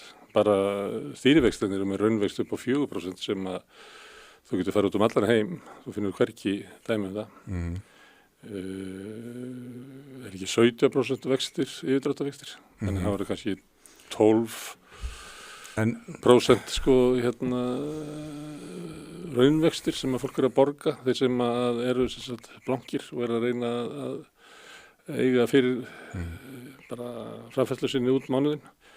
Og það ekkert fyrirbrigði sem stendur undir 12% raunvextum. Það stendur sagt svona ekki að landa að gætir að það vera að flytja inn kókain eða eitthvað, en ég veit ekki hvort það dugi. En þeir að gera þetta þeirra sögn til þess að ná niður verðbólgu? Já, þeir telja sér eitthvað heilagra sem þeir eru rást við. Þannig að það, einhverja þjáningar fólks skipti ekki máli og það náttúrulega ekki þeirra þjáningar. Ásgeir vel settur og ég veit ekkert Skuldar hann ekki mikið? Nei, hann getur alveg staðið þetta af sér sko. En hann deilir út þjáningu til þeirra sem get ekki varið sig, sem fátækt fólk sem á svona valla í sig á og enn síður eftir þetta. Það þetta rennur út í hækkun og leigu. Leiga að hækka gríðarlega mikið. Og þetta náttúrulega fólki sem líka að bera byrðar verðbólgunnar. Ef það skoða hvað það sem að hækka, þá það sem að hækka mest húsnæðiskostnaður og matur. Og þeir sem eru með minnst umleikis, að þeir eyða eiginlega öllum sínu fé í mat og húsnæðiskostnað. Og þetta fólk að bera meiri byrðar af verðbólgunni heldur en Ásgeir, sem að matarkostnaður og húsnæðiskostnaður hlutfallslega miklu lægri í honum. Þannig að hann finnur þetta ekki, en hann telur sig geta deilt þessari þjáningu yfir á 20.000 heimila. En hann lítur væntanlega svo á að þjáningin eigi að vera tímabundin til þess að ýta verðbólgunni niður, af því að hún líka... Hefur það virkað hjá með það? Nei, það hefur ekki virkað í þessu vaxtastig. Þeir eru eftir ykkur sem bara virkar ekki. En heldur því samt áfram, þá ertu komin yfir í eitthvað svona trúarbrögð. Þú telur að þú verðir að gera þetta. Þetta svona frasi sem hafa verið Bogart segir einhvern veginn, sorry sweetie, but I have to kill you. Þú veist, það eru bara önnur lögmál sem ég þarf að sinna, sem eru bara verðmætari en þitt líf og bara fuck you. Og maður sér þetta líka hvað árið þetta hefur. Að fyrir svona 2 árum að þá var það svona 20% af fólki sem átti valla í sig á, gat ekki mætt óvöndum útgjöldum og svona lifði bara í basli. Fyrir tímann í vor var þetta komið upp í 3. og þetta á leiðinni bara upp. Samkvæmt hvaða mælingum? Þetta Hagstofan gerir þetta og Varða hefur líka gert þetta og það eru margir sem að nota þetta. Þetta svona alþjóðlegir mælingar, áttu fyrir óvæntum útgjöldum sem ég held að á Íslandi sé svona 80 skall ef að þurrkaröðin bilar eða eyðilegst og líka mat fólks á því hvort að það nái bara endur saman og hvort það er áhyggjur. Það eru komin kannski 3, stefnir líklega í 40% af fólki sem með afkomukvíða og það út af ömurlegri efnahagsstjórn, annars vegar þessari trú Seðlabankans að hann geti náð niður verðbólgu með þessum hætti, en raunverulega hann ekkert að því sko. Hann fyrst og fremst að verja auð þeirra sem eiga peningana. Þannig að það er bara búin til svona vél sem flytur peninga frá þeir sem lítið sem ekkert eiga. Heldur það sé raunverulega þannig? Hann Ragnar... Það segir þetta ekki á fundum. Nei, ég veit það. En það vita allir og það vita allir að ég sitt sem Seðlabankastjóri vegna þess að ég þjóni þessu fólki. Ef ég þjónaði ekki þessu fólki, þá væri ykkur annar innan, sko. Að tryggja hagsmuni fjármagnseigenda. Það sem greiningadeildi bankana segja og öll þessi viðskiptablöð og fleira er meir og minna til þess að viðhalda kerfi sem að þjónar þeim sem að eiga og vilja eignast meira.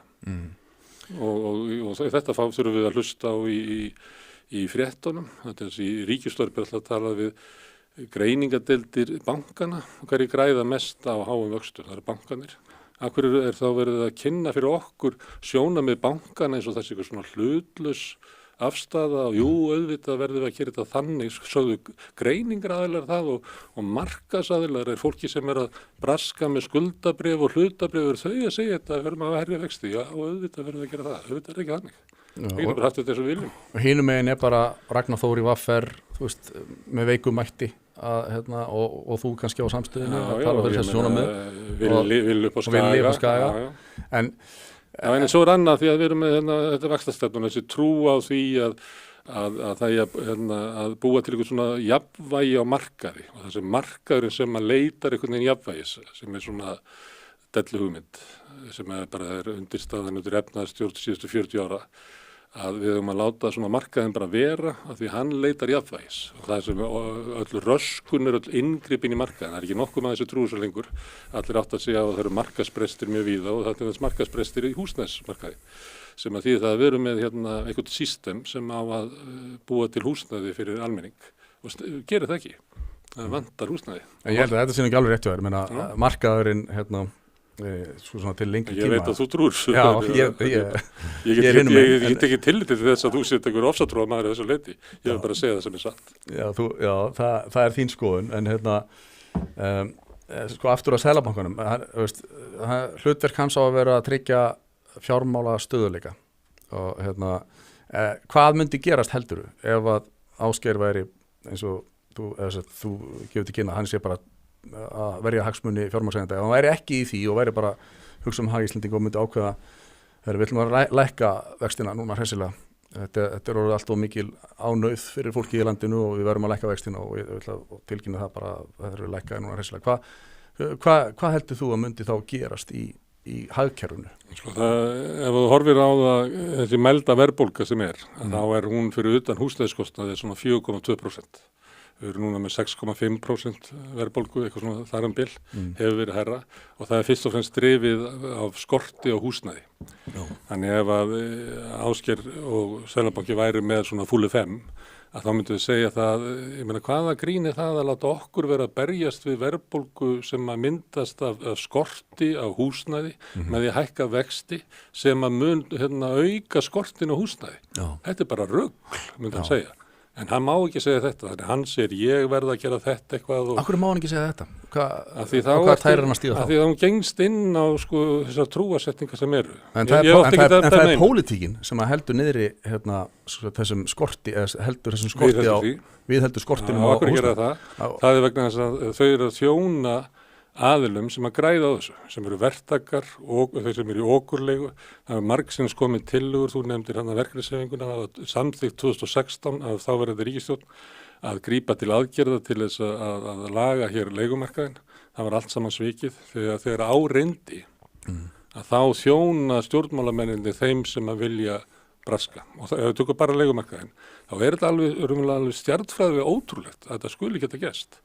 Vegna þess að það verið að verja hagsmuni örfárra á leigumarkaði sem eru þessi stóru, en svo er það líka svona betur sett fólk sem á oft svona auka íbúð hér og þar og á tímabili var fólki bara ráðlagt að kaupa húsnæði bara í Borgarnesi eða Fáskrúðsfirði eða who cares því að þú getur grætt svo mikið á þessu. Það er einhver leigjandi sem að eiginlega borgar húsnæði tilbaka og svo hækkar þetta í verði og þetta er bara besta fjárfesting sem hún getur átt. Þannig helmingurinn á húsnæðurum er svona betur setta fólki sem að færa að braska.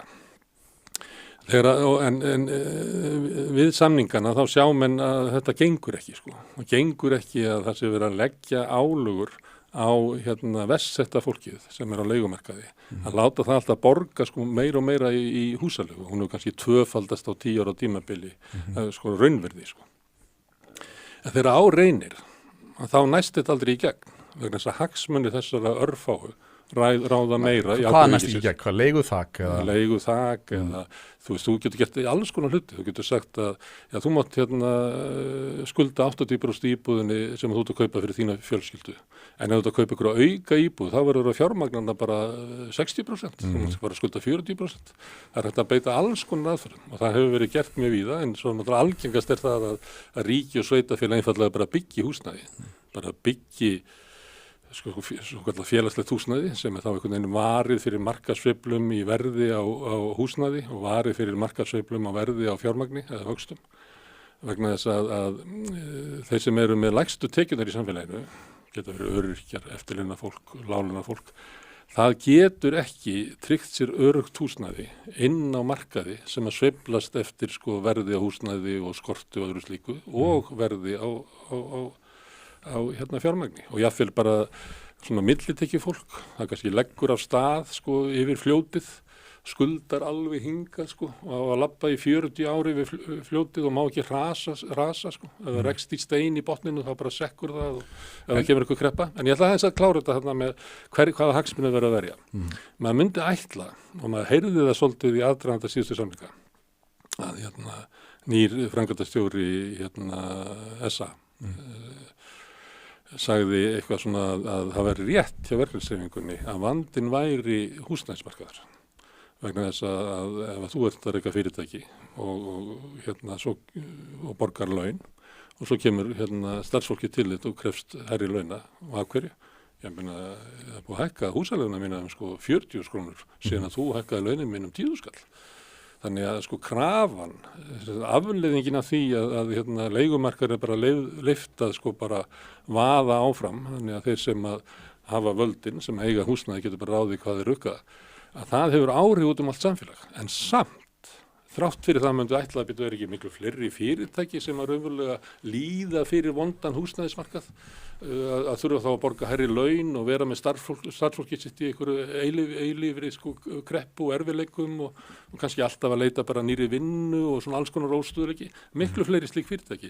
Af hverju er ekki hagsmuni þeirra frekar varðir heldur eins og örfáir sem að græða? Og þá komum við að því að þetta er ekki rekið að neinni skynsemi, ekki það hvernig samfélagi getur verið svona best, hvernig höldum við best saman en eins slíkt. Þetta er bara rekið út frá trúasetningum að við megum aldrei hindra þann sem að vill græða. Því að sá sem að vill græða, ef hann fara að græða eins mikið á hann vill, það er sjálfur drifkraftur samfélagsins. Já. Þannig ef við stoppum sko okurlegaran á að hækka 50 skall á fátæku ekkjunni, að þá erum við að setja sand í vélina og þá munum við bara sigla hér inn í eitthvað, kannski bara svo Þýskaland eftir Þýskarana, sem er frábær samfélag. En til dæmis leiguþak, myndi það ekki leiða til bara minna frambóðs, þá eru færri sem að geta yfir höfuð leikt út ef að þeir fyrir að standa straum af sko einhverjum lánum og kostnaði við húsnæði. Það er ekkert sem að bendi til þessa. En þú veist, ég sá einhvers staðar það var einhver maður sem skrifaði þetta held í 1975 og síðan hafa sko allir svona þingtankar sem eru reknir áfram að ríku fólki endurtekið þetta og þar með fáið þetta út úr SA og þar með fáið þetta út úr viðskiptaráði og þar með fáið þetta út úr sjálfstæðisflokknum og þar með fáið þetta út úr meira hlutunum af þeim sem að til að sitja á þingi. Þeir trúi þessu. Þegar þetta er ég held að hafi verið ykkur svona einu tilfelli þar sem var hægt að sína fram á þetta gerði, en það hafa verið þetta hefur verið notað leiguþak og leigubremsur í Þýskalandi, í Danmörku og Spáni, inn í New York og út allt og þetta er ekki reynslan sko. Þetta er bara ekki reynsla sko. En þetta er eins og eftir skattakurfunni þannig sem átt að sína það að því minni skatta sem þú Lafferkurvan, því minni skatta sem þú innheimtir að því auður verður ríkissjóður þetta stærst ekki, en samt heldur fólk áfram að halda þessu fram og það tengir þess að ég var að segja áðan, þetta snýst ekki raunveruleikann. Þetta snýst bara það hvernig við getum einhvern veginn kastað ykkur inn í umræðuna til að tryggja það að við höfum áfram völd til þess að græða og þannig að ríkisvaldið þjóni ekki almannahagsmunum, heldur þjóni hagsmunum hinna fáu ríku. En er ekki samt, þú veist, það hljóma bara miklu meira skynsamlega að þau þurfa að auka frambúð á húsnæði, og byggja meira og liðka fyrir leifum til þess að byggja og það er pólitíkin sem er Sósíalistar hafa lagt það til í að borgin bara fara að byggja. Já, en akkur er borgin, akkur ekki bara leyfa markanum að byggja miklu meira? Borgin á til dæmis bygginga á leigufélag sem heitir Félagsbústaðir og þar út af hækkun á fasteignaverði að þá hefur frá hruni, þá hefur eigið fé þar farið úr því að vera 30% upp í að vera held ég slæðir upp í 50%. En borgin eins og allt annað svona opinbert apparat er bara illa rekið og Félagsbústaðir voru með eigið fé hlutað upp á 30%, eru núna með næstu í 50%. Þannig að það er ágætis rekstur. Okay. En þar er inni sem að til dæmis eig og þetta dót sem er í Kauphallinni sem á iðnaði fyrirtæki og fleira og þau sætta sig við 30% eiginfjárhlutfall og það er ekki bara örugt. Það sama á við til dæmis fasteignafélögin í Kína, það sem alltaf verið að spá einhverju hruni og svona, þannig að þau settu svona ákveðið mörk á það og það var 30% eiginfjárhlutfall. Við erum með félagsbústaði í Reykjavík sem á að búa til skaffa húsnæði fyrir fátækasta fólki í Reykjavík.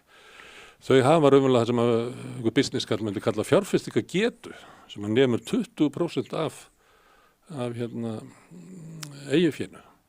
Þú veist að þau myndu bara taka sætta sig við við skulum hafa bara eins og eig og félagar hafa 30% eiginfé, þá getum við byggt líklega 1500 íbúðir bara núna. En þá þyrfti Reykjavíkurborg samt alltaf að heimila skipulag þar sem það ekki bara allt í kringum á dýrustu reitunum í kringum einhverja borgarlínu þar sem það verið að þétta og bara rándýr byggja. Deilt út lóðunum eins og var gert bara fyrir til dæmis skömmu síðan.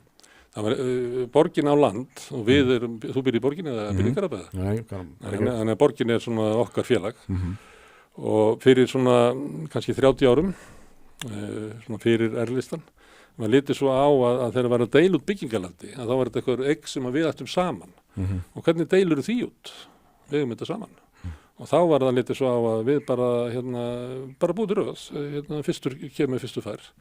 Og fólk setti sér við þetta, og svo kannski að býði 3 ár eftir lóð eða eitthvað. En það fengu allir bara lóð og þar landi var lóðin ókeypis og það sem hefur verið að selja lóðir núna eins og kannski upp á kannski 18 milljónir eða eitthvað, eða 20 milljónir, að það var ekki inn í verðinu. Þannig að þú gast byggt kannski raðhús, þú gast líka við gáttum verið félagi í löggufélaginu, við verum löggur og byggt löggublokkina. Og þannig að við gáttum fengið gæðin sem var lóðin. Það var bara deilt út. Síðan þegar við komum inn í nýfrjálshyggjutímann og það var meiri svo R-listi sem að breytti svo. Þar sem að sýnir það að nýfrjálshyggjan ekki bara hægri stefna, heldur það bara svona hugmyndastefna sem allir verða helteknir af. Að þeir sögðu, nei, það gengur ekki að deila svo út. Við verðum að bjóða þetta upp því að þetta eru raunveruleg gæði. Þannig þegar Frosti fekk lóðina þarna fyrir 3 árum, þá fekk hann gæði umfram mig sem að var að mæta í röðina núna. Þannig við verðum að bjóða þetta upp. En hvað þýðir það? Þá erum við uppbóð. Það var bara þeir sem eiga peningana sem að geta tekið þátt í þessu. Leið mér að klára það. Þá flytur almanna gæði bara til hinna ríku. Hinni fátakari sem að höfðu alltaf séns á að fá þessa lóð í gamla daga. En ekki samt eitthvað galla við kerfið að menn fari bara í röð og fái fría lóð og við eigum hana saman. Ef ég ekki í röðinni þá missi ég bara af gæðum sem að vera að gefa. Þú getur bara farið í röðina og það í svona kerfum. En ég hef ekki kannski ráð á að byggja neitt og hvað hef ekki lóð að gera ef ég get ekki byggt. Það sumstaðir eru svona kerfi sem að það til dæmis í Hollandi af því að iðnbyltingi verður svolítið snemma í Hollandi og það svona ólíkt hvernig samfélagin byggja upp félagslegt húsnæði til þess að í Danmörku þá var verkalýðshreyfingi mjög drífandi í þessu í Svíþjóð voru það sveitafélögin sama með í Bretlandi þarna átakið eftir stríð byggjum fyrir hermennin okkar sem voru að berjast í stríðinu, það voru sveitafélögin sem að drifið áfram sem að Margaret Thatcher síðan skrúið á hana. En í Hollandi að þá þetta svona að því að þetta byrja svo snemma þar að þú verður að gera eitthvað í húsnæðisvanda fátæku og þá var það svona sjálfseignarstofnanir sem eru svona hálfborgaralegar í grunninn og eru bara ég get ekki búið í samfélagi þar sem ég þarf að klofa yfir heimilislausan mann til þess að komast á 3 stjörnu Michelin restaurant eins og Bandaríkjamenn gera í dag. En menn segja svona þetta er ekki boðlegt þetta er ekki gott samfélag. Þannig að það var búin til svona sjálfseignarstofnanir sem að eiga núna alveg ógrynni af húsnæði í Hollandi. Og síðast þegar ég var að skoða þetta svona fyrir kannski 5-6 árum, að þá var svona 7 ára biðtími.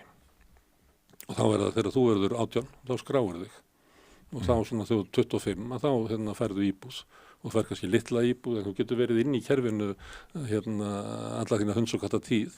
Og þarft ekki að hafa neina teljandi áhyggjur af húsnæðismálum, ekki eins og Íslendingar hafa. Þetta er svona eitthvað eins og búsetti var þetta er bara takmarki gæði. Það er bara stundum enn og þannig. Við eigum bara ekki nóg. Og þá ef allir eiga að fá sama rétt, þá höfum við svona biðröð. En það búið að vera að segja okkur núna í 40 ára biðröð er eitthvað ógeðslegt. En það sem að valkosturinn... Þú vilt mæra biðröðina, fá biðröðina aftur. Valkosturinn, en við skulum ekki hafa biðröð, við skulum bara bjóða þetta út. Hverjir hverfa þá biðröðinni? Það eru þeir sem ekki hafa aðgengi að fjármagni og geta ekki verið. Þannig að nýja kerfið er það að við tökum almannagæðin sem við áttum saman.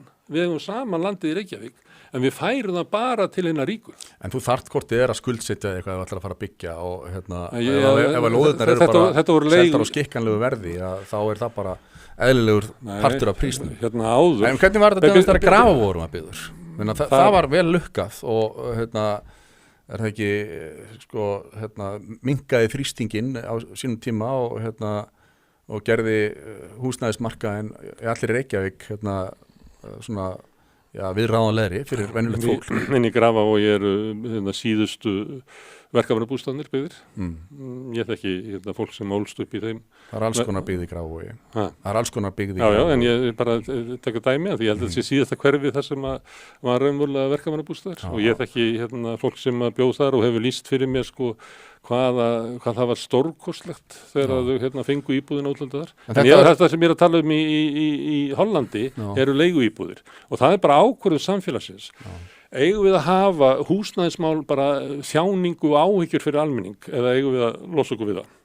Það er mjög milljónaverkefnið, þú veist ekki það kannski, sem að Svíar stóðu í byrjuðu á 7. áratugnum að skipuleggja, að byggja 1.000.000 íbúðir og þá var markmiðið að við verðum að eyða húsnæðiseklunni út úr samfélaginu. Og það sem að sko eldri Svíar segja manni frá þessu, að þeir segja sko, þegar þetta var búið, þá var eins og var alltaf mjög þögn í samfélaginu. Þannig að þú veist, erfiðleikarnir og við að ná endum saman og ótti fólks og flutningarnir á milli hverfið, það var allt í einu bara púf, hvarf þetta. Þetta stóra máli í líf okkar allra. Auðvitað eigum við að horfa á það, hvernig ætlum við að láta það vera það, við ætlum að láta húsnæðismál ekki verða neinu issue í íslensku samfélagi. En er það ekki bara aðalatrið að vera með lága vexti eins og í löndunum í kringum okkur, að þar er húsnæði ekki vandamál fyrir Dani og Svíja sem að geta keypt sér húsnæði fyrir sko 3-falt eða 5-falt lægra verð heldur en við gerum hér á Íslandi. Og það er samt bara í svona kapitalísku markaðskerfi. Ef við ætlum að stýra þessu með vöxtunum, þá þú eiginlega leggja til þess að hann stýra vöxtunum, þannig að verði bara lágir vextir til þess að tryggja að allir fái jafn háa vexti. Já, ég veit ekki alveg hvernig það er. Ég myndi ekki meðla með því. Af því að þetta er að sömuleyti sko, þetta samspil margra þátta. Það sem ég fyrst og fremst áhuga á er sko húsnæðismál svona þriðjungsins sem á í mestum erfiðleikum með að lifa af. Já, við mætum því með félagslegu húsnæði og Reykjavíkurborg stendur sér best í því. Já, það er, ég held að ná ekki eins og 5% sko. Félagslegi hlutin í íslenskum húsnæðismarkaði er sko bara eitthvað 5%. Meðan hann er sko kannski 30, 40, 50% í næstu löndum. Og það er ástæðan fyrir því að þetta fólk er ekki að þjást á húsnæðismarkaði. Hérna er alltaf verið að já, við viljum búa til húsnæðiskerfi fyrir ykkur svona sem eru verðugir og þá kemur fólk fyrir kosningar og talar um að við erum að hjálpa unga fólkinu. Að koma sér þakki yfir höfðið, ungt bandna fólk og þau vil ekki hjálpa því og svona. Þannig svo við getum ekki bara horft á það að kannski þriðjungur af fólki á hverjum tíma mun ekki geta búið við húsnæðisöryggi á opnum markaði þar sem að húsnæðisverð hækkar og lækkar eftir framboð eftirspurn og þar sem að fjármagn hækkar og lækkar eftir framboð eftirspurn. Það er hellinga fólki núna sem er inn á þessu markaði sem er jafnvel sko bara, ég myndi segja bara í efri hluta millistéttar sem er að fá hækkunina á sig núna út af óbundnum, óverðtryggðum vöxtum. Það sem að húsnæðiskostnaðurinn kannski fer úr 250.000 í 450.000. Já, en raun og veru er bara, þú veist, það sem þarf er bara að verði jafnvægi á þessum markaði og þú trúir því að það sé? Já, ég meina, það er hægt í öðrum löndum. Það er spurning hvort að það sé þá bara krónan sem sé vandamálið. Er jafnvægi á bankamarkaði á Íslandi? Myndirðu segja það? Já, svona cirka. Ég meina það er bankin rukkar þá sem eru blankir 17% vexti af yfirdrætti. Þetta er ekki jafnvægi. Nei. Ok, tryggingamarkaði eða maturumarkaði, það er að koma prís er að koma inn á markaði. Nei, meðan allt er hækkandi, þá er ekkert jafnvægi. Þá afhjúpast að sko krónan og bónusar verið okra á okkur. Þannig að þessu svona hugmynd það sem að maður heyrir fjármálaráðherra, forsætisráðherra, innviðaráðherra. Maður heyrir sko bara fólk innan úr VG tala að markmið er að ná jafnvægi á mörkuðunum eins og það sé, það er svona trú að sko markaðinir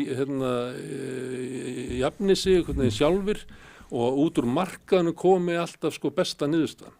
En ég er bara að segja þér núna að það er hvergi gerst í mannkynssögunni að 1/3 sem hefur það verst með lægstu tekjurnar hefur getað búið við húsnæðisöryggi á svona markaði. Það var alltaf verið það er alls konar aðgerðir sem hafa verið gert. Sveitafélögin hafa byggt, sjálfseignarstofnanir, verkalýðsfélögin.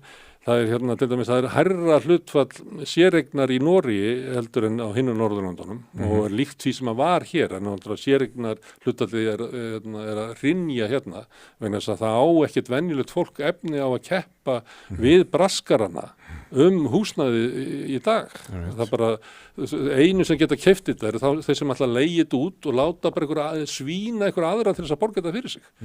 Það er einu, eða þeir sem hafa aðgengi að fjármagni og öðru slíku svona venjulegt fólk það búið að ýta því út af venjulegu húsnæði. En akkur er séreignar hlutfallið svona hátt en þó í Noregi? Hvernig gera þeir þetta? Eitthvað getur sagt, já, þetta er bara menningarlegt að þeir vilja bara eiga sitt og einhvern veginn byggt af ykkur svona kannski. Og við viljum það helst líka hér. Það var hugmyndin, en það er ekki að sjá að í stefnunni, stefna frá 2004 hefur verið leigustefna að búa til var ekki 70 eða var það fóruð upp í 80% af nýju húsnæði í fyrra sem að fór í hendur sem áttu fleiri en eina eign fyrir. Já, það er ekki góð stefna. Og svo mátti ekki ræða það var sagt, já, er þetta ekki bara foreldrar að hjálpa börnunum, það er bara allt notað. En væri þú hlindur auknu séreignar hlutfalli að allir Íslendingar getur átt sitt? Já, við sósíalistar lögum það til að búa til lánasjóðs eins og var íbúðalánasjóður og fólk getur bara ráðið í hvort það myndi leigja eða kaupa og það væri bara aðeins dýrar að kaupa, það var eins og búseturétturinn. En þú getur átt eins og í verkamannabústofunum að það var kerfið þar sem þú keyptir inn í það og þú borgaðir og það var lægra verð heldur en annars staðar og þú fyrst lægri vext heldur en annars staðar. En þegar þú seldir, þá máttur ekki selja á almennu markaði, ekki fyrir en að Davíð Oddsson bjóð til right to sell, þannig að máttur selja út úr kerfinu. En þá seldur það bara inn og fékkst bara það sem þú hafði borgað inn, bara eins og það hefði verið með þetta á vöxtum. Og þannig kerfi, ég skoðaði þetta fór mjög stutt til New York í síðasta ári og þar var ég að skoða svona félög og þar voru svona upp á 1950-1960 bara töluvert á það er kallað hvað er ekki kallað Union City sem er í Lower East Side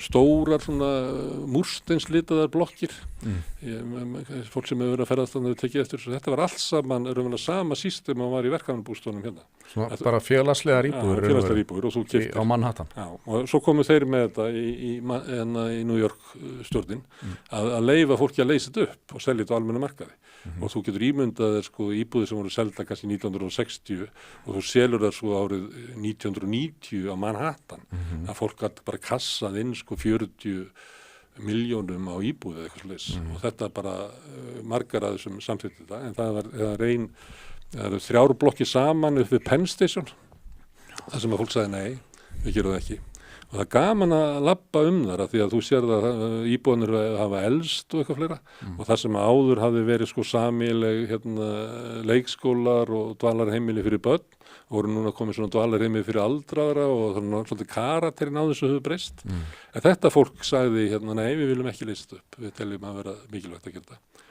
og ef þú veist af þessu og fylgist svo kannski með reynir að fylgjast með bæjarpólitíkinni í New York og kannski róttækari baráttu þá sérðu, og músík líka þá sérðu oft fólk sem ólst upp í þessu svæðum og náðu bara að nokkrar 3 blokkir að halda sig saman bara í því að það verður ekkert selt og miklu bara stoltara fólk og öflugra baráttu fólk og ekki svona svínbeikt eins og fólk verður þegar það er alltaf á markað og verður að ýta í niður. En er ekki fallegri hugmynd Gunnar Smári en að auka félagslegt húsnæði að minnka þörfina á félagslegu húsnæði og að koma því fólki sem er í þeirri stöðu til betri álna betri álna, það er bara fólki sem býr í þessu húsnæðisfélagi á Penn Station fólki sem býr og leigir af sveitafélagunum í Svíþjóð það er ekkert fullt af einhverju svona skömm því alveg sama þótt að Frosti sé að reyna að halda því fram að það eigi að byggja sitt eigi raðhús í Fossvoginum og eigi að keyra á Tesla, don't give a shit frostir mín. Já, en ég bara, þú veist... Ég segja ráðan að þetta fólk sem að þú fylgist með þessu, ég skal senda þetta á þig. Þá fylgist með fólkinu sem er alið upp í þessu. Það er áberandi, sko, beinna í baki og stoltara. Og þú veist, hefur búið í miklu, sko, öflura og heilbrigðara samfélagi, það ræður húsnæðinu sínu sjálft. Og það er bara lýðræðislega rekið, miklu öfluri samfélag sem að það er elst upp í. Heldur að þeir sem eru einhvern veginn að klóra augun hvoru öðrum í samkeppni á vinnumarkaði og húsnæðismarkaði. En að því ég nefndi séreignarstefnu í Noregi, það verði aðeins að forklara. Það sem að dreif hann áfram var svona íbúðlánasjóður og vaxtabætur. Þannig að jafnvel það sem horfir á það sem að þriðjungurinn á kannski frekar húsnæði heldur í næsta landi, að þá er það allt saman gert með stjórnvaldsaðgerðum vegna þess að það er engin leið til þess að neðsti þriðjungurinn búi við samfélagslegt öryggi nema það sé bara samfélagsleg aðgerð að koma því á. Öflugur íbúðalánasjóður og vaxtabætur sem að inngrip ríkisins. Og kostnaðurinn við að gera þetta ekki. Hann er sá að fólk í dag sem er í þessum neðsta þriðjungi er kannski að borga 100.000 krónur meira í húsnæðiskostnað en það ætti ella að gera. Og ef þú horfir bara á þriðjungin af öllum fjölskyldum, ef við getum losað það við 100.000 krónur, þannig að hefði 100.000 krónur meira umleikis, væri það ekki góð samfélagslega aðgerð? 100%. Já, það er það sem að Svíarnir sögðu, það er bara allt einhver bara þögn. Þetta er eitthvað sagði mér að þau eru stokkjótt og fallíf. Nei, það er svona lýst svo fallega fyrir mér eins og að þú stekkur svona út og er alveg rosalega upptekin í að því að toga í rétt og eitthvað svona og svo spennist hún upp og þá svífur með loftinu þannig þá verður algjör þögn. En á leiðinni niður þá heyrður alveg bara rosalega háa það. Þú fattar ekki fyrir en að þögnin kemur. Þessi slæti voru þetta. Og þetta er það sem að svona lýsa Svíarnir átökunum sem að voru í samfélaginu þegar húsnæðiskreppan var leyft að grassera, eins og það gert núna. Við búum í einhver samfélagi sem er bara einhver samfélagsleg tilraun á að búa til verstu húsnæðiskreppu á Vesturlöndum frá því í stríðinu, bara frá því að vera þegar fólk bjó í bröggum. Við búum bara við einhvern samfélagstilraun það. Já. Láta fólk þjást. Skuldsetja okkur þannig að við erum alltaf að verða fastari þrælar til lengri og lengri tíma í þessu kerfi.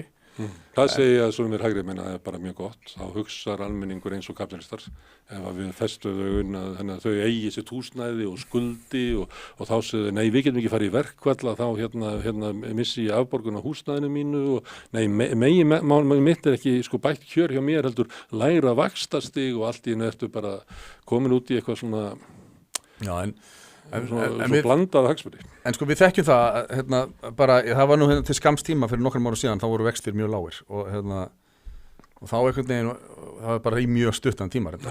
Ásgeir keyrði það á allt og látt niður. Ég held að það sé nú almennt viðurkennt í dag. Já, og þá náttúrulega var það mikil þensla og svona, en maður finnur það bara í svona einhverju normal vaxtastígi, þá er lífið bara, það verður allt annað líf og það er auðvitað eitthvað sem eitthvað markmið sem okkur langar til að ná, að vera svona stabílt lágvaxta stig eins og þekkist í löndunum í kringum okkur.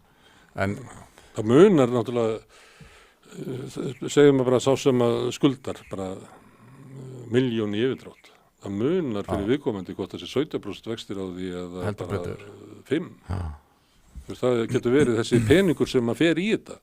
Getur verið bara lykil peningurinn hvort þú áttir bara fyrir mat fyrir því og börnu þín hann á 2 síðustu daga mánaðarins. Og svo getur farið alveg upp eftir og það sem mér finnst í dag, að maður er bara að heyra frá fólki sem er bara velsett og hefur kannski með svona trú á því að ég er í góðri vinnu og ég ætti að hafa það svona og ég ætti að geta keyrt á svona bíl og ég ætti að geta búið í svona húsnæði og ég ætti að geta stutt börnum í svona skilaboðum sem farið út úr samfélaginu. Mér finnst að maður heyrir í fleira fólki sem bara er allt inn að renna upp fyrir það byrju, ég get ekki lifað þessu lífi sem ég taldi mig geta lifað og að sömuleyti er það vegna þess að það er kannski að eyða 120-150.000 krónum meira á mánuði í vexti heldur en en líka náttúrulega fólk svolítið að þessi hugmyndum hvernig ég ætti að geta lifað af því að ég í svona sæmilegri stöðu og eitthvað svona, ætti að geta verið með 2 bíla eða 3 bíla við einbýlishús og það sem eru sko eitt auka herbergi og allir í sérherbergjum og ég geti átt sumarhús eitthvað þar upp í sveit og ég geti farið 3 til útlanda ári. Sjálfur sér þetta, þú veist, ekki... Þetta eru bara sjómennirnir í Neskopstað sem að hafa það svona sko. Já, þetta kannski heldur ekki sko, þetta frekar svona, ef þetta lífsstefnan sko. Við verðum að kannski að geta að lifa fyrir eitthvað annað en þetta. En minna, við viljum, þetta svona draumurinn að eiga þægilegt líf með Já, þetta botlu sko, leiðu út búin að meira og meira sem þú vilt. En en þetta oft rætt sko með íslensku krónuna að það sé hún sem að sé þessi baggi eða þessi klafi sem að liggja á okkur. Minna, heldur það væri ekki lausn að taka bara upp annan erlendan gjaldmiðil, annarkvort dollar eða evru, jafnvel, þú veist, norska krónu, þú veist. Ég held að skipti meira máli og ef þú ferð á milli landana, þá bæði náttúrulega að sömuleyti þetta algjör blekking að segja sko að evru vextir eins og þessi eitthvað eitt. Það ekki þannig sko. Það eru hærri vextir í austanhjálslöndunum gömlu, þótt að þessu með evru, heldur en inn í miðju Þýskalandi eða eitthvað slíkt. Hvernig þá? Það bara húsnæði, skoða bara húsnæðisvexti. Þú getur bara farið og googlað vefsíðu banka og eitthvað. En vextir á fjármagninu sem þú ert að fá lánað? Já, það bara hærra í Slóvakíu heldur en í Þýskalandi, það þannig. Og það bara lygi í þeim sem að reyna að sannfæra okkur að við að taka upp evru, að það sé svona eitt tæknilegt tricks sem að veldur í það sé. En fyrsta lagi það. Þannig að þú hlindur bara íslensku krónunni? Já, það náttúrulega, íslenska krónan ég held að verkefni sé að almenningur taki ríkisvaldið af auðvaldinu. Að ríkisvaldið verði ekki látið þjóna auðvaldinu. Og ef að við höfum ríkisvaldið og við getum stýrt íslenska ríkinu eins og hendar almenningi, þá mjög mikilvægt að hafa krónuna. En hafa krónuna í höndunum á sko ríkisvaldi sem að... Var þetta fólk ekki allt einhvern tímann almenningur? Þú veist, Ásgeir og Katrín og Sigur Ingi, var þetta ekki allt almenningur áður Ég að tala um að þau að þjóna sko...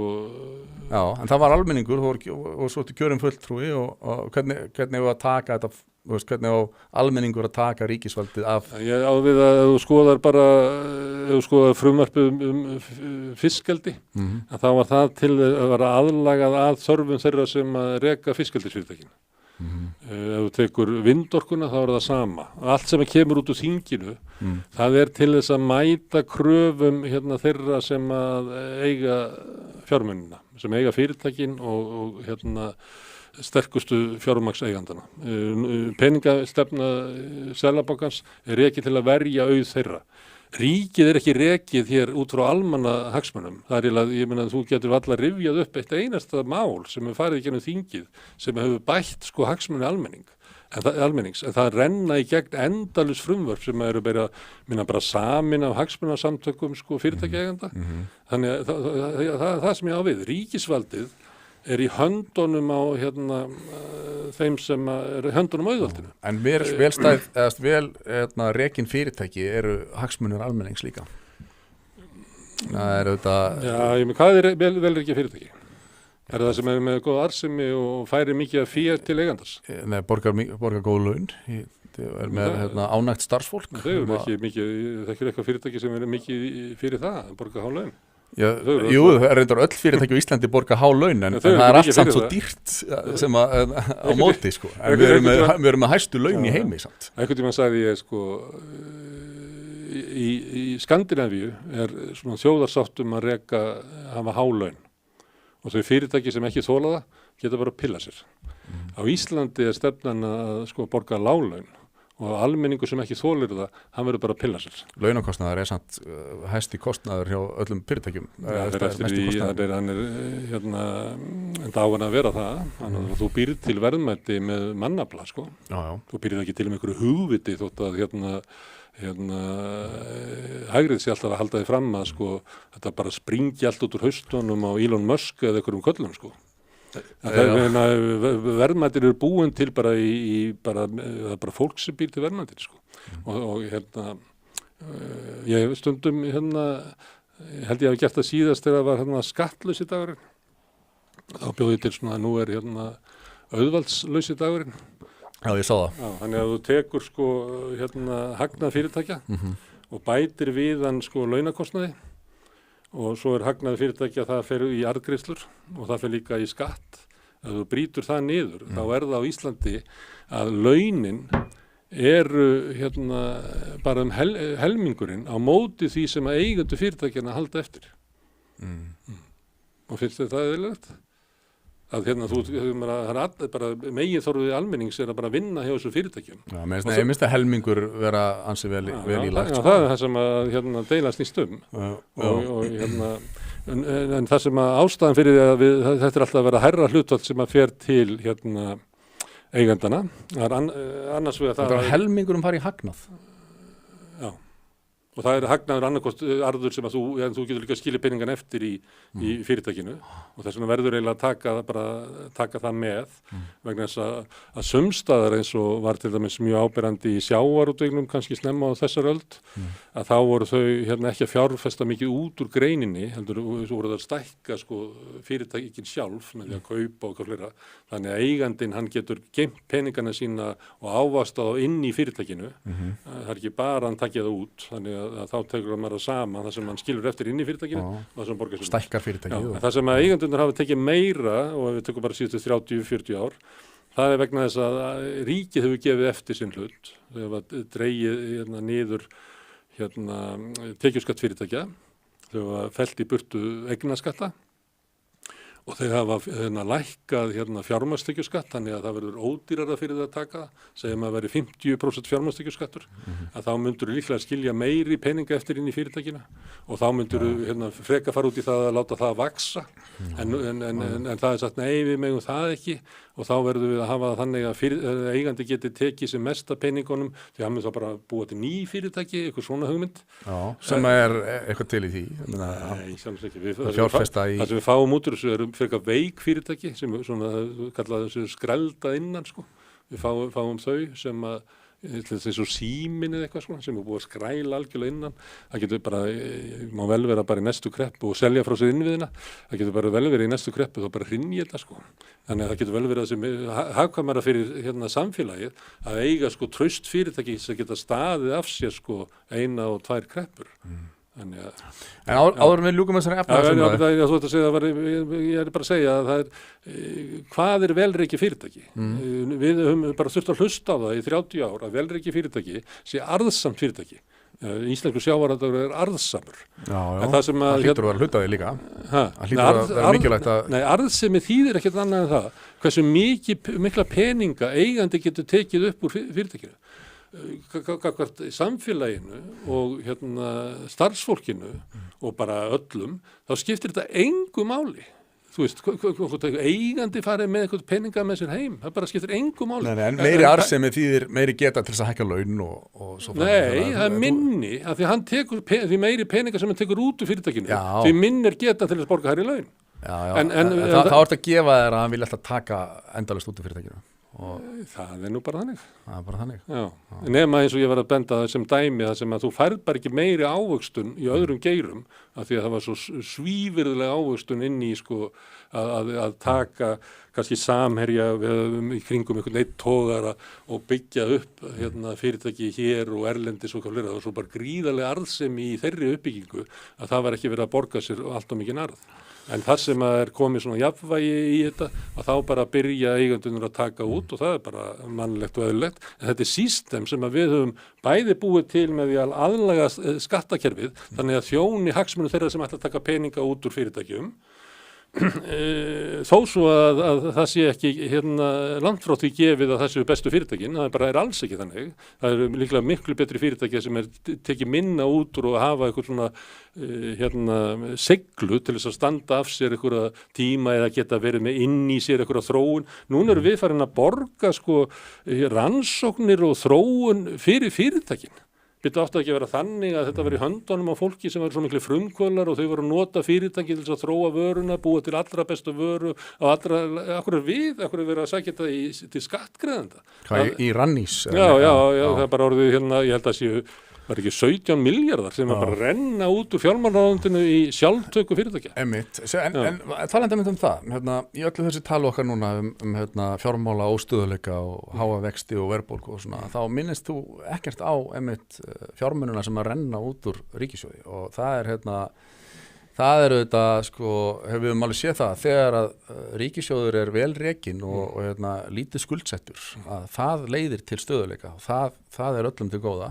En þegar að ríkið er á bullandi fylliríi og eyðandi efni fram, þá blæðum við öll með hækkandi verðbólgu og gjöldum og sköttum og svo framvegis. Er þetta ekki stóra málið að ríkið sé haldi aftur að sér og sé ekki vasast í öllum málum sem að ríkinu kemur ekkert við? Það er allir sammála það að reka ríkissjóð með halla í verðbólgu og þenslu er glórulust. En það hefur þessi ríkissjóð gert í allan sinn tíma. Og reka ríkissjóð halla er verðbólgu hvetjandi? Já, ekki verðbólgu hvetjandi, það er líka bara, það flytur skuldir yfir á næstu kynslóðir. Þú ert að annarkvort þetta eyða í eitthvað, eða þú bara innheimtir ekki og það sem að Bjarni sem fjármálaráðherra, hann bara innheimti ekki ef við myndum bara laga skattkerfið og hafa það bara eins og í Danmörku að þá kæmi kannski inn svona, ég veit ekki, 120 milljarðar í viðbót og það var ekki, það er ekki flótti auðugs fólks og fyrirtækja frá Danmörku. Það er ekki þannig. En væri ekki gáfulegur að ríkið drægi seglin eitthvað saman? Er einhver glóra í því að vera stofnanir eins og mannréttindastofnun á svona tímum? Segjum svo að við erum með löndin í kringum okkur sem við byrjum okkur saman við og við ætlum að byrja á því að meta það hvað við ætlum að hafa öðruvísi hér. Það sem hefur verið ákveðið hér og það sem við ætlum að öðruvísi hérna heldur en í Norðurlöndunum er að við ætlum að innheimta miklu minni skatta af hinnum ríku. Ég mistaði þessu þjóðfundi þar sem þetta var ákveðið en þetta var ákveðið og þetta er það sem sker íslenska ríkissjóð langmest frá öðrum ríkissjóðum í nágrannlöndunum. Eru þau með sérstaklega hærri skatta á fjármagnstekjur eru hærri, sérstaklega það sem er ekki eignaskattar. Sumstaðar eru fjármagnstekjur ekkert í samtæri en það eru líka innheimtir eignaskattar. En ég trúi ekki að þessi lausnin til að ná alltaf í meira og meiri skatta. Þetta snýst ekki það. Bara þenst þetta ríkis íslenskur almenningur sem er bara á miðlungslaunum og lægri launum, hann er að borga jafnmikla skatta á í hinulöndunum. Eini munurinn er það að ríka fólki sem að Bjarni Benediktsson er að þjóna, það er að borga lægri skatta hér. Þannig að ef þú ætlar að fara að laga eitthvað í ríkissjóði, við skulum byrja að laga það. Og við skulum líka laga annað, að við eigum auðlindindar í kringum hafið. Og það er ganga kaupum og sölum, það er að kaupa sjávarútvegsfyrirtæki og það er engin vand að reikna svona verðmætið á þessu. Þetta er kannski svona 1300 milljarðar sem þetta kostar, en þetta er leigt út á 5. Ef þetta væri þetta herbergi hérna sem við erum í, sem að kostaði 10 milljónir og þú myndir leigja það út á ég kannum vel ekki regna þetta, þú myndir leigja bara einhverju viniðinum á 7 skall.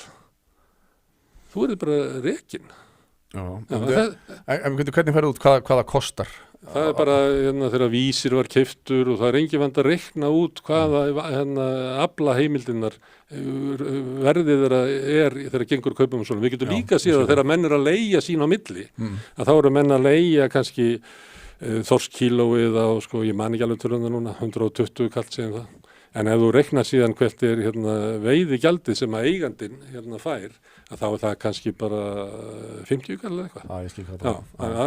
Þannig þar eru við kannski með 50 milljarða Indriði Þorláksson hefur reiknað þetta hærra en það. En sérðu þá enga ástæðu til þess að ríki drægi eitthvað saman í sínum umsvifum? Ég segi það, ég nenni ekki að eiga eitthvað samtal við eitthvað Sigmund Davíð og Bjarna Benediktsson og fleira eitthvað aðaldsemi í ríkisrekstri þegar að þeir byrja daginn á því að gefa vinu sínum verðmætin. Og ég segi enga ástæðu, ég kannast bara ekki við það að það sé ykkur krafa íslenska almennings að við viljum hafa það skítt svolítið, við viljum hafa það meira skítt heldur en í nágrannlöndunum, en við viljum að ríka fólki hafi það betra. Ég bara kannast ekki við það. Og af hverju gerðist þetta? Af hverju varð pólitíkin okkar svona að þessi öfl fengi að vaða upp og raunverulega taka yfir ríkið? En þar fyrir utan, ég myndi vilja byrja þarna. Síðan vil ég tala um ríkisútgjöldin og ég nefndi til dæmis sjálftöku. Ég bara næði ekki. Af hverju, segjum bara eins og Samherji, hann vil kaupa sér eitthvað liftara.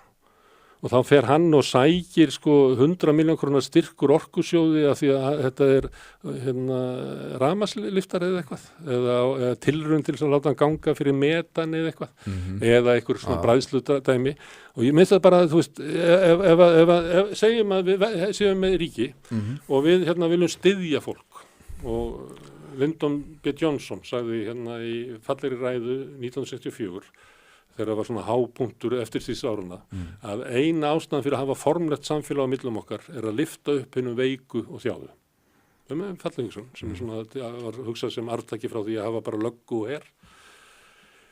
Og við segjum að við séum sammála um það að við viljum nota samfélögu sjóðin okkar til þess að samfélag okkar verði betra þannig að við séum ekki að ganga fram hjá soltnu fólki og hungruðu og þannig að öll börn hafi sama möguleika á því að blómstra og við viljum það.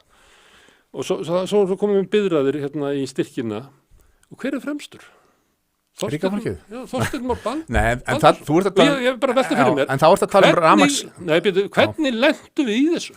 Þá ert að tala um rafmagnslyftara sem þá er Þorsteinn að tappa inn á niðurgreiðslur grænir styrkir sem er umhverfisstefna Vinstri grænna að keyra inn niðurgreiðslur á allt sem er grænt og þú getur ekki fara að mismuna, nei, þú ert of ríkur til að fá græna styrkin. Ég held að þetta tilheyrir ráðunundur sem Vinstri grænir kom ekki nálægt En þú veist að tala um einhverja niðurgreiðslu, rafmagns, það er eitthvað umhverfis. Er þetta ekki Guðlaugur Þór Þórðarsson? Já, ok, ég meina, en þú veist, þetta er í þessu samstarfi. Svo erum við líka bara með almenna rannsóknar og þróunarstyrki sem hefur nefna áðan, þar sem að fólk kemur bara og sendir inn og það vita allir, ég held að það var ekki Alþjóða Gjaldeyrisjóðurinn sem var að segja að þetta kerfi lekur. En þessi umhverfisstyrkir, þessi grænu styrkir, eru til þess að ná einhverjum markmiðum, einhverjum umhverfismarkmiðum sem eru sem að Sjálfstæðisflokkurinn gengst undir ekki beint þeirra stefna og þá er það þannig að ef við ætlum að fara að niðurgreiða einhverja rafmagnsbíla eða rafmagnslyftara eða eitthvað, þá getum við ekki fara að segja já, þú ert of ríkur til að fá þessa niðurgreiðslu, þetta verður bara að vera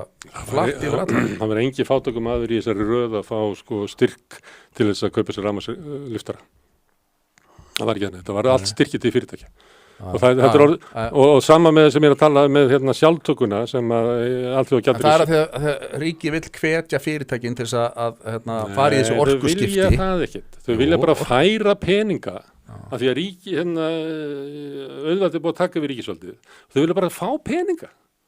Og það er búið til eitthvað sem sjálftaka á rannsókn og þróun sem er algjörlega hömlulaust. En eru orkuskiptin sem sagt í þínum huga fjármagnsflutningur til hinna ríku bara? Þannig, ef þú ert með ríkisvald sem að auðvaldið heldur utanum, þá verður það svo. Ef þú verður með ríkisvald sem almenningur heldur utanum, þá verður það ekki svo. Þá myndir kannski heyrðu 100 milljónir ef við ekki bara láta öryrkjana sem er að keyra á gömlum dísilbiljum sem að menga mest, ef ekki bara gefa þeim rafmagnsbíla. Þannig tekur heilbrigð skynsemi almennings ákvörðun. En það er búið til eitthvað að, þú veist, að við sem að vinna einhverjum orkuskiptum og við, öryrkinn, hann getur ekki unnið því hann er svo heimskur og vitlaus og fátækafólki getur það ekki. Er ekki Þorsteinn Már sem að geta eitthvað reddað orkuskiptunum ef ekki að láta hann fá svolítið pening til þess? Þetta er bara orðið eitthvað svona gaggalagú hugsun sem er hérna. Og ef við ímyndum okkur, svona Sovétríkin 1980, þá held ég að allir sem unnu í öllum sem ráðum og að deila út einhverjum peningum og svona, enginn þeirra hafði raunverulega trú á því að kerfið virkaði. Þannig að það sá það bara að það gerði það ekki. En það var enginn sem hafði sko kjarkinn eða getuna til þess að segja það, heyrðu strákar, þetta er algjör steypa. Sko. Og það kerfi sem var ekki að virka þar var sósíalismi? Nei, það var það sem eftir byltinguna að þá tóku bolsjevikar upp nokkur atriði. Þau tóku upp stríðskapitalismann sem hafði þróast fyrir heimsstyrjöldinni sem var áætlunarbúskapur. Hann er rekinn í Rússland í dag. Þetta er ekkert, kemur sósíalismi ekki neitt við. Kommunismi og áætlunarbúskapur, helst hendi hönd. Nei. Já, það gerir það víst. Nei, bara fólk leggi fram eftir þörfum og fái eftir það sem þurfa. Það er kommunismi. Já. Og heldur að það geti virkað? Ég ætla ekki að skammast í þessum mönnum sem fengu bara rússneska ríkisvaldi upp í hendunar og rússneska ríkið og báru ábyrgð á því að þeir taka upp þetta kerfi sem að það voru miklu víðar heldur en í Rússlandi, það menn höfðu bara trú á því eftir fyrir heimsstyrjöldina að þetta væri bara öflugt kerfi að reka svona áætlunarbúskap og að sömuleyti var auður margra ríkja byggður upp á svona áætlunar búskap ríkisins, að þekkt dæmi til dæmis Japan eftir stríð og þá voru það að setja reglur í útlánum að þú máttir lána 7,5% af útlánagetuðinni í húsnæði, 3,6% í stáliðnað, 2,3% í bílaðiðnað og þannig var svona nation building, það var verið að byggja upp iðnað með svona áætlunarbúskap og Ertu þú að meina að kommunismi í sjálfu sér, það sem að allir fá það sem þeir þurfa, það geti alveg gengið bara ef áætlunarbúskapurinn hafi ekki verið inn í þessu? Já, þú getur notað áætlunarbúskap eins og öll ríki hafa gert í byggja upp atvinnustarfsemi. Við gerðum það. Sjávarútvegur var byggður upp af svona ákvörðunum ríkisins og ég meina, þú ert kannski ungu til að muna eftir skutúarabyltingunni og átakinni að byggja frystihúsin og það var bara búið til svona system til þess að ýta undir þetta og það er ekkert að þessu í sjálfum sér. Það sem að var kannski harmsagan hjá Stalín og félögum var það að þetta virkaði ógeðslega vel í iðnbyltingunni og á meðan það var kreppa á Vesturlöndum að þá voru Sovétríkin í stjórnlausu blússi og þar með höfðu trú á því að það var hægt að halda utanum hluti með svona aðferðum. En uppbygging iðnvera er svona tiltölulega einföld en dreifing og framleiðsla á nauðsynjavörum og matvörum er miklu flóknara og þar hentar miklu betur að hafa markað sem að eins og hefur alltaf verið, það var miðöldum voru bændamarkaðir og fólk notaði markað til þess að skipta á vörum löngu áður en auðvaldið reyndi að telja fólki trúum að það væri markaður. Þannig að mistök í Sovétríkjunum tengist frekar því að velgengnin við að nota áætlunarbúskap við iðnvæðinguna lét kerfið, Sovétið, hafa trú á að nota sömu aðferðir við matvælaframleiðslu og svona dagvöru og nauðsynjavörur og þegar það kom í ljós að það virkaði ekki að þá var kerfið orðið svo svona inngróið í spillingu og svona eins og gerist bara í fyrirtækjum og félögum og fleira látin sem hafi ekki svona endurnýjunarkraft að þau gátu ekki endurnýjast og það var ég að vitna í áðan að jafnvel þegar 1980 ímyndugu það að menn áttu sig alveg að þetta virkar ekki en það var enginn sem hafði kjarkinn til að segja það vegna þess að þú yrðir ekki seðlabankastjóri ef þú myndir segja það og ég er bara að benda það, við erum í nákvæmlega samanstæði núna. Við erum í kerfi sem augljóslega virkar ekki, það er húsnæðis kerfi sem bara augljóslega virkar, við erum með vaxtastefnur sem augljóslega virkar ekki, en samt láta allir, þetta þurfum við að hlusta á ríkisútvarpi, flytja ykkur fréttir, eins og þetta sé eðlilegt í staðan fyrir bara að setja bara svona hlátur undir fund Seðlabankan svona eins og það gert í svona lélugum grínmyndum frá miðri síðustu öld. Já, ég er allavega sammálaður þessu, þetta er ekki að virka, það er kerfið sem er hvert núna en ég er samt ekki vissum, ef ég skilði rétt þá heyrist mér á þér að þú tellir þið verið búin að áttað á hvernig þú getur látið kommunism að virka. Nei, ég sagði ekki. Það ekki? Nei, þetta er bara svona leið sem þarf að fara og kommunismin er lýðræðislegt fyrirbrigði og það er markmiðið snýst það að þú sért frjáls í þínu lífi Ég tók dæmi íbúa... Kommunismi getur ekki verið lýðræðislegt fyrirbrigði því að þú ert að neyða hann upp á, ef það er ekki allir til í kommunisman, þá þarf það að neyða hann upp á þá sem er ekki til í það. Þá er það aldrei lýðræðislegt. Ég er ekki til í kapitalisman, hann er neyddur upp á mig. Já. Það er bara þannig. Það er bara lýðræðislegt að þú bara býrð einhver staðar þar sem að sko fjöldin hefur komist ekkur niðurstöðu og þú bara sættið við það. En þú mátt alveg halda áfram að berjast eins og ég geri og kommunismi án svona lýðræðis og einhverju svona fjölþætt valds, eitthvað sem er bara einhver einn gæi á toppnum sem segir allt eins og það er. Við erum að sigla inn svoleiðis heim. Við erum að sigla svona í heim sem er bara mótaður af einhverjum Elon Musk og einhverjum nokkrum öðrum gæjum og allar hugmyndir okkar snúast. Hvað er að hugmyndum Elon Musk? Og til dæmis Steve Jobs, voru það ekki verðmæti sem að þessir gaurar eru að skapa? Sem svona framleiðendur? Já.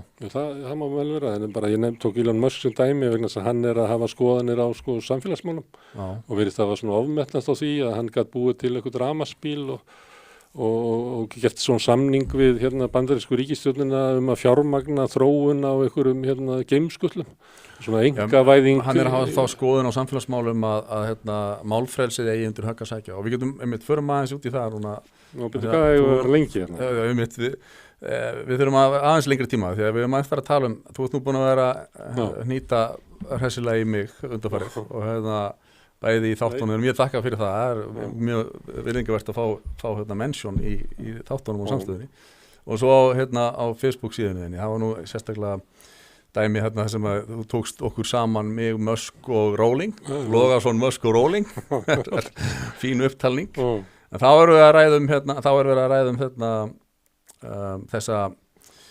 þessa breyttu tíma að nú færist það í vöxt að konur geti átt von á því að þeirra svona það sem var private space þeirra áður, hvort sem það eru íþróttir eða salernisaðstöður og svo framvegis og bara svona það sem að konur hafa við höfum kynjaskipt hlutum hingað til af góðri ástæðu að það er bara breytast með þeim hætti að þar geta farið að koma inn manneskjur sem eru líffræðilegir karlmenn og í þessari umræðu kringum ólympíuleikana þá tók ég smá snúning á þessu hér og þú lést mig heyra það. Við skulum fara aðeins í það. Hvað er það sem sagt, þú vilt meina að ég og Musk séum með einhverja áráttu til þess að skilgreina annað fólk? Ég meina það með þessa bokskonu frá Alsír. Já, í Mein Khalif. Sem að samkvæmt því sem að maður kemst næst að þegar hún fæddist að þá var hún fæðingarvotturinn stendur að fæddist stúlka. Já. Hún var alin upp sem stúlka og síðan kona og fjölskyldan hennar lítur á hana sem stúlku. Já, en það hefur komið í ljós að það er óumdeilt að viðkomandi er með X-litninga sem er skilgreiningin á og það er þess vegna sem þú horfir á hana þá hún er með svona karlmannleg karakter svona einkenni, líkaminn er karlmannlega byggður og svona og það er ekki tilvíðun að hún er líka með X-litninga eins og sumarkonur. Já, þessi er með X-litninga samt. Eins og sumarkonur. Já, og það er auðvitað intersex komið í ljós og sennilega er þessi manneskja með þessa intersex heilkenni. En hún er ekki transkona, nei, hún er bara verið skilgreind sem stúlka og kona, alla sína hundsokata tíð. Þannig en nú er það árið viðurkennt að fólk getur verið ránkynjað bara við fæðingu. En þegar svona transumræðan byrjaði, og það er ekki svo langt síðan, að þá kemur fólk fram og segir, ég vil skilgreina mitt kyn, Frosti. Og mér finnst alltaf að hlusta á það. En mér fannst Musk og Logason og félagar ganga svolítið langt í því að við viljum skilgreina hvaða kyn þessi manneskjar sem að minnst alveg nýr kafli. Já, ég hef mitt og þú kemur eitthvað að segja ég tel það að því að X og Y og eitthvað svona og þar með sé hún að vera kona. Já, sko, og ég bara efast vald þitt til að gera það. Já, en það er eitt sem sagt kynvitund, þetta er nýtt fyrirbæri tiltrúlega, að kynvitund sé eitt og síðan er líffræðilegt kyn annað.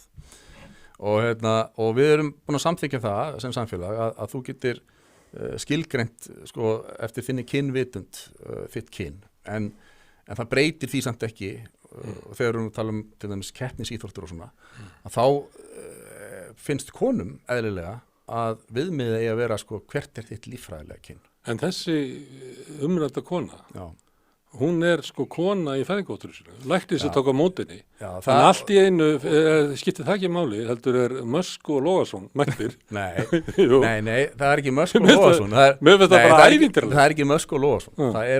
Það eru óháðir aðilar sem það er gert próf, bæði í Tyrklandi og Indlandi, sem leiðir til þess að niðurstaðan er að viðkomandi sem sagt með X-litning.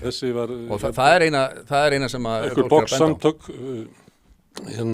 felldu hana á lyfjarprófi vegna þess að væri með ómikið af testosteron. Já, ég er ekki að tala um það.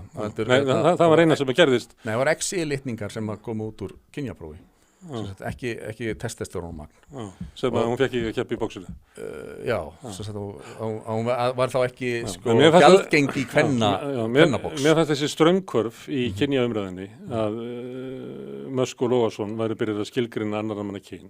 Já, við erum ekki að gera það. Jú, og fólk að beygja sig undir það. Jú. Nei, við erum bara að tala um sko að Ólympíunefndin gerir það ekki, fjölskylda þessar konu gerir það ekki, hún gerir það ekki, alls í skrifvöld gerir það ekki. En þá allt í einu kemur eitthvað vald sem þess vegna er einmitt sko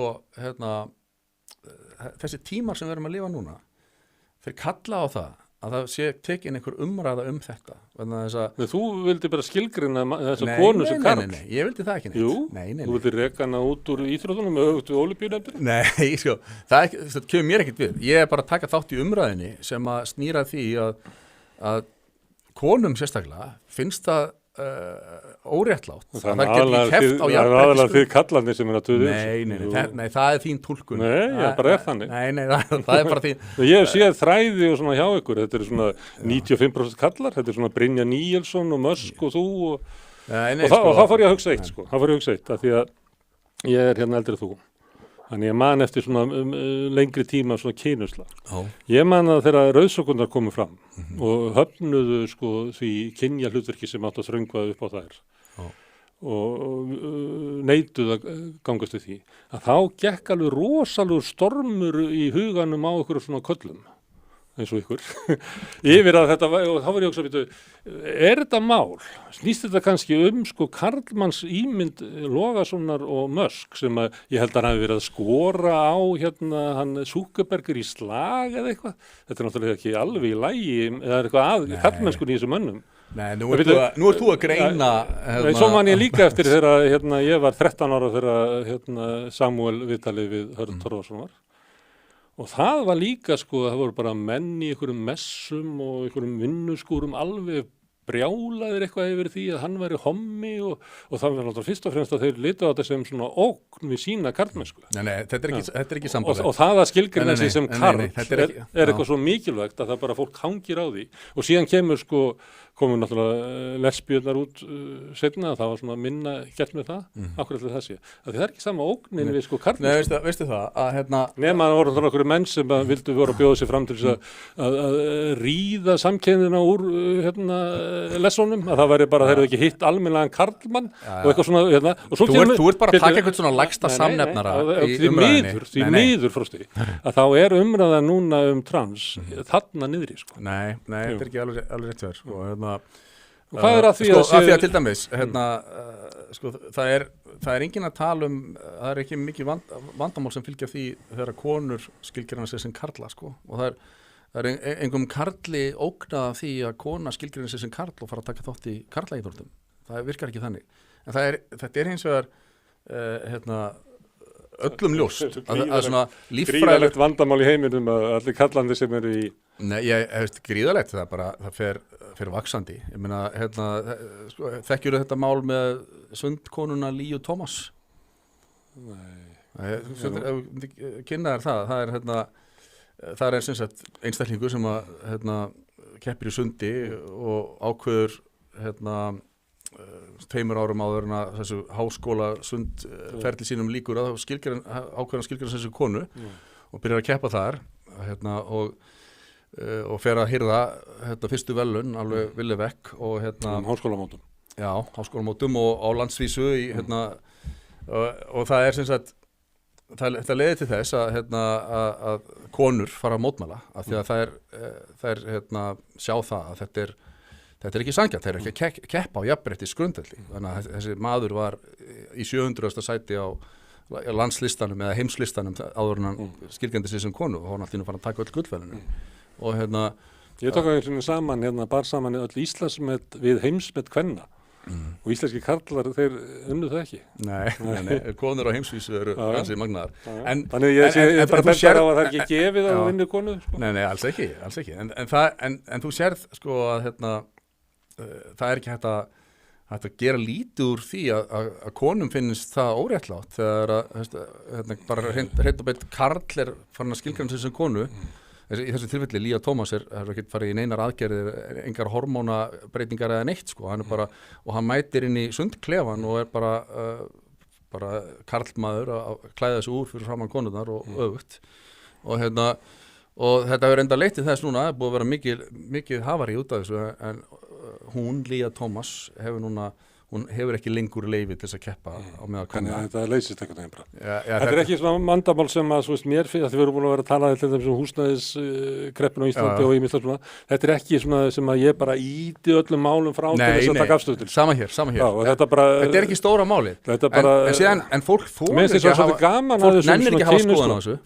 að hafa skoðun á þessu af því að það nennir ekki að standa í sko því að fá yfir sig svona árásurum og sért einhver svona sokkur og eins og þú kallaði mig bara stytting á drullu sokkur sko, sem að og fá á sig yfir sko, alls konar fúkirði sko að það er þess vegna sem fólk nennir ekki hafa skoðun á þessu. Það er engin skortur á mönnum sem er að halda þessu fram sem þú ert að gera Frosti, út allan heim og svo það er líka sem að veldur því að það er alltaf verið að dreifa til manns einhverju svona fréttum af einhverju sem í Kanada átt að gera þetta svo ef maður nennir því að þá er í sko oftar en ekki er þetta bara einhver þvæla eins og gerðist hérna með allsísku boxkonuna að fyrst var byrjað að tala eins og væri sko transkona og svo komur náttúrulega ljós og svo var ekki og það sem ég veldi líka Þetta er eins flóknara mála þegar við erum að tala um intersex það sem ég var að skrifa að þessi kona hefði á öllum menningarstigum okkar verið skilgreind sem kona þannig að menningarlega er hún bara kona en svo kemur þú hérna með einhverju exi þá segir hérna nú hvað er að setja alla heimsbyggðina í próf til þess að vita hvað þú kallar að konu Núna það er breytt menningarstig í dag 2024 er öðru sér heldur en bara 2004 af því að það er nýtt fyrirbæri að svona margir karlar sé að skilgreina sig sem konur. Það er bara nýtt fyrirbæri. En af hverju getur ekki haft gaman af því? Já, við getum alveg haft gaman af því, það er allt í lagi, en þá er kannski alveg tilefni til, ef við reynum að hugsa bara sanngirni gagnvart konunum, að þegar við erum að tala íþróttir, að þá lítum við í líffræðilegar skilgreiningar þegar finnst þér alveg talað ekki geta verið neitt ósanngjarnt við það að konur sé að keppa í keppnisíþróttum, tala nú ekki bardaíþróttum, við manneskjur sem eru í grunninn líffræðilegi karlar. Já, ég ætla bara að bíða eftir því að konurnar sem eru í þessum íþróttum fari að sko. Þær eru farnar að gera það? Já, ég bara hef ekki orðið varðið það. Ég skal senda þér linka. Mér finnst aðalega menn eins og þú. Nei, þetta er aldrei aukaðatrið fyrir mig. Þetta er svipað að vera, þetta er Hannes Holmstedt byrja að berjast fyrir kvenfrelsi á Palestínu. Já, eitthvað svona. Það bara er ekki hægt að taka það, það er ekki hægt að taka marka á þessu. En ok, en ef þú hugsaður þetta samt aðeins, heldur það geti ekki komið til dæmi þar sem að þú myndir líta á það sem ósanngjarnt að kona þurfa að mæta líffræðilegum karlmann í keppnisíþrótt? Ekki það að ég hafi áhyggjur af því. Mér finnst þetta að því nefndi hérna rauðsokkur og... Ekki að þú hefur áhyggjur af því, en heldur það geti ekki verið ósanngjarnt fyrir konurnar? Það er bara að meta það sjálfar og það, þú veist, finnst eitthvað svona lausn á því, ef ekki, þú veist, að bara heimurinn sé að farast, ég bara er ekki það. Nei, ég er heldur ekki það. Og ég var að rifja upp til dæmis sem er rauðsokkurnar að þegar að það voru bara fólk sem var að halda þið fram að það myndi bara allt riðlast í íslensku samfélagi sko ef að konur hérna gætu svona valið sér sko kynhlutverk á bara vinnumarkaði sko. það var talað að sko ef ekki bara haldið aftur af hommonum að þá myndu þeir bara snúa öllum ungum drengjum, allir eru hommar og þetta var... Þetta ekkert sambarlegt þá nákvæmlega sami tónnin sem í umræðunum trans, að ef við bara verjumst þess ekki bara á þessum vígvelli, að þá munum márarnir bara vaða yfir okkur og taka þetta. Nei, fólki fyllilega frjálst að skilgreina sig og samfélagið yfirleitt bara mjög samþykkt því að transmanneskjur fái að vera eins og þær eru en við erum að tala bara íþrótta kappleiki. Ég heyri mikla andúð gagnvart sko transfólki og svona mikla ógn og svona bara svona fuss sko hvað á nú þetta. Já, ekki á meðal sko frjálshyggju sinnaðara sko frelsis sinnaðara einstaklinga. Mösk þykist vera það. Já, en eru það okkur rosalegri vörn? Fullorðið fólk á bara að fá að skilgreina sig nákvæmlega eins og það vil. Það er bara algjörlega sjálfsagt. Nei, þú vilt meina allsísku boxkonuna að gera það? Nei, ég er að segja bara þegar það er komið í ljós að hún er með XY-litning þá á hún ekki að vera að keppa við fólk sem er með XX-litninga. Það er það sem ég er að segja. Þá ert þú búin að breyta því. Alveg óháð því hvernig hún skilgreinir sig. Hún má alveg skilgreina sig sem konu. En hún á bara að keppa við fólk sem er með XY-litninga. Þú átt bara töluvert í land með því að sannfæra alla það að þú fyrir að setja alla heimsbyggðina í litningapróf til þess að endur skilgreina kyn einhverja. Þess þarf þetta ekki. Ég meina þetta er ekki fyrsta konan sem er svona. Nei, ég sá mynd í blaglegg ég svarið að ég held að sko stærri kona hafi verið meira en helmingi stærri en svo litla. Þannig er þetta bara fjölbreytileikin líffræðilegu fjölbreytileiki er bara til staðar það var djöflast á suður afrísku hlaupakonunni alveg endalaust. Já, hún ekki eitthvað intersex líka margt afreiksfólk er bara svolítið öðruvísi sko og þannig hefur það líka verið. Og þannig hefur það líka verið kynin. Það er ekki þannig að, þú veist, ég sem að við myndum sko tala hvernig við skilgreinum kallmennsku okkar, þá myndum við skilgreina bara mjög ólíkt. Sko. Já.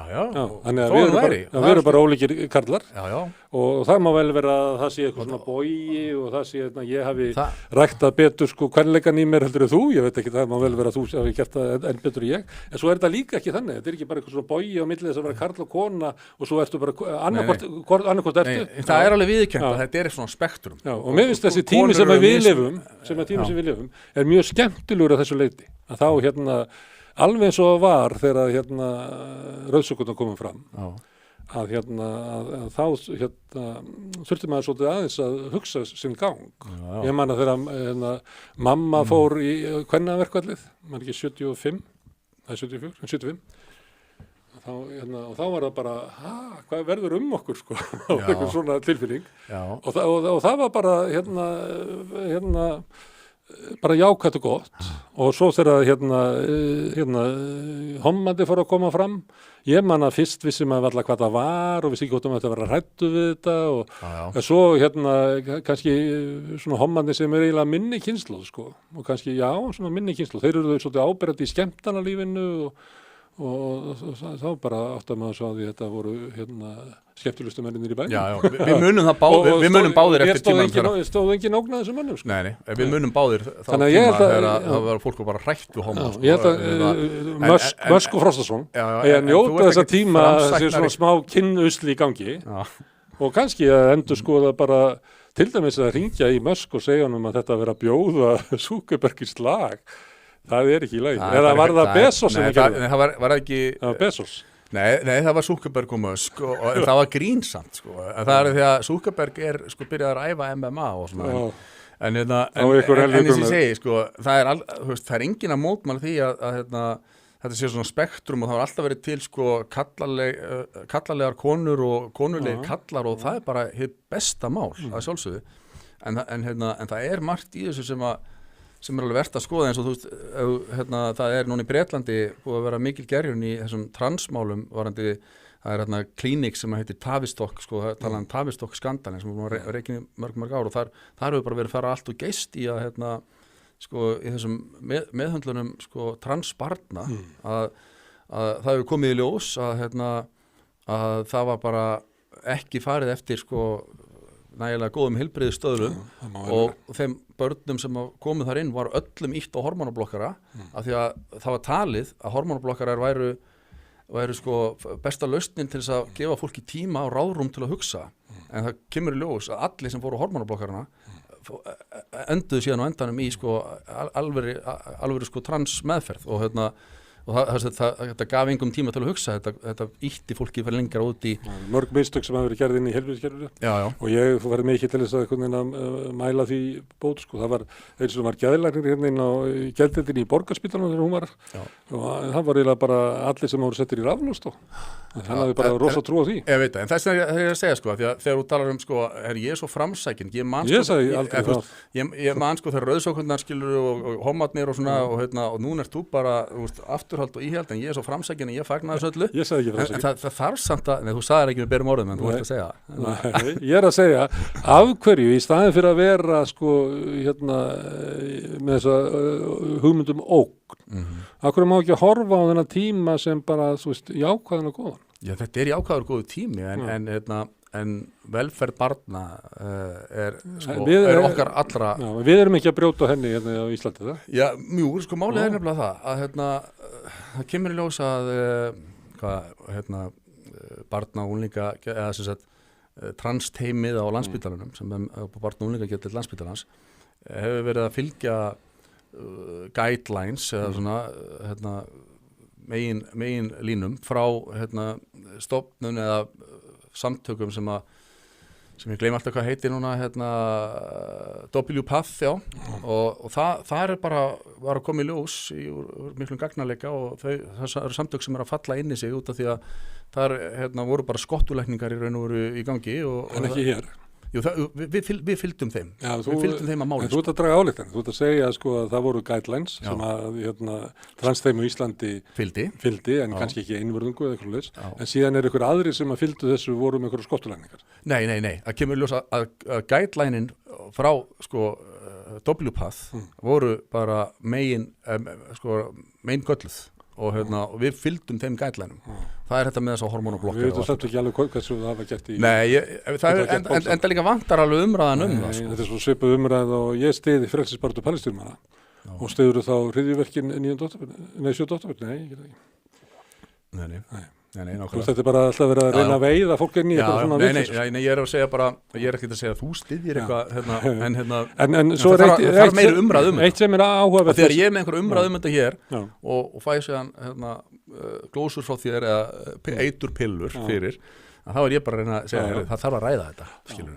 Eitt sem er mjög skemmtilegt í sambandi við transmál og þetta er sko kom með þetta, hún Þorgerður kynjafræðingur eins og til mín og hún var að velta því upp og hafði verið að gera eitthvað rannsóknir á því að raunverulega höfðu sko lagalegar réttarbætur transfólks komið miklu hraðara heldur en átti sér stað í baráttu samkynniðra.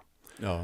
Og þá er það að lagalegu réttarbætunar eru náttúrulega ekki allt og því að það er líka að vera svona samfélagsleg sátt og bara samfélagið þarf að melta þetta og síðast í hommahattarinn sko, hann er kannski ekki búin að jafna sig ennþá, en þú veist það tekur svolítið tíma og það var sagt Ró versus Wade að það hefði verið of stórt stökk sem Hæstiréttur tók þá og þá voru lögfræðingar sem voru með svona varúrorð að þegar þú tekur svona stórt lagalegt stökk þá getur orðið til svona andstaða sem að endan þá missur sér þannig að betra að fá réttindi svona hægt og bítandi en ef þú myndir taka sko réttindi samkynniðra þá eru þau mjög svona hægt og bítandi við ég man ekki hvað, staðfest sambúð og svona leið 8 eða 9 eða 10 ár þannig til að var svo bara gifting, var svona jafnstaða gagnvart því að mega ættleiða og erfa og þetta bara tók mjög langa tíma. En ýmis mál kynrænt sjálfræði og eitthvað fleira var svolítið sko, kemur miklu hraðar og maður gæti alveg haldið fram að þetta hafi verið kannski út frá ríkisstjórnar þáttöku VG verið svolítið ítt í gegn í kaupum vegna þess að svo auðvelt að eiga viðskipti við Bjarna Benediktsson þessi mál, menn þess að auðveldi þarf ekki að borga fyrir þetta. En þú veist, við viljum eiga húsnæðismarkaðinn og við viljum eiga þetta allt saman. Og kynrætt sjálfræði, já, þú veit alveg eiga það kostar ekki krónur. Sko. Og mannréttindastofnun. Þeir fá það.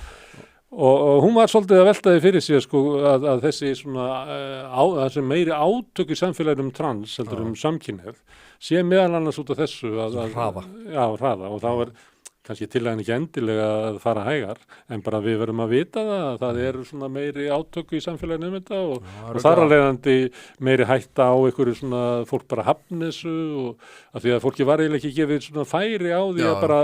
Það er góð, ég held að þessi góða punktur á Þorgerði og ég held líka að þessi mjög varasamt að þetta að stimpla fólk svo mikið sko, fyrir eitthvað transhatur þegar það er með einhverja spurningar varðandi þessi mál. Af því að þetta er að gerast mjög hratt og það er ljóst að á einhverjum sviðum er verið að fara of geist bara verið að gera mistök í þessum meðferðum barna virðist vera.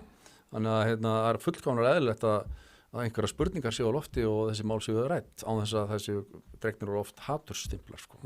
Það er mín skoðan. Og svo er það líka að við erum ólík eins og alsíska bókskonan sýnir og svo erum við líka með ólíka menningu að það er svona öðruvísi hugmyndur kynin, ég er nú ekki neitt sérfræðingur í þessu, þannig stundum talað Spán og Mexiko og Tæland og það sé svona meira spektrum. Já. Ég talaði við Auði Styrkarsdóttur í gær. Hún er ekki að bókum Þurði Formann sem er kona sem gekk í karlmannsbúning á 18. öld. Já. Og ég var svona eitthvað að ræða við hana því að hún eiginlega bara tekur ákvörðun þetta, hún hafði verið sko formaður á róðrabátum og mjög fengsæl og eftirsóttur formaður og bara gengst inn í karlahlutverkin. Þá kemur það náttúrulega líka fram sem hefur verið bent á mjög víða að hugmyndur okkar að konur hafi verið ekki í karlastörfum svokölluðum. Þetta er eiginlega gerist við iðnbyltinguna. Þegar vélarafli kemur að þá mætti orða það sem svo að konum sé ítt út úr þessu störfum af því að þarf ekki að þeim að halda eða eitthvað.